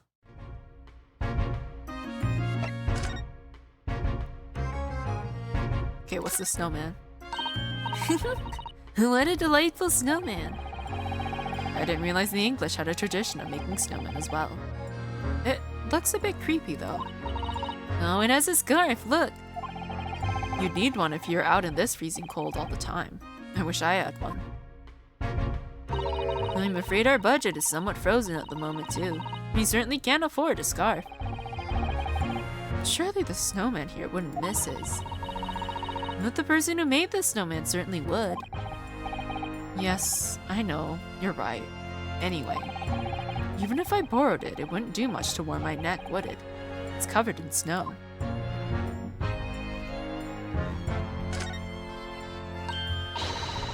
Oh, that's the Scotland Yard carriage. They use vehicles like that to rush to crime scenes and cart away criminals. You're very well informed, aren't you? It's long been a dream of mine to ride one of those through the streets of London. Well, just pick up a stone and throw it through one of the windows then. And that would mean being arrested in order to ride it. Wouldn't it? Still, it's the only way. Help me find a good stone. No, no, no, I wasn't serious. What else is there? That's one of the officers from Scotland Yard. The police are making sure the crime scene is undisturbed. I have a feeling that if we wander too close, we'll be clapped in irons. I think perhaps you're being a little overcautious. We've done nothing wrong, so we have no cause for concern. Oh no, I'm not getting caught out again. Twice is enough. Twice I found myself in handcuffs despite not knowing a thing about what was going on. Yes, you've had some dreadful experiences. I'm sure it's that wide-eyed look of panic. I'm sure it's that wide-eyed look of panic you're so prone to. It does you no favors at all. Ugh. What's this? This patch of pavement must be where the incident occurred. Yes, it's a very wide open space, isn't it? That's true. I can't see anywhere an attacker could have been hiding. Oi, what are you foreigners doing here? Oh, we just investigating. Conspiring with that mustache fellow from Japan, are ya? Conspiring? Come here to destroy evidence, have ya? Get out of here before I give you an iron. Go on. He shooed us away like rats. Yes, we should give him a wide berth, I think. What a disappointing experience.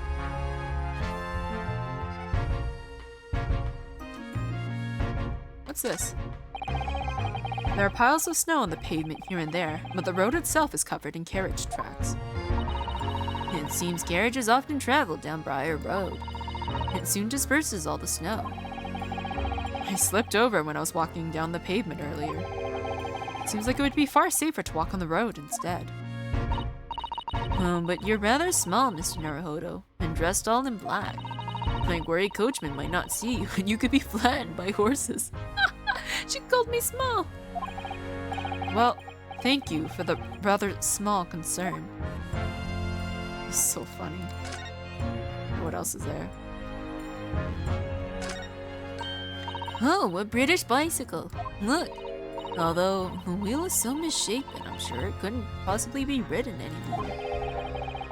Someone must have been doing some breakneck cycling. It seems bicycles have become extremely popular in London recently. There's even a movement to change women's dress to allow them to ride as well. The bicycle fad won't last. I don't see why anyone would want to ride something like that. Goodness, do you dislike bicycles? No, not at all. I mean, it's not that I dislike them exactly.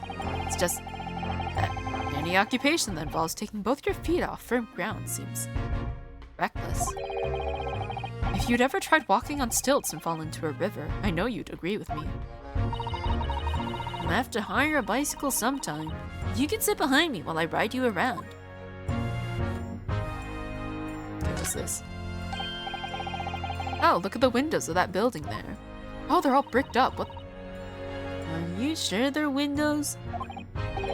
Yes, but they're all filled in with bricks. Oh, you're right. I wonder why. Perhaps it's an empty property where nobody lives at the moment. There's smoke coming from the chimneys, though. Oh dear. Everything still feels very foreign. So much we have to learn about this place.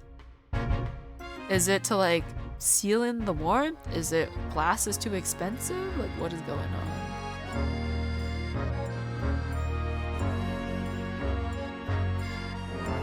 Yeah, I can look at the sky. The clouds look so big and heavy in the sky, don't they? And with the dense fog as well, everything looks hazy. Well, it is known as Foggy London Town. I can just make out some sort of spire through the fog. Looks like it's still being built, though. Yes, that must be the Crystal Tower being built for the Great Exhibition that's to open in 6 months' time. Apparently it's going to be very striking, and glazed on all sides, and the symbolic centerpiece of this exhibition. It's to be the largest exposition in history, is it? I can't even begin to imagine it.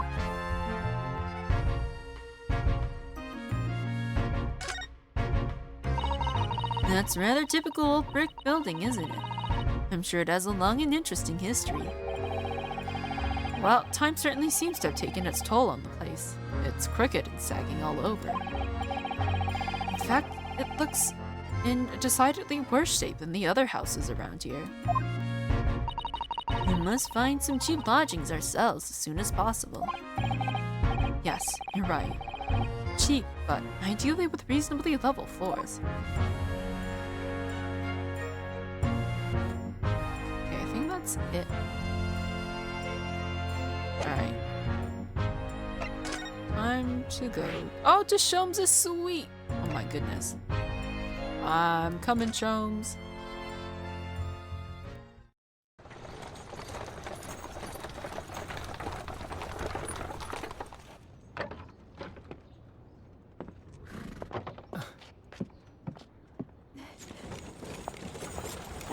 Thank you very much.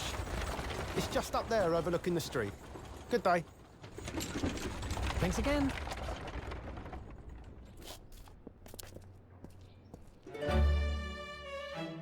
This is it. The residence of Mr. Herlock Sholmes.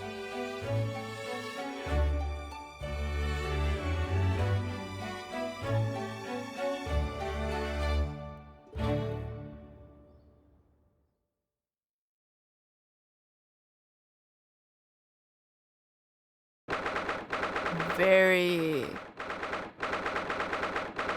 What is this? I don't know what to call it, but it's very busy. Eclectic? Is that what it is? So this is where the great detective makes his living. It feels surreal to be here somehow. Oh, his violin! Is it as described in the stories, Miss Usato? Susato-san? Many famous cases have been solved here in this very room. Oh, I suppose they must have been, yes. I've I've never read the story, so it's hard to get quite as excited about it as she seems to be. The detective chases the villain relentlessly as he disappears into the fog down an unlit London street. Oh, the thrill of it, the romanticism. Can't you feel your heart thumping in your chest? Can't you, Mr. Naruhodo? Oh, I suppose I can, yes. And so if you don't mind, I'll just stand here and soak up the atmosphere for a while longer. Please don't mind me. She's obsessed.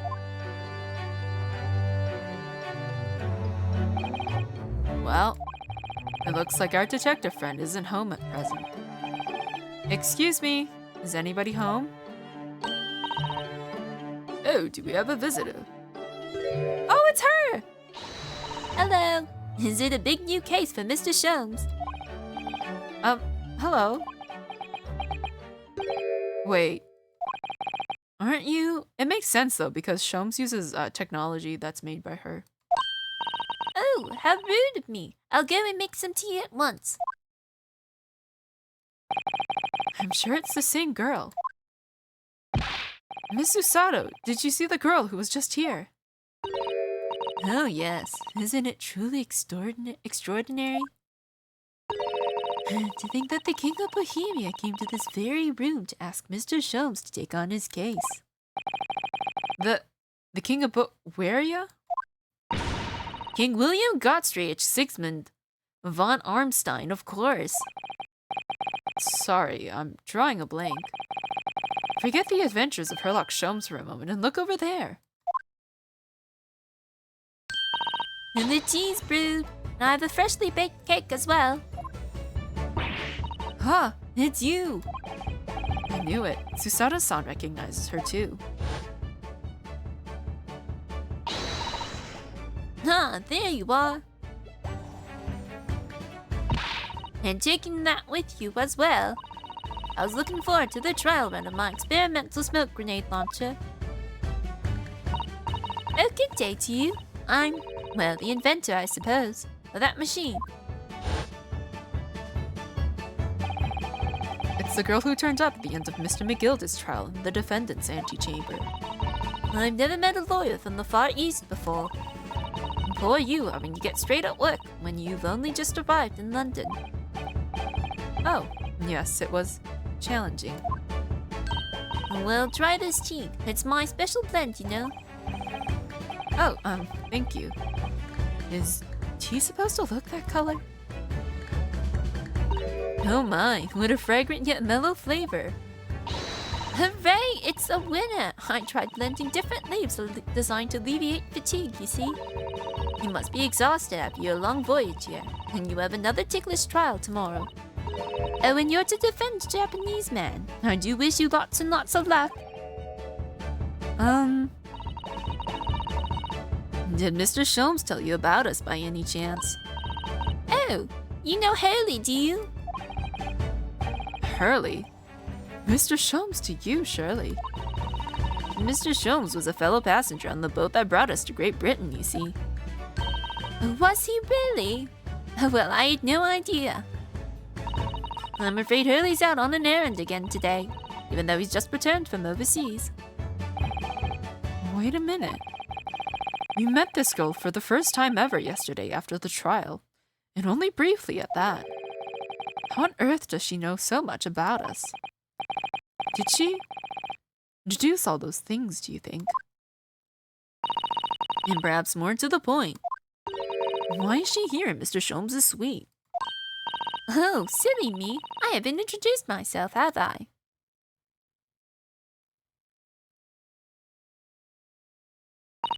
It's a great pleasure to meet you both. My name is Iris Wilson. Oh, she would be... Okay, she's a Wilson. I live here together with Hurley. Iris, is it? What a lovely name.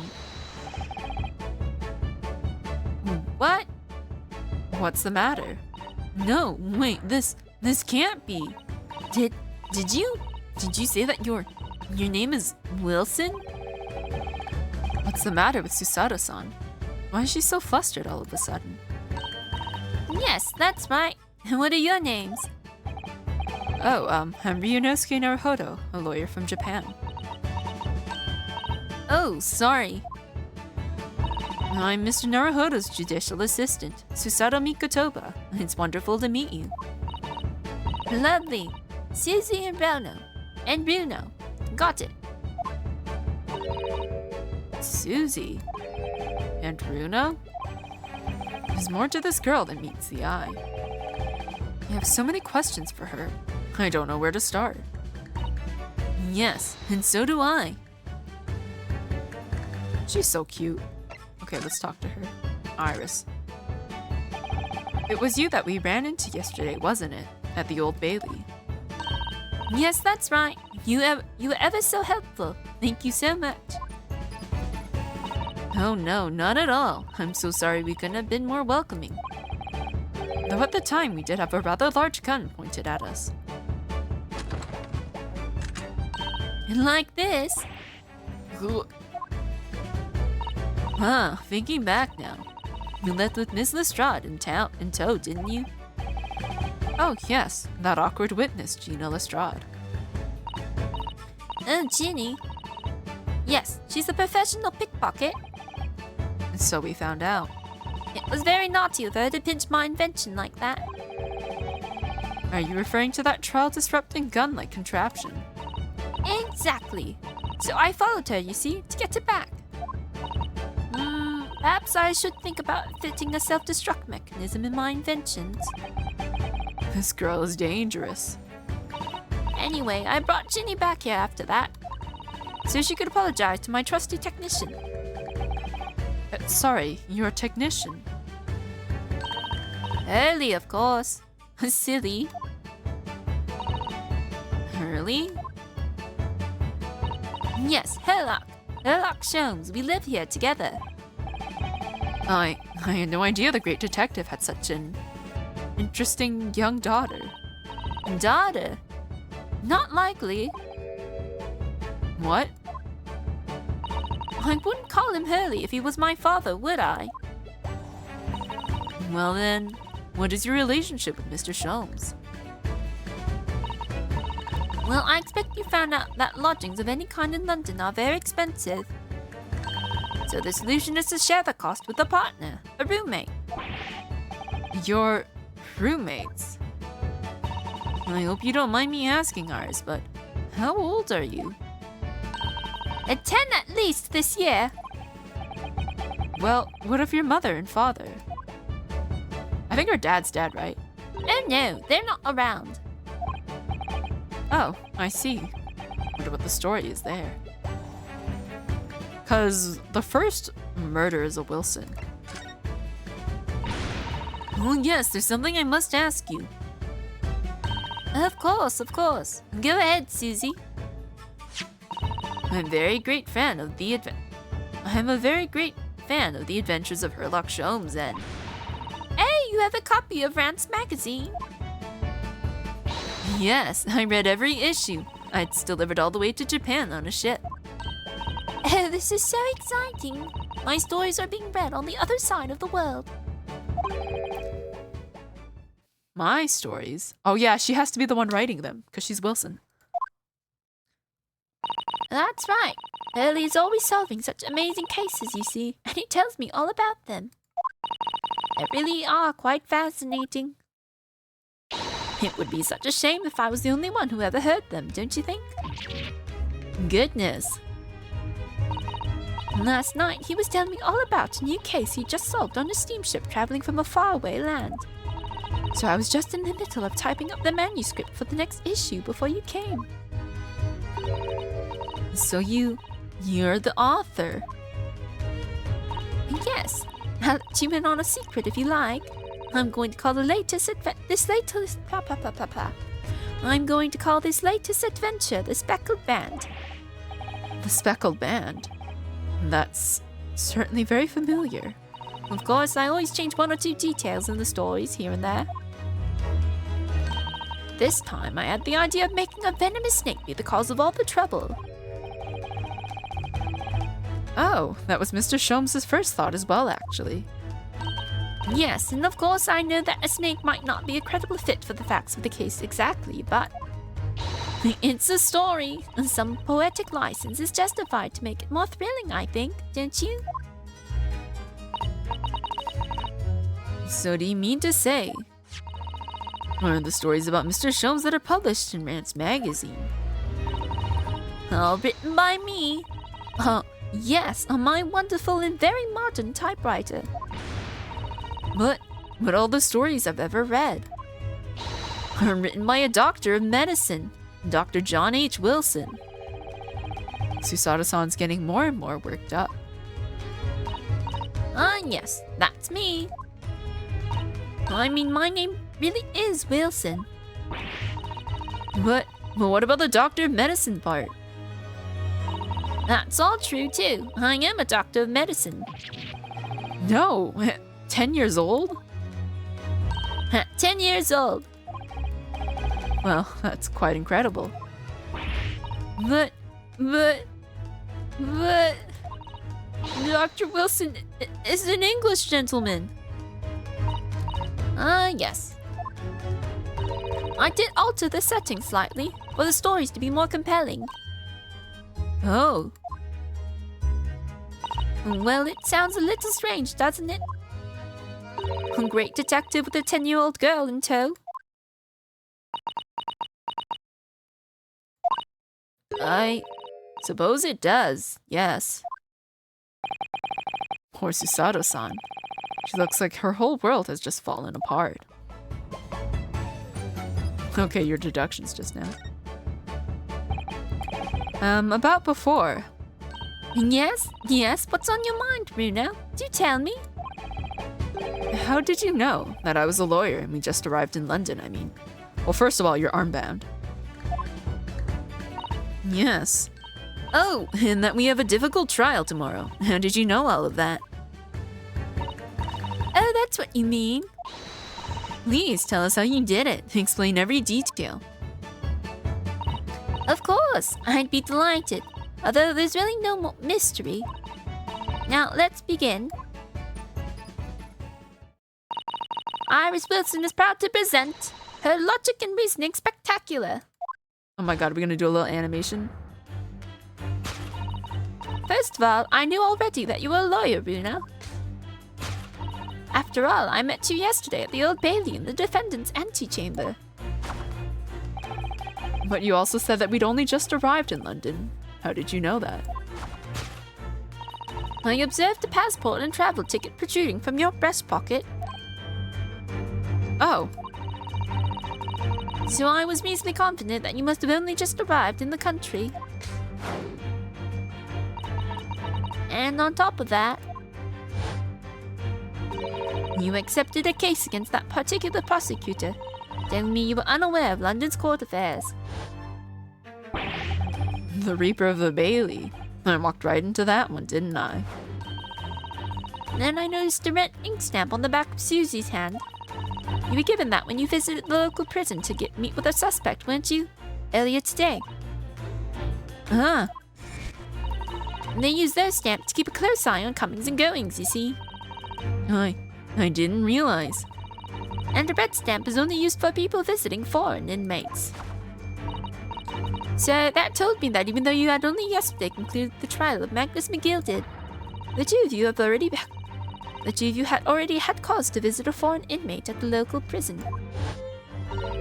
However, neither of you was wearing a particularly sad expression on your face, so I concluded that the prisoner was unlikely to be a friend or a relative. That led me to believe that you must have accepted a new case. I see. But how could you have known that the trial's tomorrow?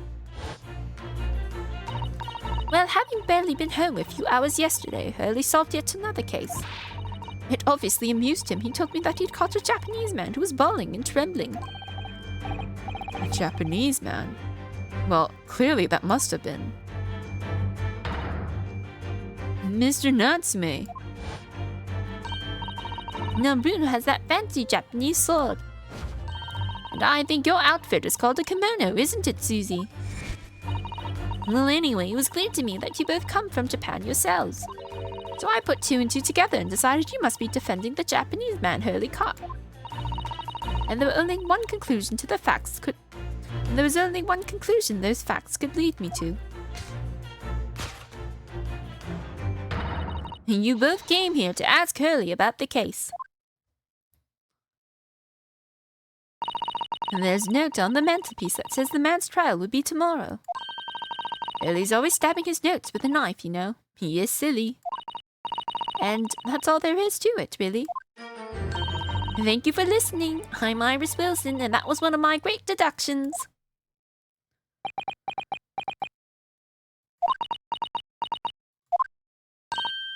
Well, was it a winner? Were my deductions correct? They were spot on. That was amazing, Iris. Truly a great deduction. You even managed to certain something of Mr. Sholmes' delivery. Oh, well, I was just copying Hurley's style for that. This is really very good news. You could tell us all about the case involving the Japanese man. You will, won't you, Iris?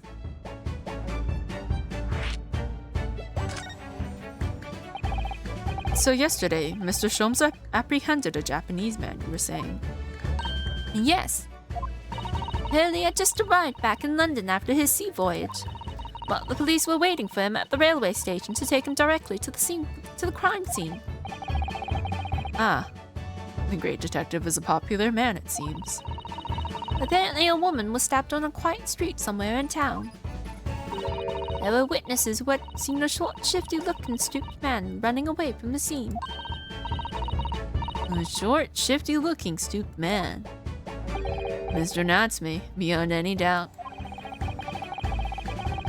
Sosuke-san said that he didn't see anybody else on the street at all. But it seems there were witnesses after all. Hurley used his great deductive powers to determine the man's address. It was the lodging room, very nearby. He went directly there with the police, and what did they find? A short, shifty-looking, stooped man shivering in fear. Ugh. Mr. Sholmes' great deduction certainly hit the mark that time. Of course it did. He's a great detective. Still, that means the incident occurred only 2 days ago. Surely tomorrow's too soon for the trial, isn't it? Definitely. We have no time to investigate properly. Hurley says that London is rife with crime. Oh. Scotland Yard is doing its best, but they can't stay on top of it, apparently. Oh dear. I hadn't realized the situation was so dire. And that's why they can't afford to spend too much time investigating cases and trying the criminals in court. Staff and money are both short. Crimes are usually pinned on the first suspicious person. That's terrible. I suppose it's the harsh reality of the workings of the world's greatest justice system. I suppose it is. But in that case, I don't hold out much hope for Sosuke-san.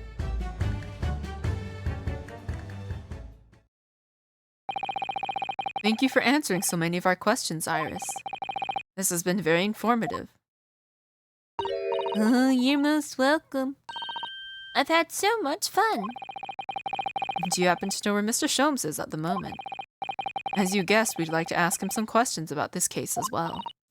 Ah, well, I expect Hurley's still investigating the scene. Of the case involving Mr. Natsume, you mean? Yes, Mr. Natsume.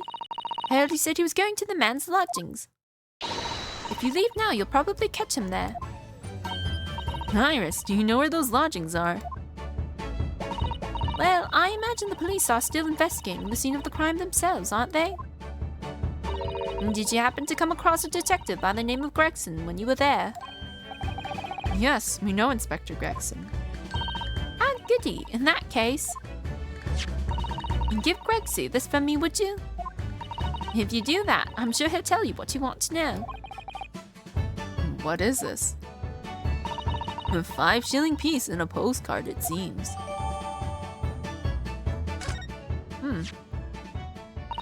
It reads, "Tell the gentleman in black whatever he wants to know. I trust that won't be a problem." Gosh, that will make the inspector help us, will it? Well, thank you, Iris. We'll give it a try.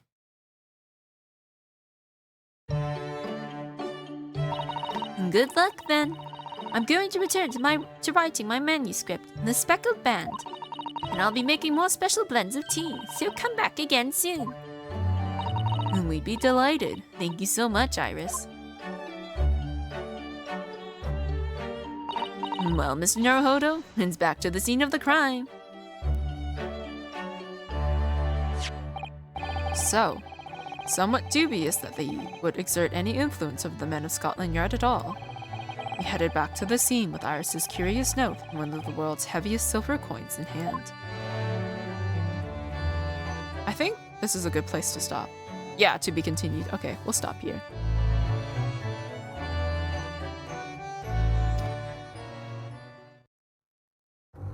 This has been fun. Iris is so cute. She's so cute. I'm trying to like think about where Iris comes from, because obviously Wilson is Watson. But like, where does Iris come from? It's probably another Sherlock reference, but it's like not coming to mind. Okay, let's see. I don't have anybody I'm following to raid. What about... I don't think there are many people playing this game. No. Okay, it's alright. We'll just end it here. Right. Thank you everybody who came by. Hope you guys have a good rest of your day or night. I think next stream is... yeah, it's gonna be Friday again for The Witcher. And then that'll be like another week of streams, and then I'm on vacation for a bit.